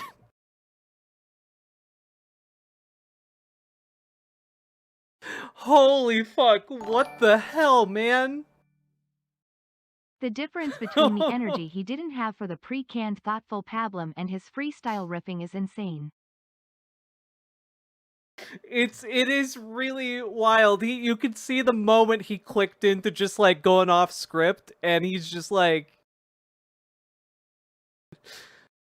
oh God. Fuck. Do you support that he was killed, that Charlie was killed? No, I don't support any political violence. But similarly, I also don't support the political violence Republicans are doing to tens of millions of people by, like, repealing, like, He Medicaid died. funding. How sad. How about his wife that I want to fork? Vava voom. Jesus. I just, like, it's weird to me that Republicans will constantly talk about, like, oh, well, do you support the political violence done to Charlie Kirk? But they never, ever, for a goddamn second, ask about the political violence being done to the undocumented or done to, like, the poor, you know, when it comes to Medicaid. Like, I'm sorry, I think policies enacted by the state that result in thousands of people dying or being tortured, I think that constitutes political violence. But Republicans seem to be very okay with that type of political violence done on scale versus political violence done solo. And I happen to oppose both of those.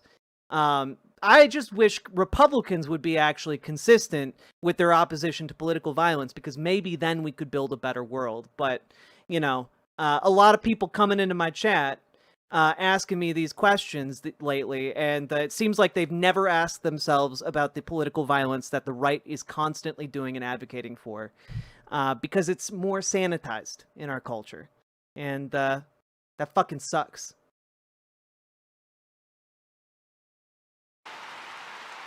It's true. It's because they don't consider the undocumented or the poor people worthy of respect. Honestly, this whole section with Trump no matter has been how so wild. We started out with him getting his own song and fireworks. Now a rambling eulogy that makes no sense. It is so disrespectful, it's wild. Really, it really is. It's not political violence. I'm sorry, are politicians passing a law that enacts violence by a system? It's systemic political violence, CR. If you don't think that the violence done by the state is political violence, then I'm sorry, I don't think you understand the topic. CR, are you fine with torturing undocumented people? It's my turn to ask a question, actually. Are you fine with torturing undocumented people?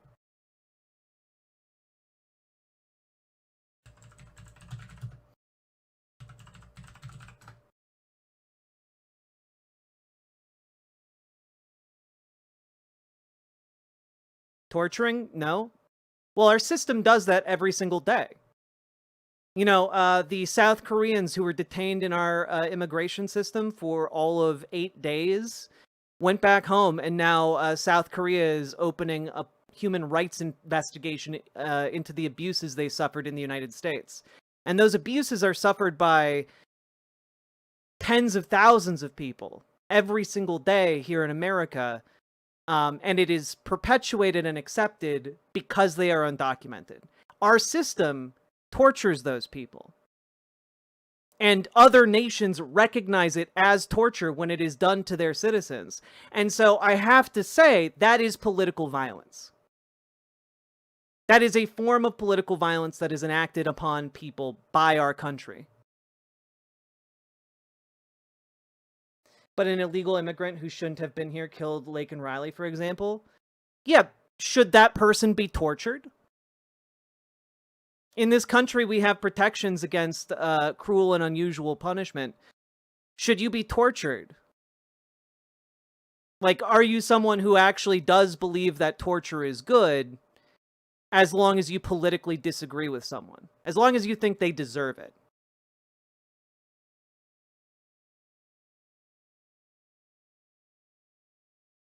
No, he should be in jail? Yeah, exactly. A murderer should be in jail. Yes. So, my point is, we have a system that tortures people, that other nations recognize as torture. It is a system that is being empowered by this current administration. And I consider that to be political violence at scale. Systematized political violence at scale. And the ability to recognize one act of political violence, but the inability to recognize systemic political violence is, I think, one of something you need to consider and overcome, CR. Because, I don't know, I think one person dying in an act of political violence is bad. I think thousands of people dying as a result of a politically violent system is bad as well. I think both these things are bad, and the badness at scale doesn't make it better. It makes it worse, actually.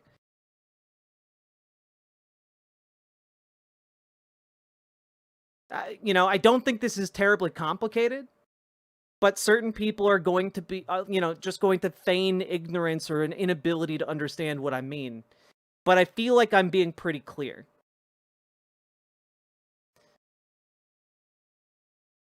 Big Charlie became, no one was too small for him to notice. He was good to everybody. Didn't matter. Wait, every other country sends undocumented immigrants back. Why can't we? We can. However, the issue is, we could also just document them. Documenting them is another option. It's not an either or. You know, you can document them. You can, in fact, better fund the programs that process folks so you aren't holding people in detention in horrible conditions for years at a time, indefinitely. You can actually create humane systems to do these things, but the choice not to is a political choice. Our system and the people who currently run it have chosen to make it torturous on purpose because they support political violence against the undocumented.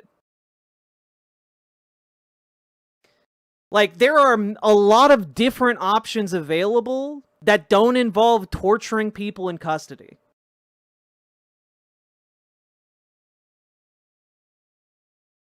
And I feel like, you know, an inability to recognize that is weird. You're fine sending illegals back. I'm fine with any option that involves treating them as fucking human beings. You know, if it is I would prefer and advocate for giving them a pathway to citizenship and allowing them to live in our country and work and contribute to their communities and, like, our wider society. I think that's better. I think having a pathway to citizenship is way better than torturing them indefinitely. And if the only other option, if I can't get them documented, then I would prefer that they be sent and treated humanely and, like, sent to a place that isn't going to torture them.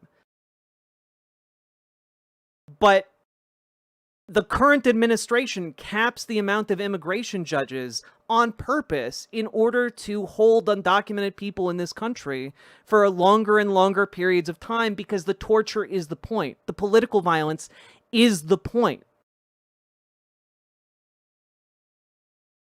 Because they can get away with it. And frankly, if you locked someone in your basement and tortured them because they were undocumented, that would be a monstrous crime. You would be one of the greatest sick, one of the most sick and deranged people ever to walk the earth. But when we do it to thousands or tens of thousands, because it's politically convenient and expedient for us to do so, folks like you can't seem to understand that that's political violence.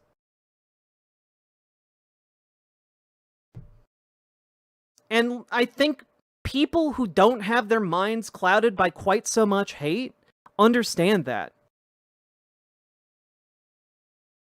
Am I asking questions nicely? I don't give a shit if you're asking them nicely or rudely. You've derailed the entire stream for me to answer your questions, and I'm irritated by that. But I think your questions get at an interesting inability to recognize political violence at scale. That inability is something that is endemic among conservatives in this country. It's one of the reasons why y'all can walk around thinking that you're good people while supporting an administration that stands for torturing, you know, they want to torture up to 10 million people. You know, that's how many people they want to detain and deport, but our deportation system is not made to deport people. It's made to detain people. That's why private prisons that run all of these holding facilities are making a lot of money. We're allowed to disagree. That's how America was founded. Yeah, but your disagreement isn't based on any actual argument. You're just listening to my argument and saying, well, I disagree with it for no actual good reason. And when I ask you, well, do you think this is torture? You're like, yeah. And then when I ask you, do you think we should torture people? You say no. But then you support an administration that tortures people at scale. Do you not see the flaw in your reasoning? And if you're asking, like, why am I talking at you loudly? It's because, you know, it doesn't seem to be getting through to you. The point about political violence. So it's kind of like, you do have a constitutional right to be a dipshit. That is allowed. But it's not a particularly good argument. You're just committed to being wrong in the face of facts that are inconvenient to you. Crisis converted. I'm going to have to ask you to stop typing in all caps.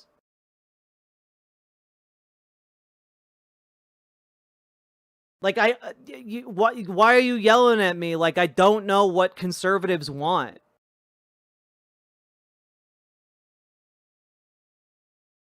Because I don't follow it closely enough to know these things? Well, I do. And so what's frustrating is that you sought out a stream of someone you disagree with to ask if I support political assassinations. And that's frustrating because a lot of people have been asking me that question specifically to try and add me to lists of folks who are going, like, to be harassed or doxxed or threatened. And that's frustrating to me that you are imitating that behavior. And I'm assuming here that that's if you're coming here in good faith in the first place. I like to assume good faith from folks. But also because when I explain the problem, you don't seem to understand the explanation. And I don't know what to chalk up that inability to understand to other than either bad faith or an inability to just engage with this topic honestly. It was a good faith question. And then what is your block? How can you walk through this entire line of reasoning and then do like the Patrick Star meme with the license or the credit card, whatever it is? Like where are you getting confused?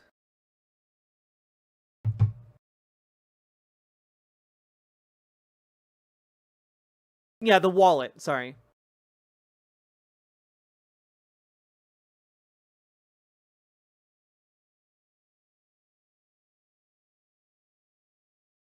Rayman and Patrick, true. Sorry. I did not watch SpongeBob growing up, so I have no idea what the characters' names are aside from Patrick, Squidward, and SpongeBob. And Plankton and Mr. Krabs.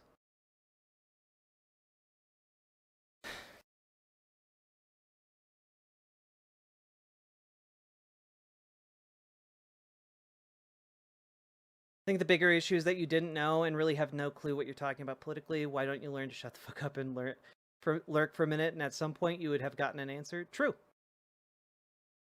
For example, if Biden was assassinated, I would be against it. Well, that's good. What about political violence at scale, though? which was the topic we were talking about. Do you understand how individual political violence is unacceptable, but in conservative circles, political violence at scale seems to be extraordinarily acceptable? I just want to be heard. You can be heard without typing all caps, Crisis Converted. Like, I read 3 different chats. But, like, I don't have the ability to respond to 3 chats worth of people at any given time. But when Trump was shot, I wonder how a lot of you thought. I think political violence is bad. I'm consistent in my beliefs. Are you? When Melissa Hortman was assassinated in Minnesota, did you grieve? Did you shed tears? Did you give one single shit?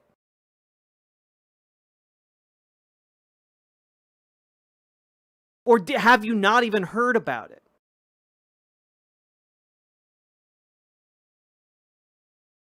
You know? Like, I genuinely, I don't know who that is. Yeah, she was the Speaker of the House in Minnesota, and a guy dressed up as a police officer less than a year ago showed up at her door, murdered her husband and her, and killed their dog. And that man had a list of different political people on the left that he wanted to target and assassinate. There was a massive manhunt. It was only 3 months ago. Yeah, you've already forgotten about it.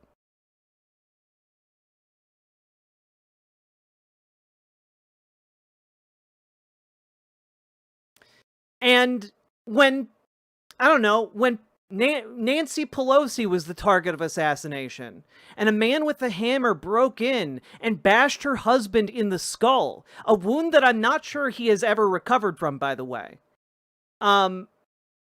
Conservatives, including Charlie Kirk, thought it was funny. Charlie Kirk wanted to crowdfund bail money for the man who bashed Paul Pelosi's skull in. The son of the president tweeted out how it'd be so funny to dress up as the assassin, the would-be assassin of Nancy Pelosi for Halloween. I didn't forget, I just didn't know her name. Yeah, don't you think that's kind of weird? Don't you think that's kind of weird? That you're coming in here to interrogate me about political violence, and you don't know some of the most recent would-be assassins of politicians in this country? There was an entire plot from like 13 people to kidnap the governor of Michigan and blow up a bridge in order to cover their escape so that they could go into the woods and put her on trial and kill her for crimes against the people of Michigan. Conservatives just like completely memory hold that one.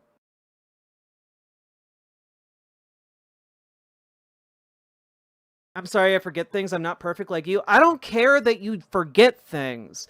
What I care about is that you came in here demanding like moral and political consistency from me that you can't demonstrate yourself. And then you insisted that I give you the attention of actually conversing with you. And when I lay out a political argument that draws a line from individual acts of political violence to systemic acts of political violence, you can't seem to understand that systemic acts of political violence are political violence. And I think that you can't understand that because it would be incredibly inconvenient to the way that you think about the world.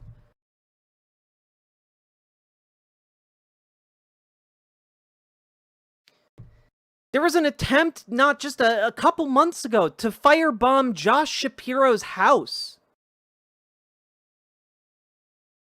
while there were people inside.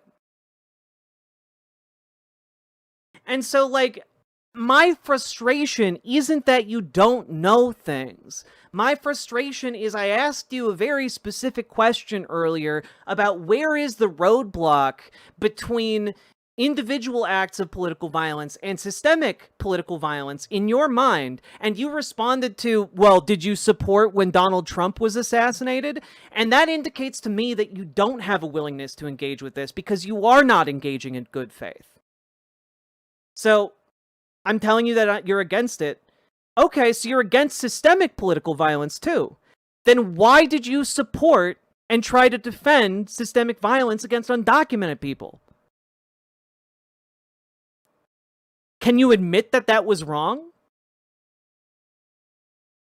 Can you admit that, like, if you are against political violence, then you should be against this particular administration that is voting constantly to enact greater and greater forms of political violence? Because I think every administration, Democrat, Republican, or Whig, or whatever, should be held accountable for their acts of political violence. I'm consistent in that regard. Are you? Are you someone who is going to prioritize a world? I don't agree with everything this administration does. I guess I just have to ask then, like, what are you doing voting for an administration that was running on the idea of mass deportation now?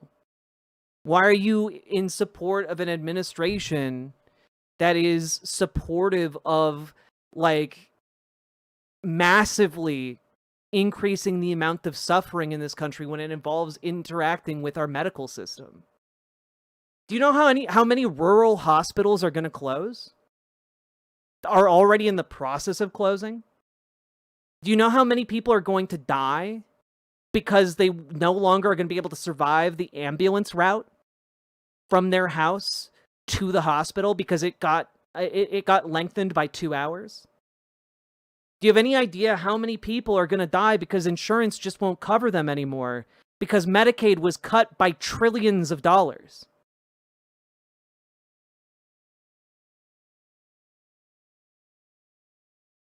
And I just...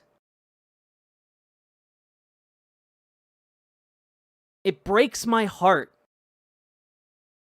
Because for so many people, it's like they never even considered that the violence could be systemic.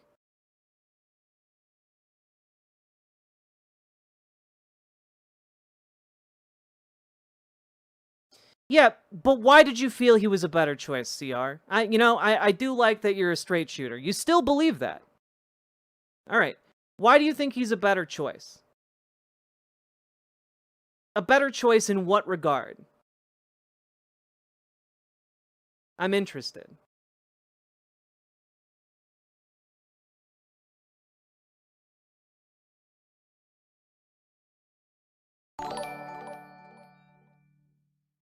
Guy is here to be deliberately obtuse and is not worth your time. They are sitting here going in circles over and over the same things, ignoring your well-reasoned statements to turn around and assert the opposite. Maybe. That is possibly true. He had experience. So does the vice president. The vice president of a country has experience running the country. This is not a good argument. On what issue do you think he is better?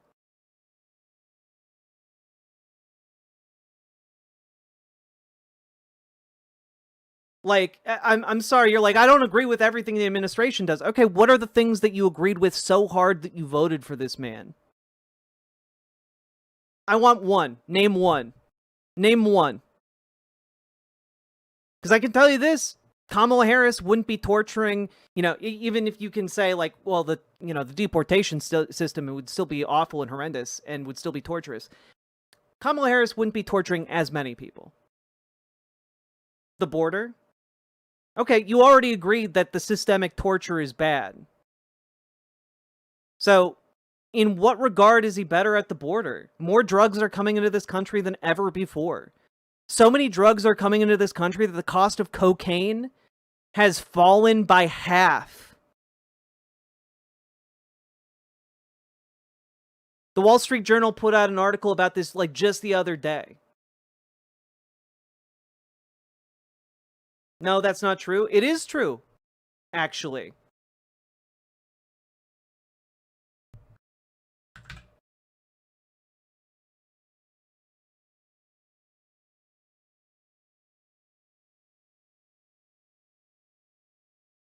It actually is true. We covered this earlier in the stream. The Trump administration's war on fentanyl created an opening for El Señor Mencho to smuggle cocaine into the U.S. by the ton. By the ton! Crime is also down. Crime has been down and going down steadily since Biden was in office and since, like, the pandemic. This is not a result of Trump's policies.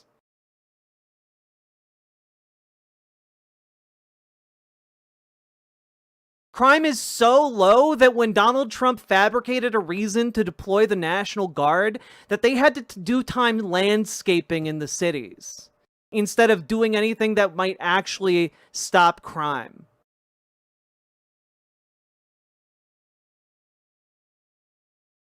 I can give you another reason. Go for it. I got all day.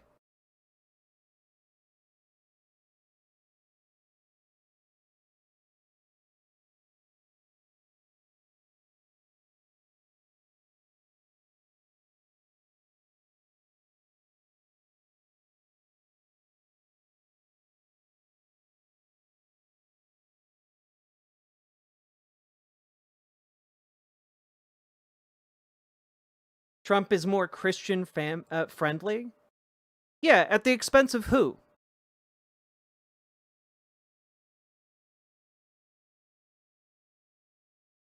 So, like, because you get special treatment, it's worth selling out every other American? That seems actually patently anti-American. Of course cocaine is up. Have you seen the way this administration acts, and in the first admin cocaine use rampant too? Like, of course cocaine is up. Well, I mean, have you seen Donald Trump's children? Of course cocaine is up.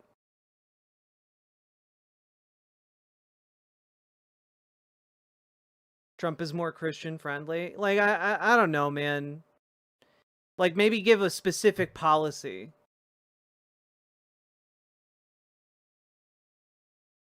What, like, oh man, did he win you over by quoting 2 Corinthians? Y'all remember that? Biden and Harris support LGBTQ, so that helped you. Yeah, Biden and Harris supported LGBTQ people to not be discriminated against. It's literally the opposite of what you're putting out there. There's not discrimination against Christian Americans in this country. There is discrimination against LGBTQ people. In my lifetime, queer people in this country have been, like, crucified along the side of the road. In my lifetime, queer people were left to die of AIDS, of a pandemic that Christians, good Christian Americans, thought was justified because God hates queers. When did I say I hate gay people? When did I say you hate gay people? I'm talking about good Christian people in the 90s and the 80s. So, and I'm talking about discrimination against LGBTQ people. Don't talk to chat, talk to me. If you're going to talk to chat, I might as well not even give you the time of day. Right? Yeah, you're the main character, bro.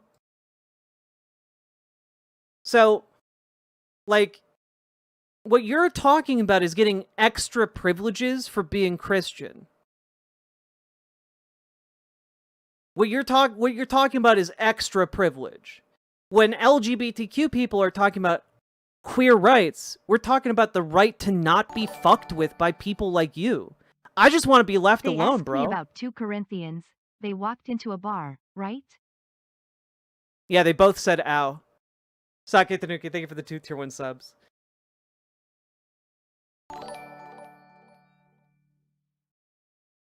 That's not even true, because a lot of the people being deported and tortured are That's Christians, true. specifically That's true. Catholics.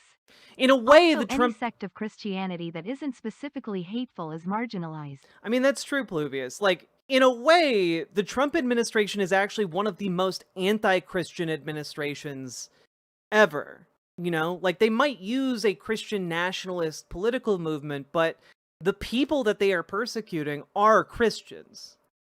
Like, Latin Americans, people from Latin America and, like, Hispanic folks are some of the statistically most likely to be Christian people on the planet, and they are being discriminated against.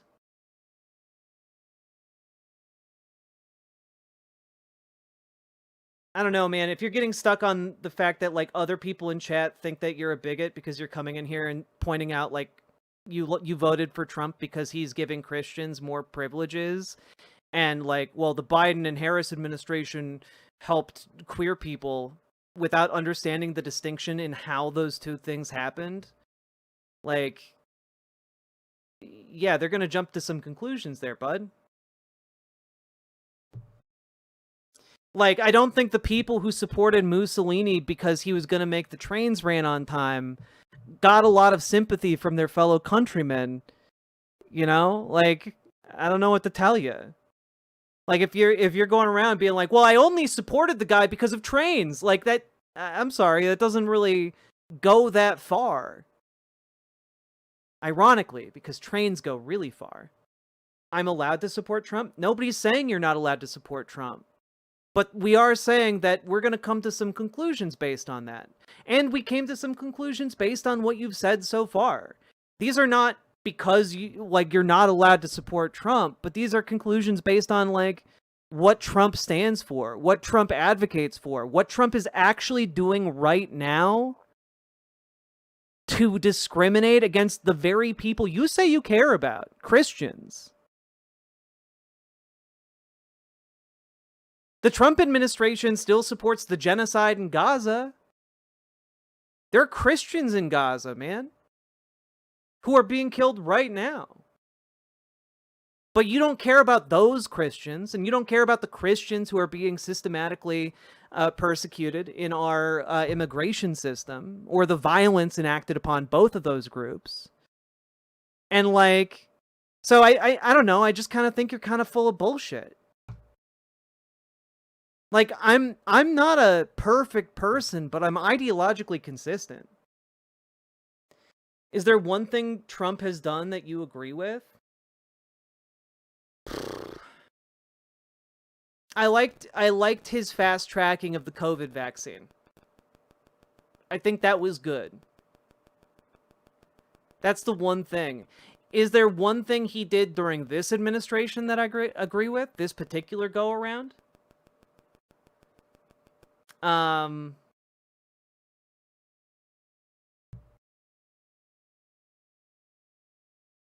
Like, during this particular one? I don't know about that. I don't know about this particular go-around. It's been pretty bad. It's been a pretty severe downturn. Like, I don't know. My partner runs a small business. Tariffs have been absolutely catastrophic for her business. I know they've been absolutely catastrophic for auto workers, for basically every in industry in this country. By the way, Harris supports Israel too. Yeah, and I thought that was bad, and I called that out at the time.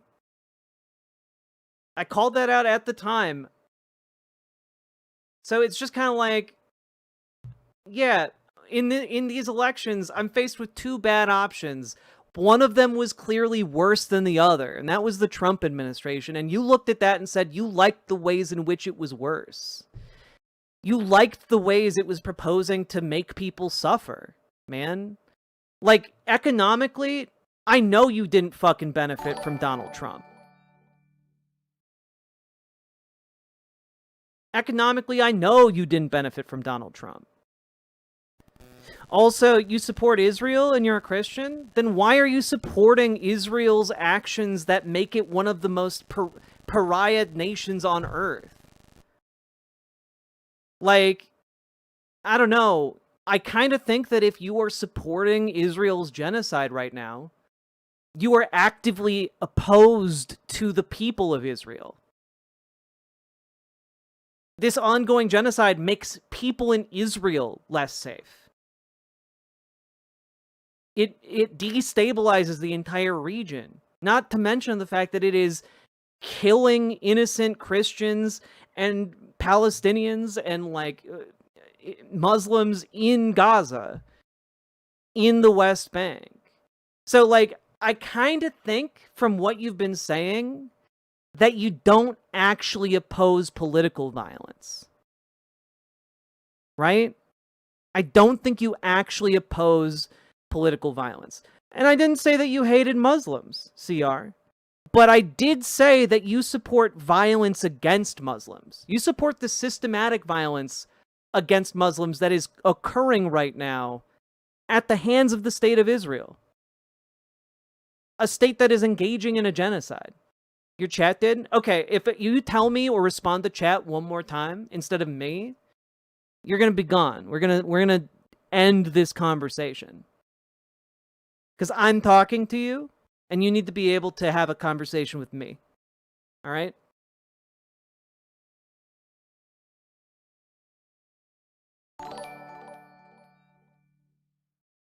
Speaking of someone who has personally benefited from Trump's policies financially, I still live in an objectively worse world now than I did in 2024. It's true. Like, even if you got a massive tax break from the Trump administration, like, I'm sorry, every other industry is failing right now because of these tariffs. Like, I don't hate you either. I don't hate you, but like, you support some heinous, violent shit. Like, you came in here to talk about how you support Israel doing a genocide. That you support a systematized approach to torture undocumented people. That you, like, support, like, Christian nationalist ideals that would strip me of my fundamental freedoms in this country. And, like, I don't know, man. I think that you support political violence as long as it's against people you think deserve it. So, I just, like, you might not recognize it, but you're kind of full of shit. I do appreciate that you've been able to remain civil, but, like, understand, I put up with, like, 1 million people who come in here cocked like you every single day. I get, like, rape and death threats in my DMs every single day. And I understand you're probably going to walk away from this conversation being like, well, I didn't send her rape and death threats. But, like, you're still walking away from this conversation in support of political violence. I said I'm against democratic assassinations. Yeah. I'm also against assassinations. But you know what? I think even more importantly, against more than just political assassinations. I'm against violence imposed en masse. I don't think a political assassination becomes more okay if you just do 1 million of them. You know? I don't think a political assassination becomes more okay if, like, well, you know, the guys in charge said it was okay, so, you know, we're going to do 1 million political assassinations. I think that's actually worse. And you don't seem to understand that, which is weird to me. Instead, you make excuses for that kind of violence.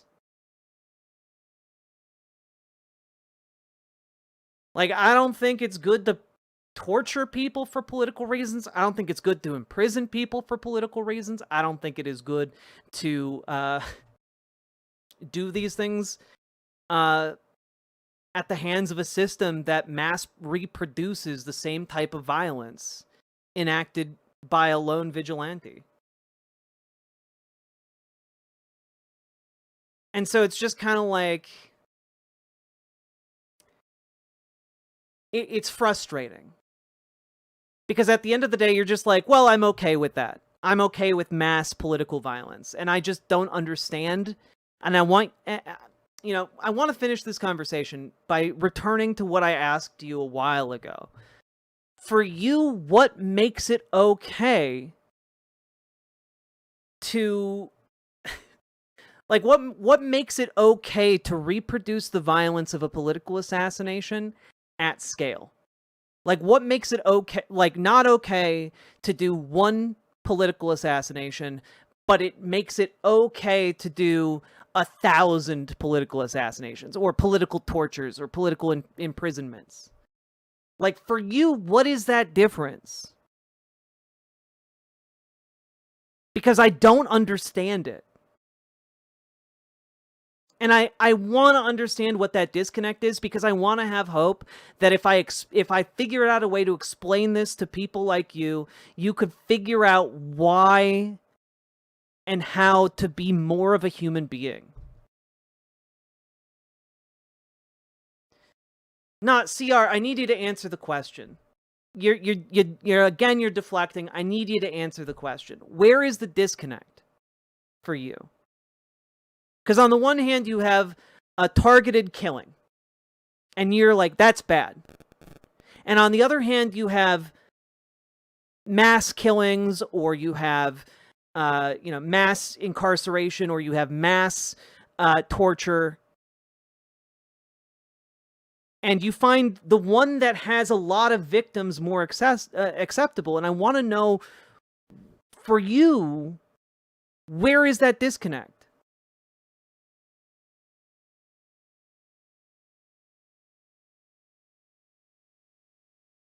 And I need you to answer that question. And if you can't answer that question, just say, I can't answer that. Or I don't know. But I want you to think about it. Because I think it's an important question. Not just for, like, the ability for, like, this one interaction to be successful, but, like, for us to be able to have conversations like this. In general. Like, not just you and me, but, like, because I don't believe it's an assassination to put illegals in jail, but it's not just putting undocumented people in jail. It's torture, and other countries recognize it as torture. And if you don't think it's torture, is that the line for you? Like, you don't think undocumented people are being tortured? Like, you don't think, like, the alligator Alcatraz shit was, like, torturing them?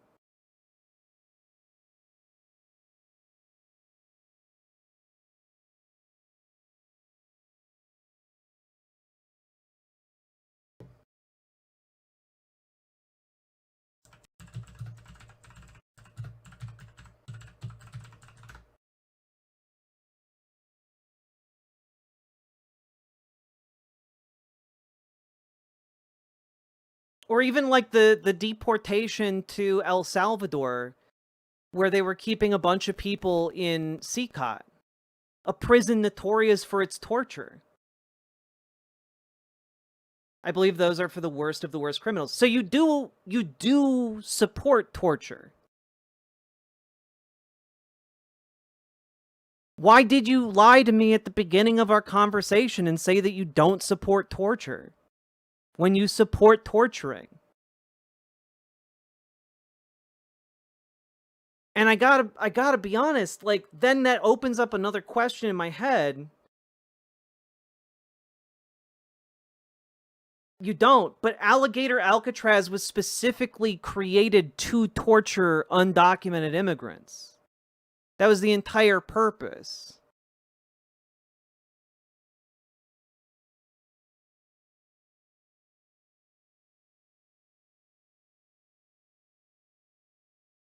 And it's not just for the worst of the worst, because people who were picked up off the street went there.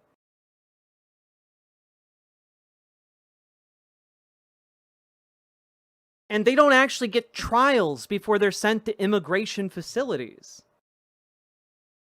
Like, they don't get a day in court.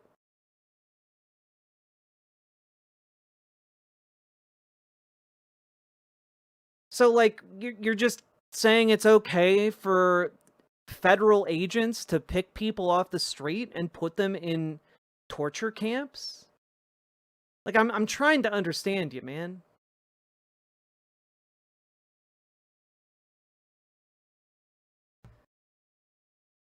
And if you just don't care what happens to them, like, okay. But, like, that just validates my initial assessment that you are in favor of torturing people as long as you think they deserve it. I don't know enough about it. Well, say for the sake of argument that everything I just said is true. And you can go look it up later. Because I'm not giving you a free lesson in all this shit that I've talked about on a daily basis for years. Like, for the sake of argument, it's true. Do you support just taking people off the streets without a trial and putting them into a torture camp?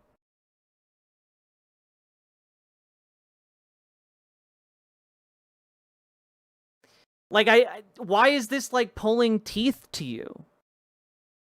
Why can't you just say you don't support it? Why are you just like, well, I don't know enough about it? Like, as if it's like some kind of nuanced question.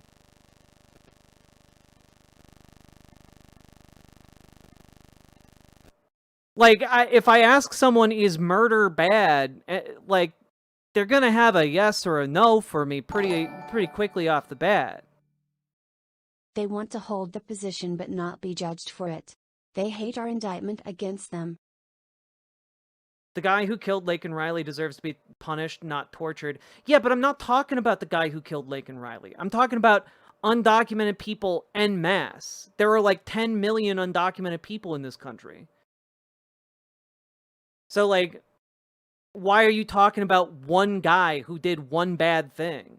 This is like me saying, like, oh, white people do most of the school shootings. We need to disarm white people. That's a fucking crazy thing to say. Like, it's a complete deflection and, like, doesn't get us anywhere. Why are you doing that? Why are you doing the equivalent of that? Why can't you engage with this question directly?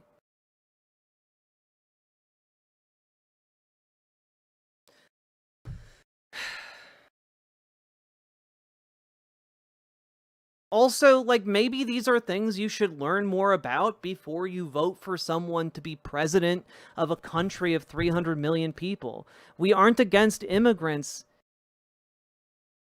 That's also not an answer to the question, is it? We are against illegal immigrants. So I'm going to ask you one question, and I need you to answer it pretty succinctly here. Because it kind of sounds like you're saying, well, we're not against immigrants. We're against undocumented immigrants. So, like, are you in favor of torturing undocumented immigrants? If the question is, if the answer is just you're okay torturing undocumented immigrants, that's fine. But I think you need to understand you are in favor of political violence. As long as that violence is at scale. You know, as long as you can't imagine just one person doing all of that violence, it's okay. And you're either okay, define torture. Dog. Other countries who have had their people go through our system for like a week are opening human rights abuse cases against the United States. And like I mean, just look at how South Korea is reacting to how their Hyundai plant workers were treated, man. They're shutting down like their entire investment operations in the US. But yeah, I think if you don't understand what torture is in this conversation, if you don't understand the concept of torture, no, like, what are they doing to torture them? Well, you know, in CCOT, they would regularly beat prisoners. Prisoners were raped. They were denied like outside time. They were put into solitary confinement, and again raped, often in solitary confinement. In a lot of these facilities, that continues to be the case. Many prisoners, male and female, and including children, are the victims of sexual assault, systematized by the people who keep them there. They undergo sleep deprivation. They undergo denial of even seeing sunlight. In Alligator Alcatraz, for example, mosquitoes were weaponized in order to attack prisoners that were seen as unruly, which is a common tactic, by the way, in concentration camps historically, starting with like the Spanish in like the 1400s. But they would strip prisoners naked, and these are just people, again, no trial for anything that they did. They were just abducted off the streets, stripped naked and sent out into Florida's swamps. And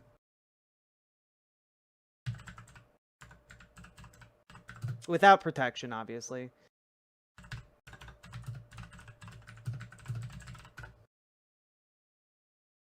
Here, do I have a...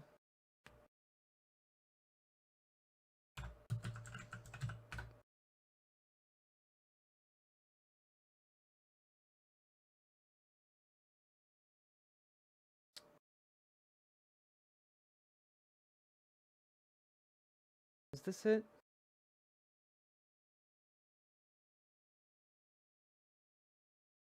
This is what people think, Playboy. Nah, this is a skit. I need like an actual video to demonstrate to you what the fuck happens in Florida, in the Florida Everglades.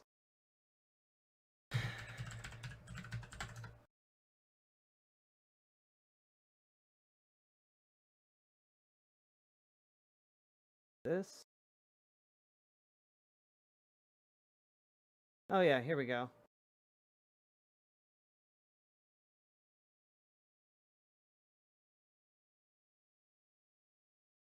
So bad. Yeah, look at all these mosquitoes featuring this baby snapping turtle. Normally we would talk about him, but this is so bad. Okay, everyone love animals and look up things about baby snapping turtles because I don't. Baby snapping turtles are pretty cool, but if you don't have clothing on and you're in the Florida Everglades in a swamp, and it's torture. It's torture. I don't want to see it. Well, I don't want to see it. Well, then why, you're like, define torture, then, I don't know, the basic definitions of torture: systematized beatings, deliberate, exposure to interpersonal inmate violence, weaponized torture. Like, these are endemic to especially our system for imprisoning undocumented immigrants. And all of these facilities, they're denied medical care for any of their injuries because, again, they're privatized facilities, so they're being run for profit. So these for-profit companies don't invest in keeping these prisoners, safe or secure or healthy because that's a waste of money for them.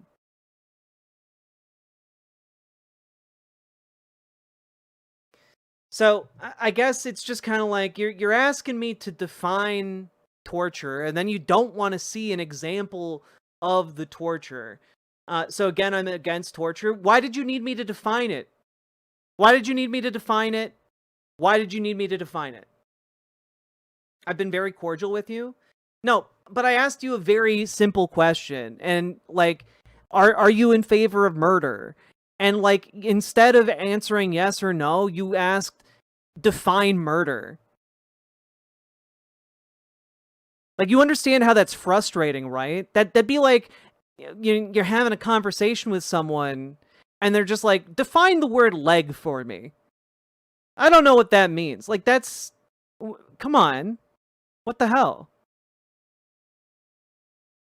And also, for the record, I don't give a fuck about your cordiality. I don't care about that. What I care about is deepening your understanding, or at the very least, my understanding. So, I guess you're against torture, but you voted for the guy who's gonna torture the most people. You voted for the party that is gleefully opening Alligator Alcatraz, and you support him. And you think that this is actually his best issue. So, like, it doesn't make sense to me. Like, I haven't wished anything bad upon you. You literally were like, oh, yeah, you know, we got Christian nationalism now at the expense of LGBTQ rights. You literally want me to have less rights, man. You haven't wished anything bad upon you. That's like, you're like saying that, and you're also at the same time like saying like, well, I think it should be illegal to like, you know, discriminate against you when it comes to like a bathroom or like a place of employment. Like, okay, I mean, I guess the civility is appreciated, but I guess I don't really give a fuck about the civility if the price is like giving up my fundamental rights as an American to participate freely and openly in society. You know? Like, you are saying like, I haven't wished anything bad upon me, but you voted for tangible material harm to be done to me. Like, you voted for an administration that has actually made my life measurably worse. You voted for an administration that harms me economically, that harms me when it comes to my civil rights, that harms me when it comes to who, like, is going to employ me, when it comes to, like, my ability to speak freely on the internet. You have harmed me in a myriad of different ways, and, like, I don't really give a fuck that you haven't wished that harm upon me when you are part of the problem doing the harm to me. Does that make sense? This is like, I don't know, maybe like a more dire comparison would be like, you know, oh, well, I don't support Jim Crow, but I voted for like segregationists. Like, come on now. That's crazy. That's wild.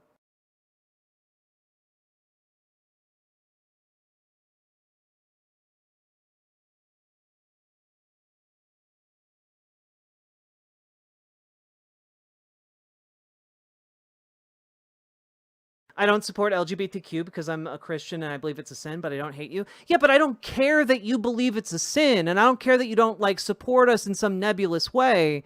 What I care about is that you have attacked my fundamental rights as a person. Does that make sense? Like, if I said you shouldn't be able to vote because you're a Christian, that would be, and I voted for someone who was running on a platform to do that, would you really care if I said I didn't hate you?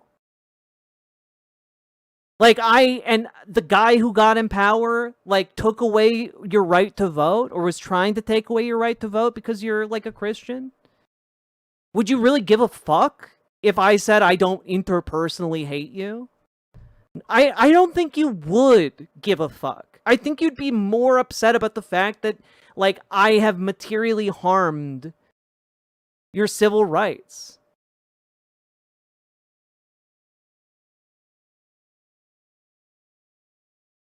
Like, I don't need you to like me. I don't need you to, like, not hate me. You have a right to hate me. I'd appreciate that you don't hate me. Yeah, but I don't give a fuck. I don't give a fuck what you think about me. You're two letters, bunch of numbers, random on the internet. Who gives a fuck?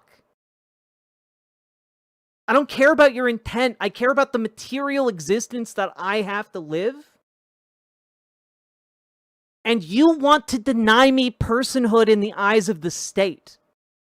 That is an act that is dripping with hatred on a systemic level. And I think that this is part of the issue, is that you want to systematize your belief system to discriminate against people like me. And I think that to you is more important than any amount of humanity I might possess. And I think that you might not interpersonally hate me, but you hate LGBTQ people enough that you are willing to make them suffer because that's what you believe is right. Because you don't believe LGBTQ people deserve as much humanity as you have. Right?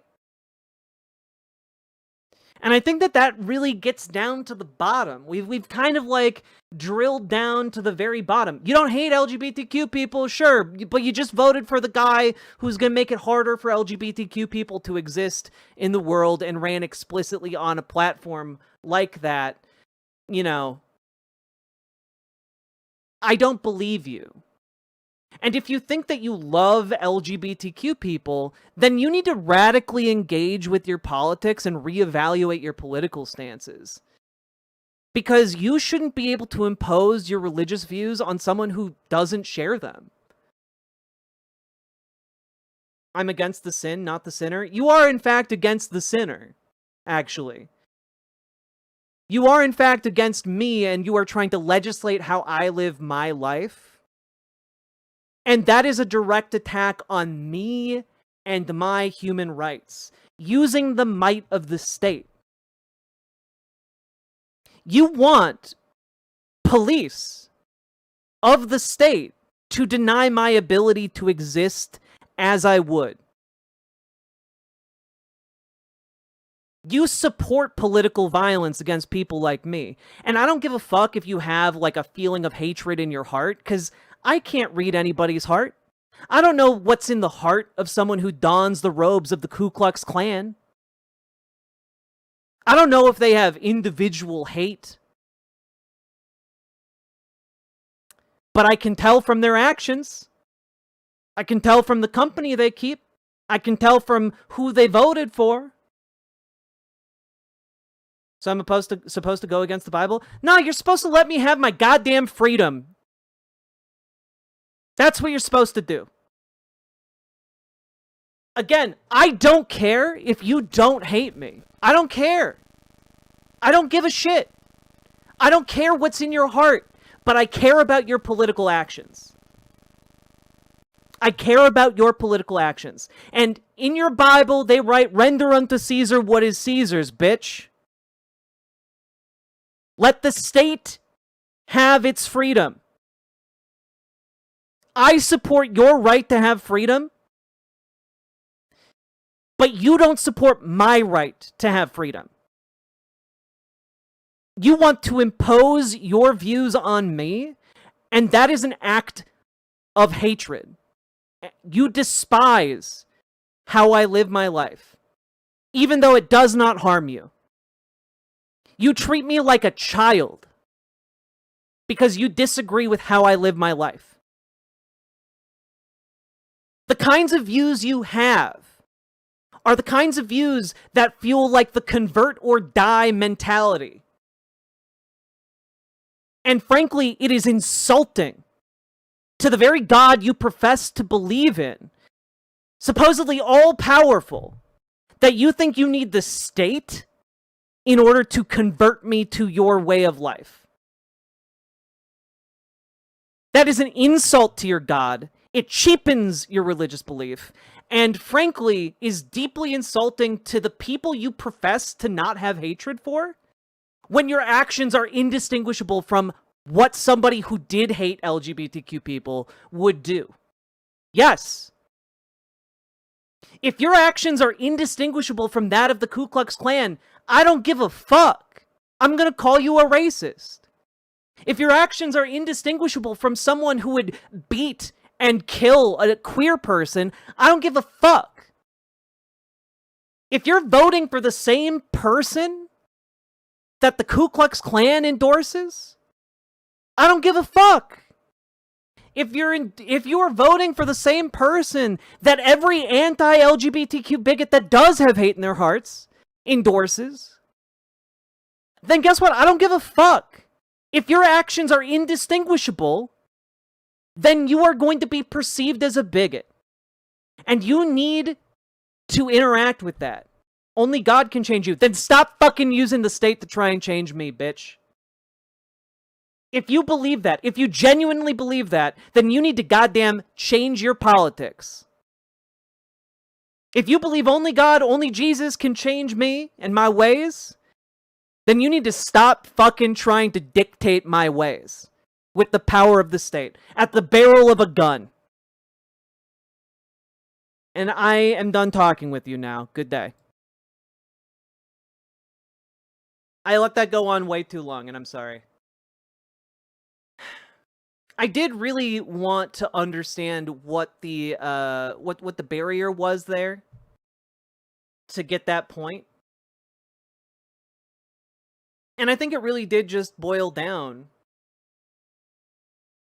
to an inability to like this separation that some people have between the feelings that they have in their chest, the thoughts they have in their head, and then the actions that they take on the world. You know? There is this disconnect because some people are like, well, hatred is only what you feel. Or hatred is only what you think. But hatred is also what you do. And like, a lot of people just don't get that. You know? And it's frustrating. Because I want to find the kinds of words that can reach people when they disagree with me. But there are some people who will come in here and just be like, well, actually, I support torture. No, I don't. Well, you know, maybe I do. What is even torture? And like, they just keep going back and forth because they don't really have a position other than, you know, they don't like a certain group of people.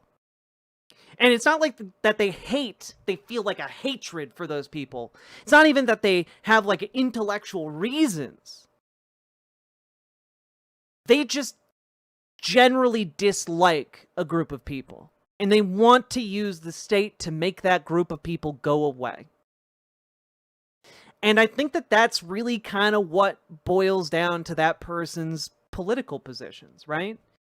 They don't hate LGBTQ people. They just disagree with them and think they're inconvenient and want them to go away. And, you know, they don't hate undocumented immigrants. They just disagree with them and want them to go away. Or they just dislike them and want them to go away. And it is the mentality of blanket generalizations like that, that like, I mean, I think in a way prevents people from actually engaging with the world, you know? You need to have a critical sense of self as well as a critical analysis of the world. You know, and a lot of conservatives, and this is endemic, by the way, to conservatives. And not just conservatives, but to fascism in general. It's one of Umberto Eco's 14 points of fascism, right? And it is like an inability to do introspection. You know, and this works hand in hand with the anti-intellectualism of fascism, but the inability to introspect denies people the ability to know themselves.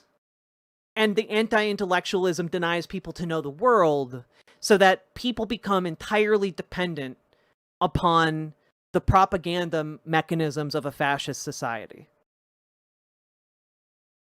You know? Maxwell de Groot. I did a lot of conservative political work for the past decade, and I mean a lot. But the moment it became inescapable that the people I was working with were motivated by hatred, I was done. So I'm done. It's extremely distressing that hatred appeared to be the primary motivation. Yeah.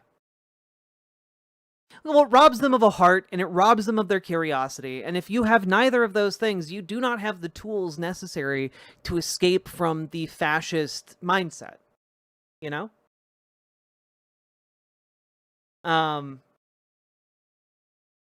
It's sad, and I'm not really sure how we break people out of that. You know, aside from, like, going individual to individual and, like, over a long period of time from people who love them and are close to them, like, presenting them with a different set of facts, I'm not sure how to break people out of that mindset. It's one of those things that I think about a lot. And it's one of the reasons I indulged that conversation to the degree I did. And it's, I don't know. I really hope, I continue to hope, I guess. Did you manage to de-radicalize anyone in stream before? You know, there have been people who've commented on my videos and in my chat to tell me that I have helped them de-radicalize. But rarely when I'm talking to one individual, am I talking, on stream anyway, am I talking to that person to try and change their mind? And in a similar way, I'm not trying to change that chatter's mind, folks. What I'm doing is I'm trying to learn. You know, I'm trying to figure out, what is this? Where is this disconnect, and how can I address it so that I'm better at my job, while also providing you guys with, I think, an example of how this back and forth can go or does go, you know? Because I do not recommend you guys have the amount of patience for that particular type of interaction that I have. But I think that, in a way, it's revealing to you guys and helpful to you guys, which is why I think doing it live is sometimes good. That was a good faith effort on your part, not theirs. Yeah, probably.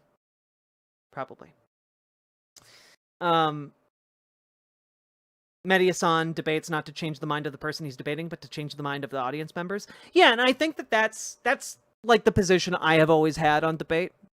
It's that if I'm going to do a debate, I want to influence you guys, not the person I'm talking to. On a lighter note, Dominic Monaghan and Billy Boyd, Mary and Pippin's actors, have a podcast called The Friendship Onion. Oh, that sounds delightful. I love that all of those people are still friends years later. Quite often you give me new rhetorical devices to use against people like this. Yeah. And my hope is that in a conversation like that, where it just becomes blindingly obvious that someone has no idea what they're talking about, that they have no real arguments for the positions that they hold, my hope is that if a conservative sees that, it makes them question their positions and their politics. Because I don't think you can lead a conservative to an answer when it comes to politics, but I think you can, like, you can make it apparent when someone else is being really dumb. And it can sometimes trigger folks to introspect. Like, seeing stupidity on the part of others, or ignorance on the part of others, or bigotry on the part of others can cause one to reflect on their own politics. And I think that that's one of the tools that I hope is happening. So,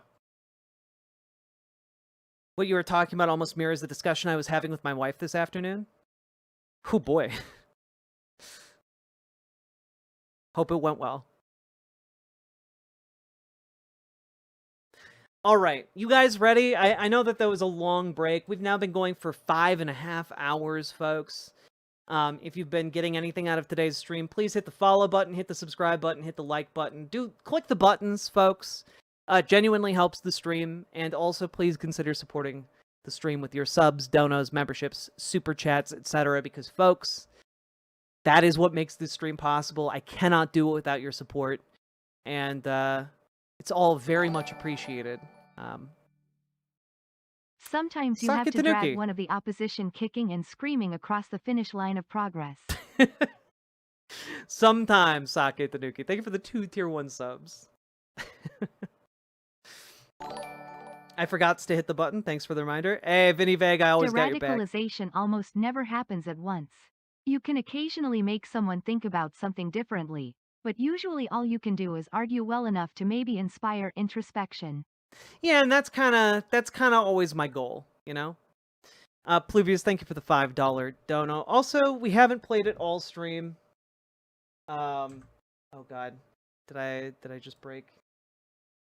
I think Instagram is being silly. We got a little song to let you know what to do, folks. Some good shit from our good friend of the show, Jazz Dog. Which, I don't know if you guys know this, but the jazziest dog I know. K-Thing, thank you for the £2.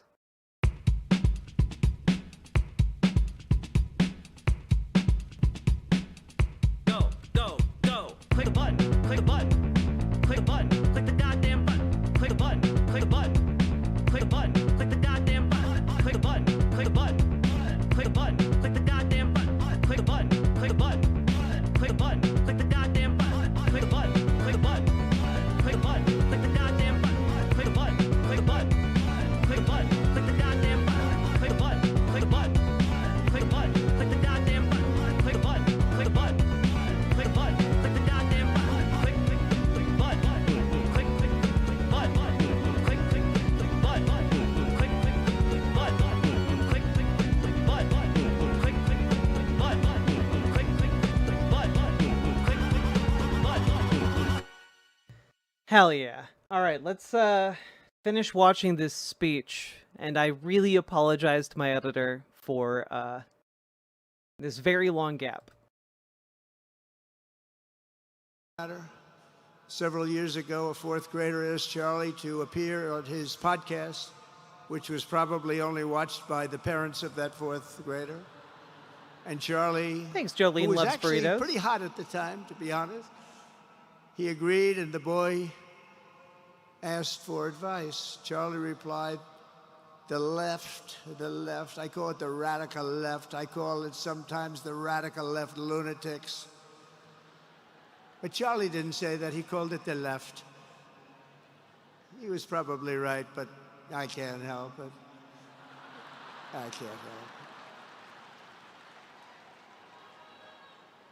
So he said the left, Very low radical energy. left lunatics may have all the money in the world, but they can never outwork me. I will wake up as early as I need to about himself. I will stay up as late as I need to, and I will never stop fighting for our country. And he did this until his dying breath. That's what he was He's so doing. zesty. That's what he was doing. Just the Think of it. zestiest. Wow. Wow. Have you What a guys heard about the horrible ballroom? moment. I was in the Oval Office when I heard they came in, and it was like a surreal experience, a terrible, terrible. I had some very big people in the Oval Office. They were at least 8 feet tall. And I was in the midst of a very important conversation for our country. Big people, the biggest. 9 feet tall even. And I said, you have to leave now. When they told me that, they told me in front of a group of very powerful people. I said, you have to leave now, right now, please. 9 feet tall, Right just now. built like trains. You have to leave, go. By his own determination and skill, Charlie Kirk built Turning Point from his humble beginnings, the beginnings that nobody believed could ever end up something like this, into a great movement and a juggernaut of He's American forgetting- politics. And you know, we have a he's massive forgetting stadium his loaded words. up with people. Came from humble beginnings. So, when they started, who could ever imagine something like this? Just humble beginnings, I'm telling you. But he got tremendous crowds before he had this kind of horrible news and before we had to hear what happened so terribly. He delivered more than 250 speeches a year at over 200. He started out from humble beginnings, just like me. The small loan of $1 million that he didn't have to pay back. Colleges and universities, and that was at a time when it was not really vogue to go to colleges and universities if you were a conservative. It really took Because Vogue was a magazine. great courage. And we used to talk, and I said, you know, I think they're much more conservative than we know, and he agreed, but it just wasn't something that was happening because the radical left would do very bad things, very dangerous things. But Like Charlie stand in set up front of chapters trucks on for the ballroom. 2,200 campuses and spoke at more than 1,000 churches. He launched a podcast and radio show that grew to an audience of 1 million Americans a day, one of the bigger shows on radio.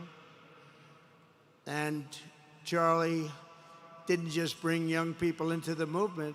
All of a sudden, it started to grow by leaps and bounds. By 2024, we won more young people than any Republican candidate in the history of our country, including, for the first time, a majority of males under 30. Can you believe it?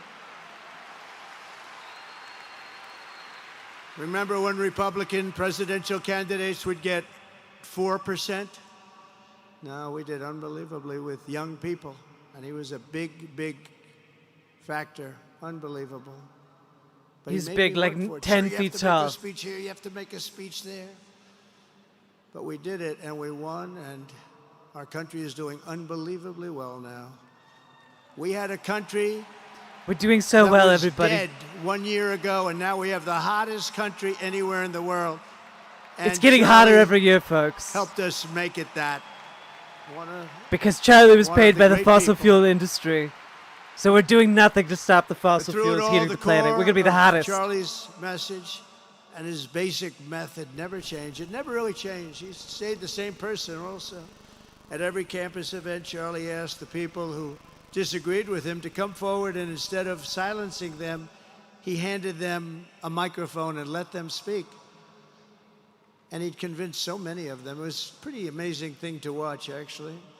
Shortly before Charlie arrived on campus, the day he was assassinated, a staff member texted him that there were many critics and students who were opposed to his views, and rather strenuously in the crowd. And that actually made him feel good because he wanted to convince them. He understood. He really did. He understood what was right. And he was right about that. A lot of it was based on common sense, by the way. Charlie wrote back to the staff member saying, I'm not here to fight them. I want to know them and love them, and I want to reach them and try and lead them into a great way of life in our country. In that private moment on his dying day, we find everything we need to know about who Charlie Kirk truly was. He was a missionary with a noble spirit and a great, great purpose. He did not hate his opponents. He wanted the best for them. That's where I disagreed with Charlie. I hate my opponent. I got to be honest. I don't want the best for them. I'm sorry. I am sorry, Erica. But now Erica can talk to me and the whole group, and maybe they can convince me that that's not right, but I can't stand my opponent. First of all, who is your opponent? But second of all, like, the tone of this is very Trump casual. And I gotta be honest, I was expecting, like, I was expecting a lot more, like, you know, get him out of here. You know, we gotta rough him up. We gotta, like, I was expecting more of a call to action than, like, I don't know about that. I hate my opponents. You know, like, I understand that. Like, I understand this, but this is, like, more, he's sleepy and he's just saying things poorly. And I was expecting this to be like the fight, like fire and brimstone. I was expecting fire and brimstone, like, we are going to bring the might of the state down. We are going to, like, I was expecting a lot more, you know, piss and vinegar, I guess. And it's interesting that I'm like, we're not getting that. Like, even Stephen Miller was very talking around the subject rather than being like, we need to crack down on the radical left, you know. We'll see. It's an interesting Charlie's pivot. Angry, looking down, he's angry at me now. He wasn't interested in demonizing anyone. He was interested in persuading everyone to the ideas and principles he believed were good, right, and true. Before each appearance, he prayed. Yeah, mostly piss, no vinegar. God used me for your will. Always said the same thing. All piss, no vinegar. For your will. Ironically, the name of his P-tape.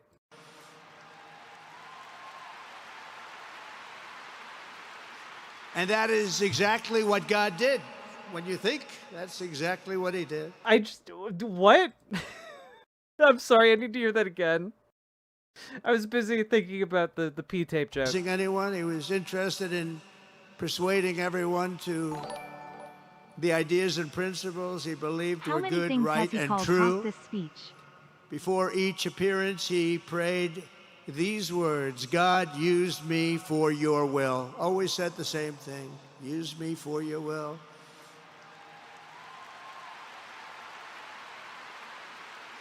And that is exactly what God did. When you think, that's exactly what he did. The more success Charlie had, and he was getting more and more successful. Yeah, Charlie Kirk famously wasn't interested in demonizing anyone. If anything, his P-tape should be called Liquid Gold. Suck it, thank you for the two tier 1 subs. But like, Charlie Kirk called trans people a middle finger to God. Like, I think that constitutes demonization, like, quite literally. You know, like, fuck, man. The more dangerous his mission became. On campuses all over the country, his quest for open dialogue was met with a throbbing middle finger. Sorry, I left out the throbbing. There were bomb threats, pulled fire alarms, and countless rage-filled radicals who tried to shout him down. It was nasty. I used to say, Charlie, this is nasty stuff you're doing. At one event, police had to build barricades to protect students from an angry mob of thugs. Many of these people, by the way, are paid a lot of money to do this. They're agitators. They're paid agitators. Remember that? When you see they all have the same beautifully printed sign, every sign is identical, comes Again, the projection is just insane. out of a top-level print shop. Like, That's not Trump the was signs that are made infamous in for somebody's hiring basement. Those are paid folks for his by rallies. Very bad people, and hopefully we're going to be finding out through the DOJ who those people are.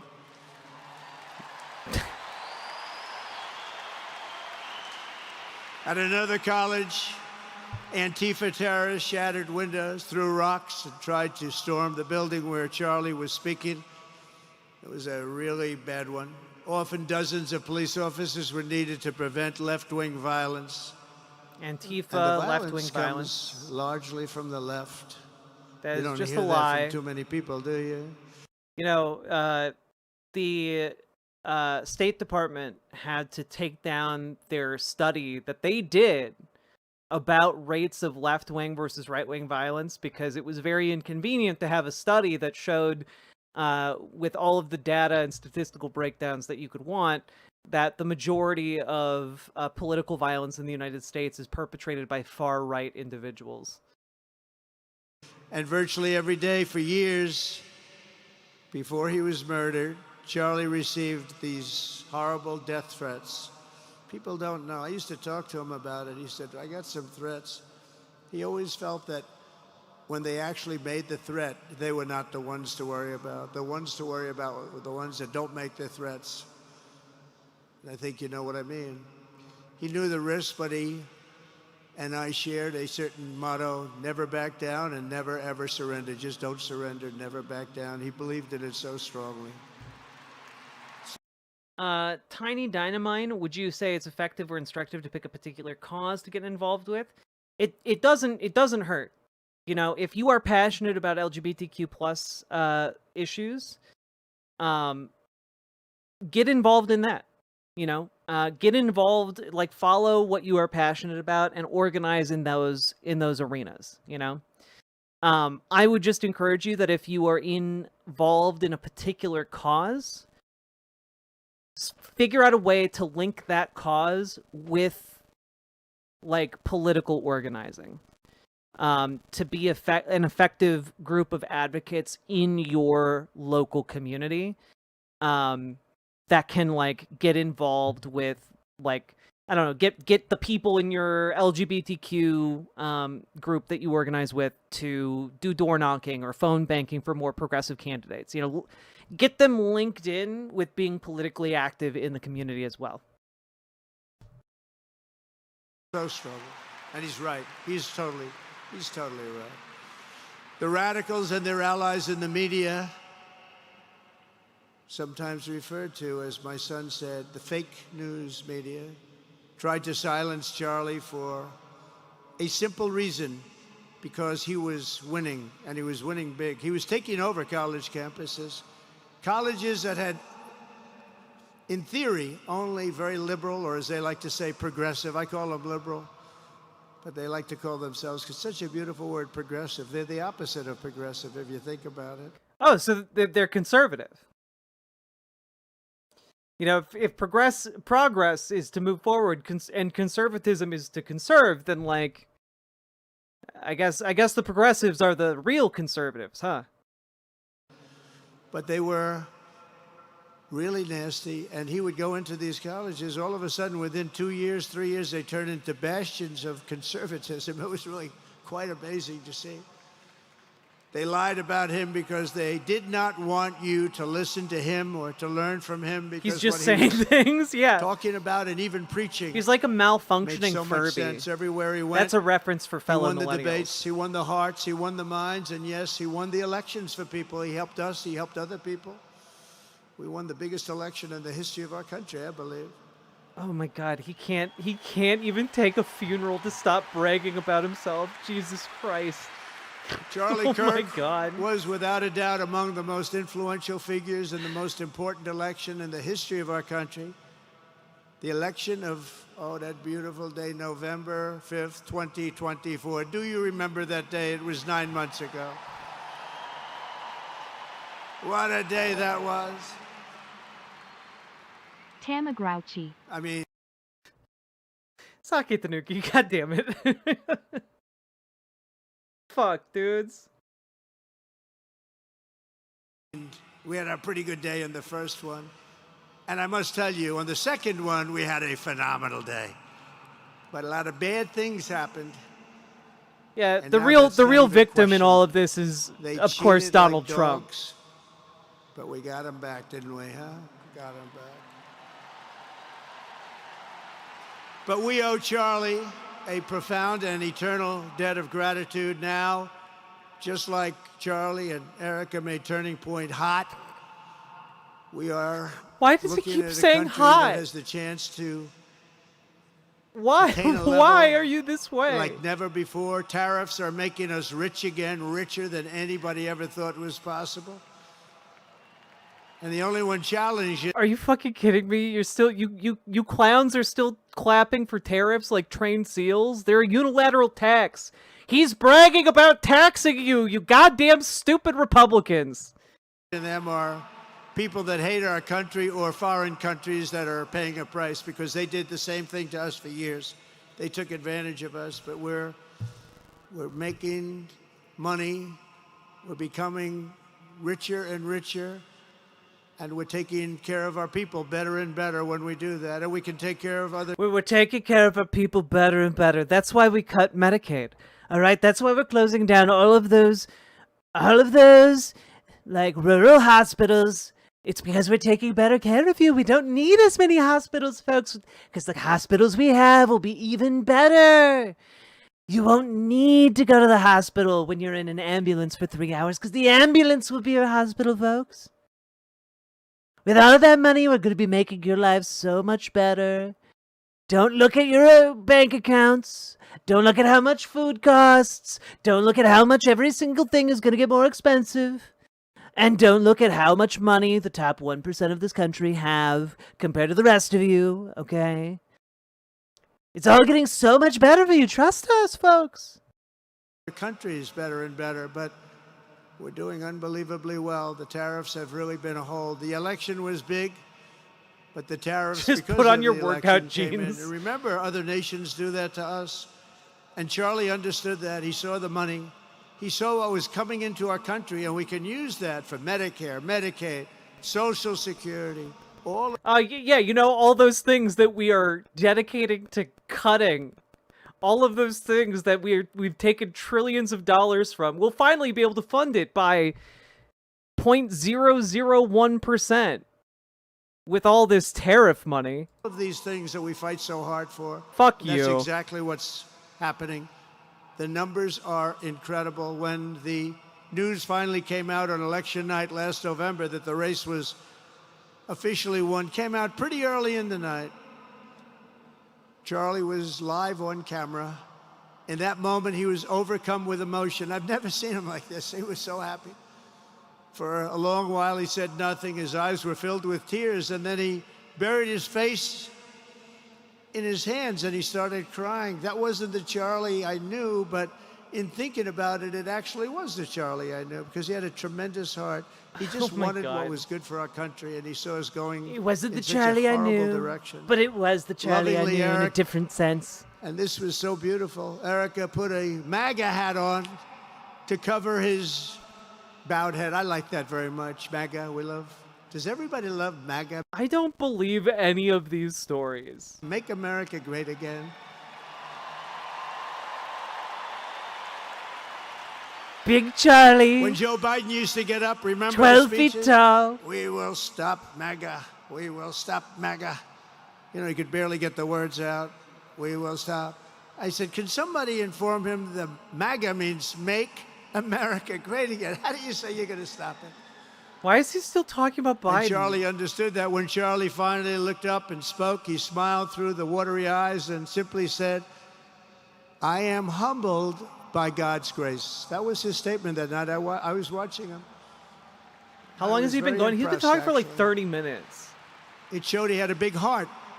Every single American should take a long, hard look at the twisted soul and dark spirit of anyone who would want to kill a young man as good as Charlie. To kill anybody, but to kill a man like this, he didn't deserve this.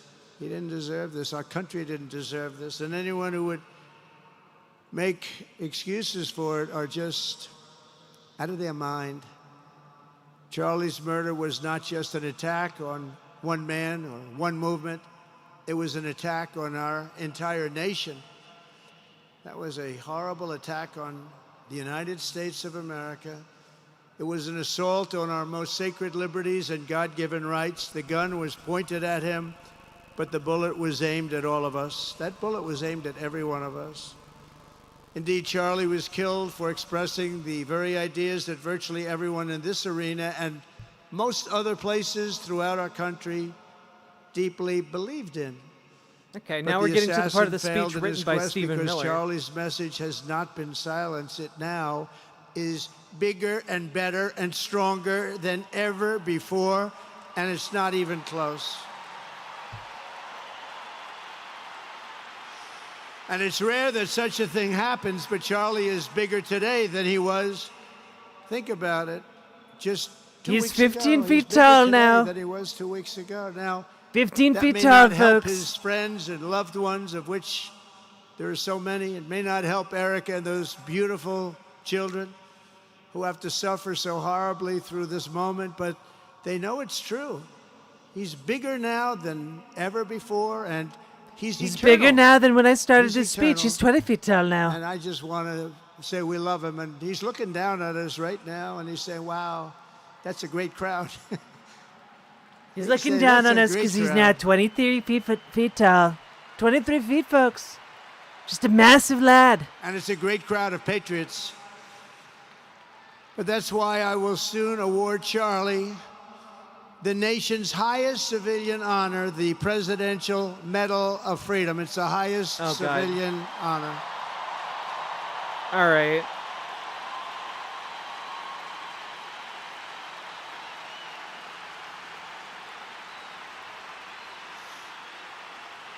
And we will do the ceremony at our beautiful White House in a very safe Washington, D.C., a place that Charlie truly revered. You know, we stopped the crime in Washington, took 12 days. Now you can go to restaurants, you can walk down the middle of the street with your wife. You can have your wife walk alone down the middle of the street. She's going to be in good shape. But she might get hit by a car because it's a street, What folks. a difference good management really makes. But it's I'm so proud of that Washington, D.C. You know, it's one of the worst in the nation, in the world. And now it's considered a very safe city. And it's also, I passed it yesterday, I went through it, and the lawns are good. It's like a different place. It's like the tents are gone, the threats are gone, the gangs aren't there. We got rid of, you know, we took out 1,500 career criminals, 1,500. If you have 3 career criminals, that can make a big difference. But I'm so proud of Washington, D.C., and now we're going into Memphis. And we'll get that one straightened out fast, and then we're going into some others, but we're going to go to Chicago, and we're going to have Charlie very much in mind when we go into Chicago, and we'll get that one straightened out. You have an incompetent governor who he thinks it's okay. I'm creating a holiday. We originally wanted to call it Trump Day, but we're going to make December 25th Kirkmas. Oh, it's so stupid. It's all so stupid. Okay, so now you were gonna go to Chicago, then you weren't, and now you're going to Chicago again. Is he just like forgetting which cities he's threatened? Oh God, it's so stupid. When 11 people get murdered over the weekend. Well, they sent troops to Memphis, Tennessee. They announced that, but now he's threatening Chicago again. All right. Thinks you don't have any crime when 11 people get murdered and 28 people get shot. He says he's got crime. No, they don't have it under control, but we'll have it under control very quickly. So Why we're Memphis? be doing that. In a red and state. Charlie loved what we were doing. He was so proud of what happened. It being in a red state makes it easier to deploy the National Guard for the president, you know?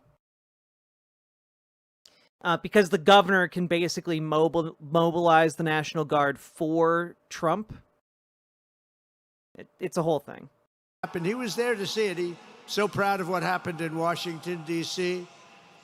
As you know, the depraved assassin who planned and executed Charlie's killing has been arrested and charged with capital murder. God willing, he will receive the full and ultimate punishment for his horrific crime. It's a terrible thing.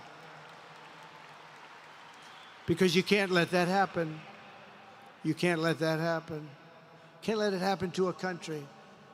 The Department of Justice is also investigating networks of radical left maniacs who fund, organize, fuel, and perpetrate political violence, and we think we know who many of them are. But law enforcement can only be the beginning of our response to Charlie's murder.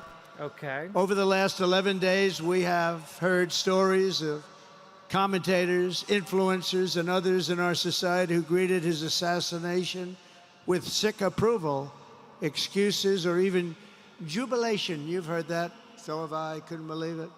Some of the very same people who spent the last 8 years trying to sit in moral judgment of anyone who disagreed with them about politics suddenly started cheering for a murder. Incredible. You know the names. They're major losers, by the way. That will be proven out in a short period of time. Some of the very people who call you a hater for using the wrong... Okay, yeah, people criticize you, okay, yeah. But you talked about a law enforcement response, and now you're talking about what exactly? Pronoun were filled with glee at the killing of a father. I'm sorry, what? Major losers, by the way. That will be proven out in a short period of time. Some of the very people who call you a hater for using the wrong pronoun were filled with glee. I love that the underlying message there is like, oh, if you accidentally called someone the wrong pronoun. But like, as if like conservatives are making like these innocent mistakes, you know? Some conservatives do make those innocent mistakes, but like, when people are getting mad about being misgendered, like they're not mad about like the one-off misgendering, you know? All right. At the killing of a father with 2 beautiful young children. And the same commentators who this week are screaming fascism over a canceled late-night TV show where the anchor had no talent and no ratings. Last week were implying that Charlie Kirk deserved what happened to him. I don't think that's true at all, actually. No side in American politics has a monopoly on disturbed or misguided people. But there's one part of our political community which believes they have a monopoly on truth, goodness, and virtue, and concludes they have also a monopoly on power, thought, and speech. Well, dude, what are you talking about? You have all the branches of government. What are you talking about when you're talking about monopolies of power? Also, yeah, I do think my politics are rooted in a better moral system than yours. Yeah. Yes, actually. I believe in lowering the amount of suffering, and from your actions, it seems like you support increasing it. Like, these are diametrically opposed ideologies. that's not happening anymore. We've turned that corner very quickly. Tragically, atrocities of this kind, and kind that we saw in Utah, of all places, are the eventual consequence of that kind of thinking. If speech is violence, then some are bound to conclude that violence is justified to stop speech. You were literally talking about arresting people who criticized you, man. We don't use pronouns. We use con-nouns. The opposite of pronouns. Con-nouns. And we're not going to let that be justified. The tradition of reason and open debate that Charlie practiced is not a pillar of our democracy. In many ways, it's the basis of our entire society. That is what is called a... That's a pillar! That's a fucking pillar, you dipshit! Come on! I'm dying here! It's the right and inheritance of every free American, the greatest legacy of the Enlightenment, and among the most treasured achievements. That's cool. Then why did you pressure Jimmy Kimmel to get off the air? Your FCC director threatened the network. What are you talking about? Lying sack of shit. Of civilization. We will defend it at all costs, and we will carry forward the torch of liberty that Charlie Kirk held so proud and so high. He was so proud, and he did hold that torch high. We will never, ever let it fail. We will never let it fail. Trump used confusion. But we're going to raise it. It's true. That is what he's doing. Higher than ever before. It's going to be raised, and this is the beginning. It's going to be raised higher than Charlie, who's now 30, 40 feet tall. His life speaking with the critics of these traditions, ultimately became convinced that we needed not just a political realignment, but also a spiritual reawakening. We did. Oh, we good. Have to bring back the explicit Christian nationalism coming back. All right. Back religion to America, because without borders, law and order, and religion, you really don't have a country anymore. We want religion brought back to America. We want to bring God back into our beautiful USA like never before. We want God back.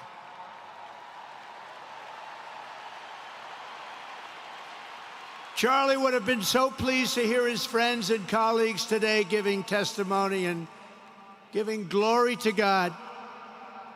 Within minutes of the gunshot in Utah, millions of Americans, young and old, heard the news and dropped to their knees and started praying.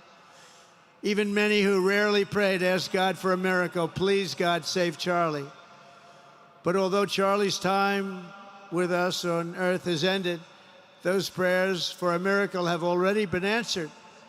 Look at what's happening. Look at what's happening. In the days since Charlie's death, we have seen how his legacy has touched so many millions around the world.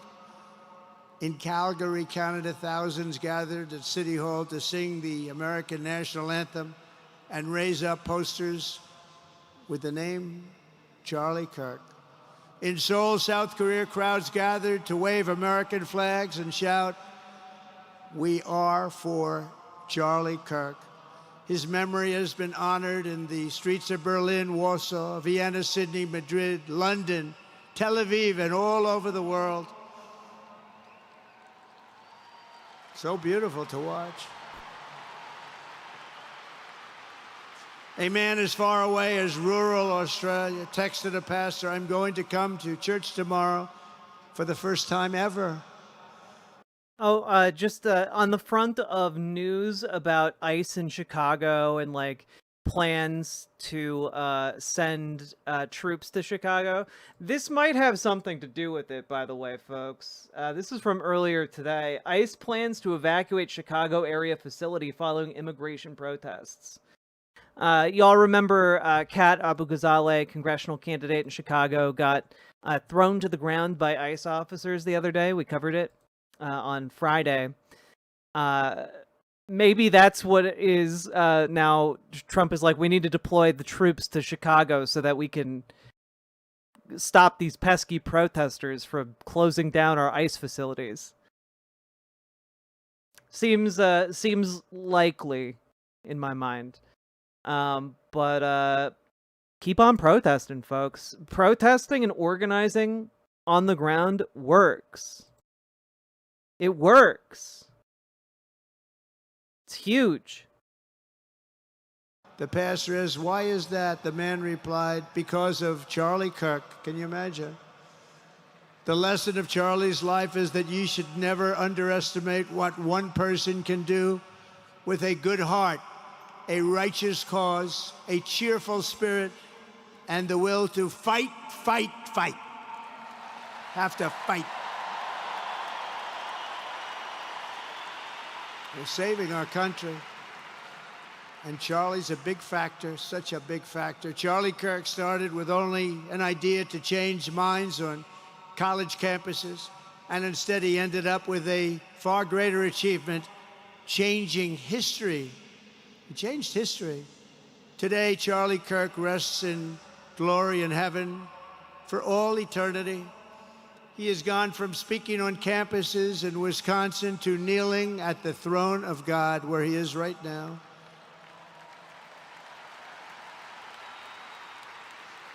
We grieve for the friend and leader that we have lost, but we go forward strengthened by his faith and bolstered by his courage and inspired by his example to defend the country he lived for the freedoms he died for, and the values in which he so deeply believed. He believed in values that we should all believe in. Charlie created something very special. It's called Turning Point USA. Oh, thanks. And We never under the would have figured that leadership and out. love of Erica. We never would have fucking figured that one out, bud. Thanks for letting us know. We never would have known what organization was throwing this together. It will become bigger and better and stronger than ever before.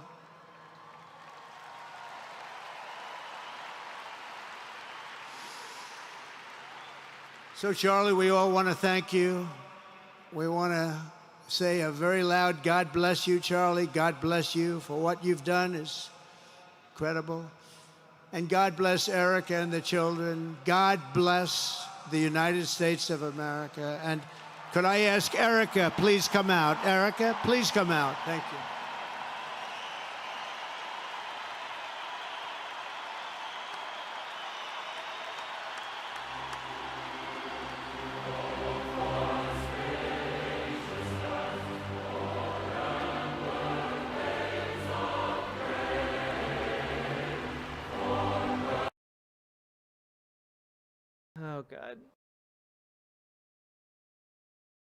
the fucking music, man. What the hell? Genuinely, what the hell?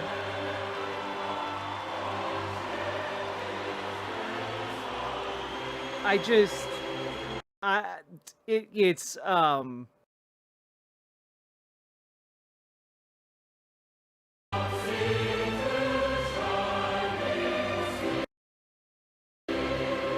the Christian nationalism is insane.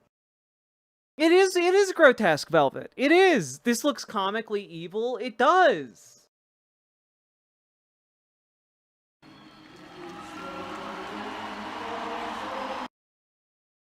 Imagine, like, whew. Man, this is going in the history books. Arzust, giving glory to Arzdosta. Erzdoska? Can't say it.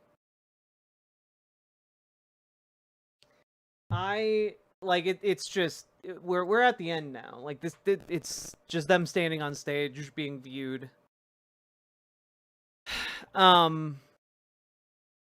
It's the worst kind of performance pandering I've ever seen. It really is. And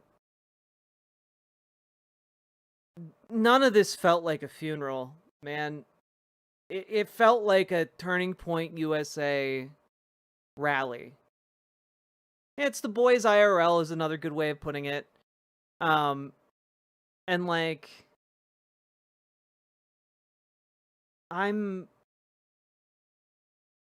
man, it was pretty empty there at the end. All right.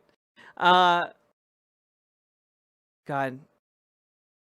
I am just kind of baffled. You missed the dance. I'm fine. Look at these tits. Aren't they beautiful? Did I mention I want to bang her? Jesus. You know, I got some closing thoughts, okay? Which is that, one, does this amp up political tensions on the right? Yes. Okay? But did this, like, put forward any policies or give, like, explicit calls for imminent violence? No.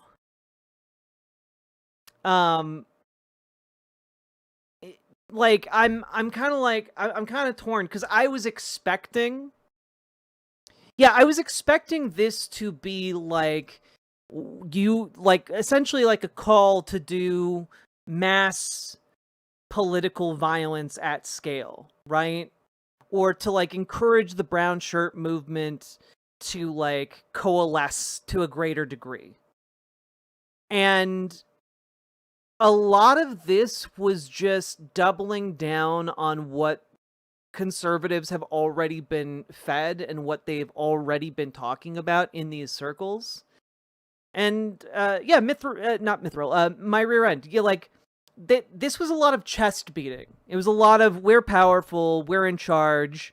You know, they didn't like Charlie, but it was vague about who they is in a way that, like, I was expecting this to be the specifics. I was expecting this to be where they specifically wanted people to target. And so I guess, in a sense, I'm surprised. But it gives me a weirdly perverse feeling of hope. You know, I think that organizing against the fascism here, I think we can win, folks. Like, I think local organizing and continuing to show up and continuing to deny this political movement what it wants, I think that can work. Yeah, it was a lot of, we're coming to get you, but, like, no one specifically, no, like, new plans being mentioned or brought to the table. Yeah, it was a lot of subtext, like wall-to-wall subtext of violence and, like, threats, right? But that's not really that different from how they have been talking in recent months either. I think that this is, it definitely doesn't turn down the political rhetoric or the, political heat. It's definitely concerning, but it's not concerning in the same way that I was ready to see coming in here. Like, I was like,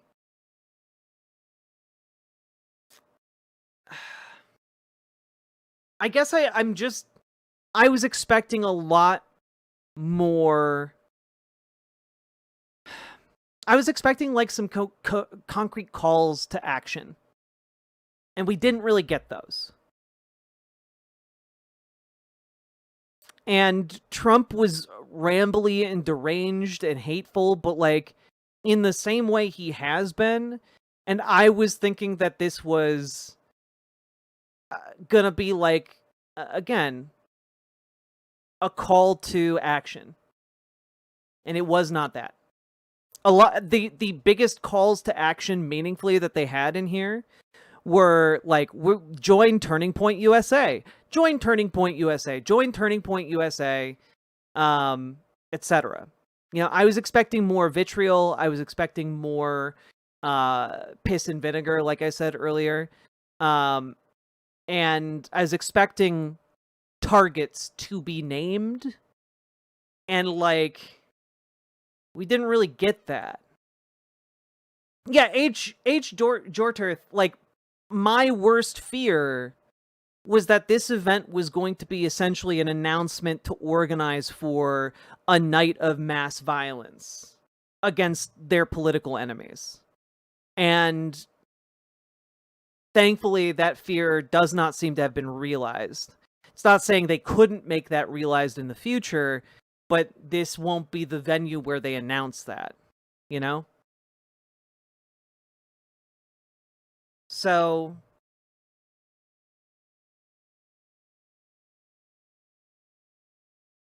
yeah, I guess my takeaway from that is, these people are getting more and more organized.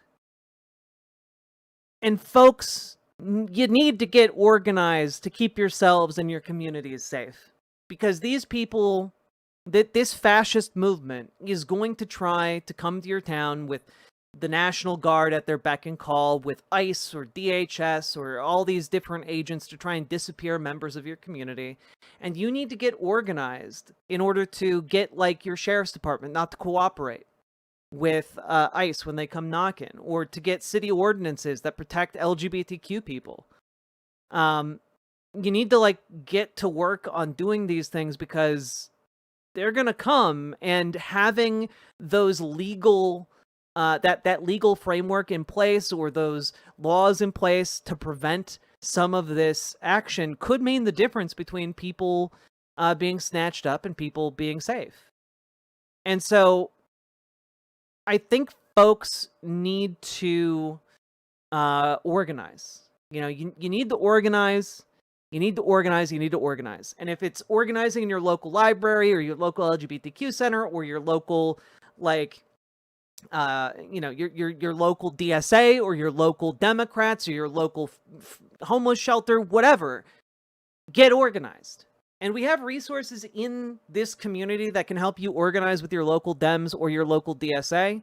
You can do that by joining our Discord, and you can reach out to Gamergy for help joining your local DSA, and you can reach out to Dragonfly for help joining your local Dems. We need you to do this, because we all need to get in this together, because we are, whether we like it or not in power right now.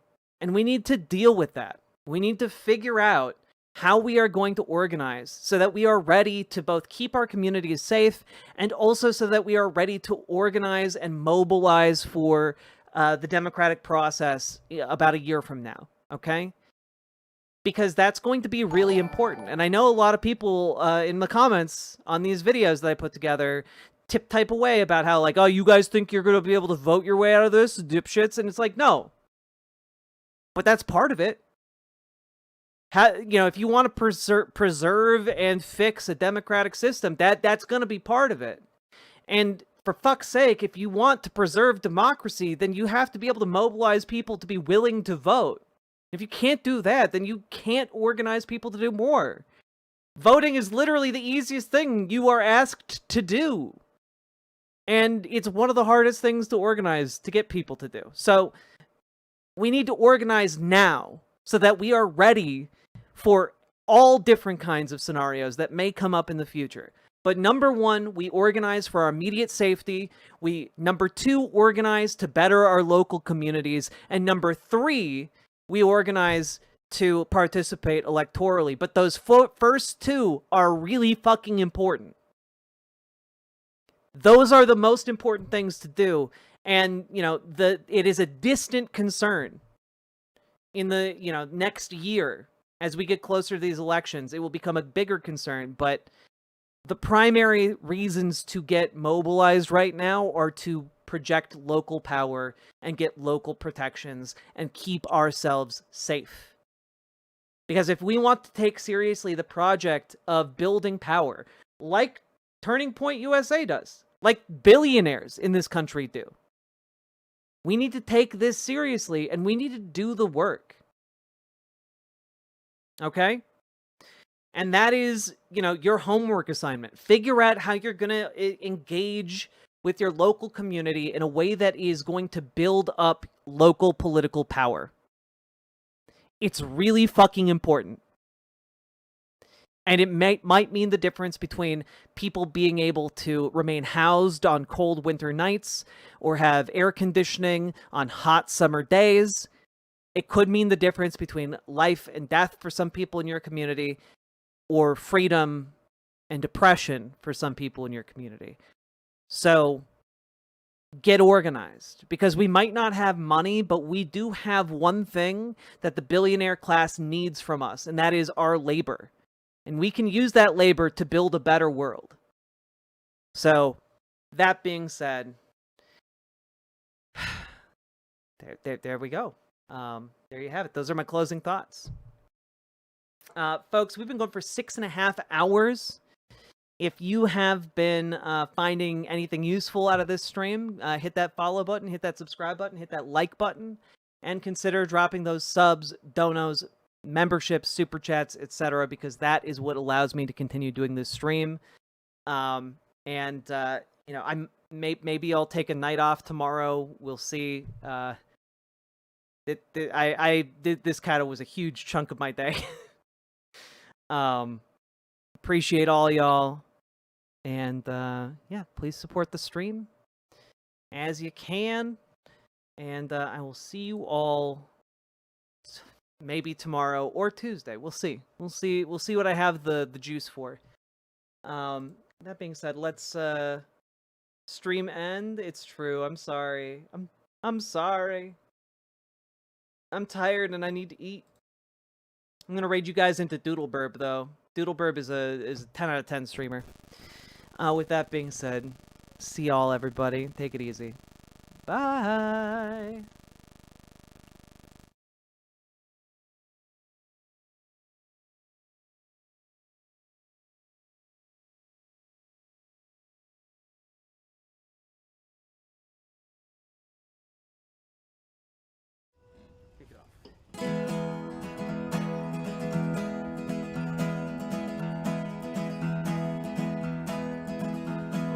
Take my hand in your hand and walk with me to the promised land. Beat your drum and join the band, and we'll chase away the clouds of the morning. We don't need any more than we are. We don't have to be afraid. There is a power in these legs and arms and the voices that we can raise, saying, no, we won't go away. I have heard the crowds of the old and the young when the steel canyons echoed with the songs they sung, and the streets were filled and the law was undone, and the fever of the people was breaking. We don't need any hand-me-downs, we're not we're looking for charity. We've been fooled. We've been jerked around, and there's nothing so much we can take. No, we won't go away. Oh, the time it will come all over the earth. We will lay down our tools, their concessions we'll refuse. When there's nothing left to lose, throw our bodies on the gears and stop this infernal machine.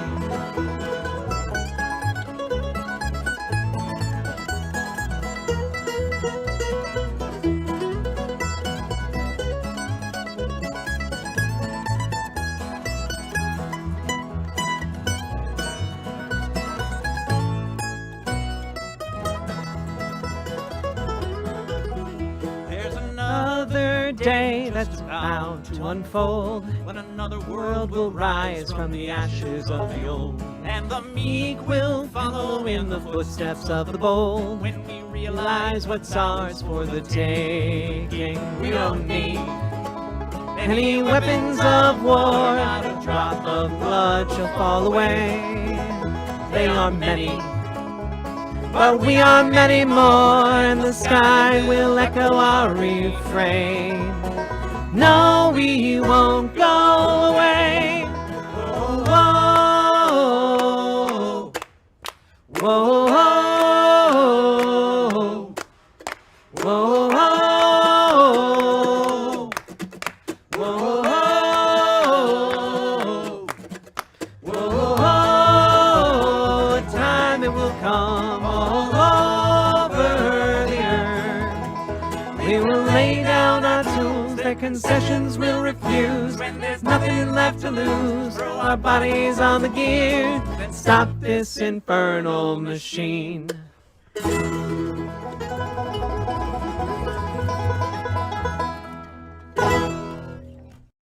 Good night, everybody.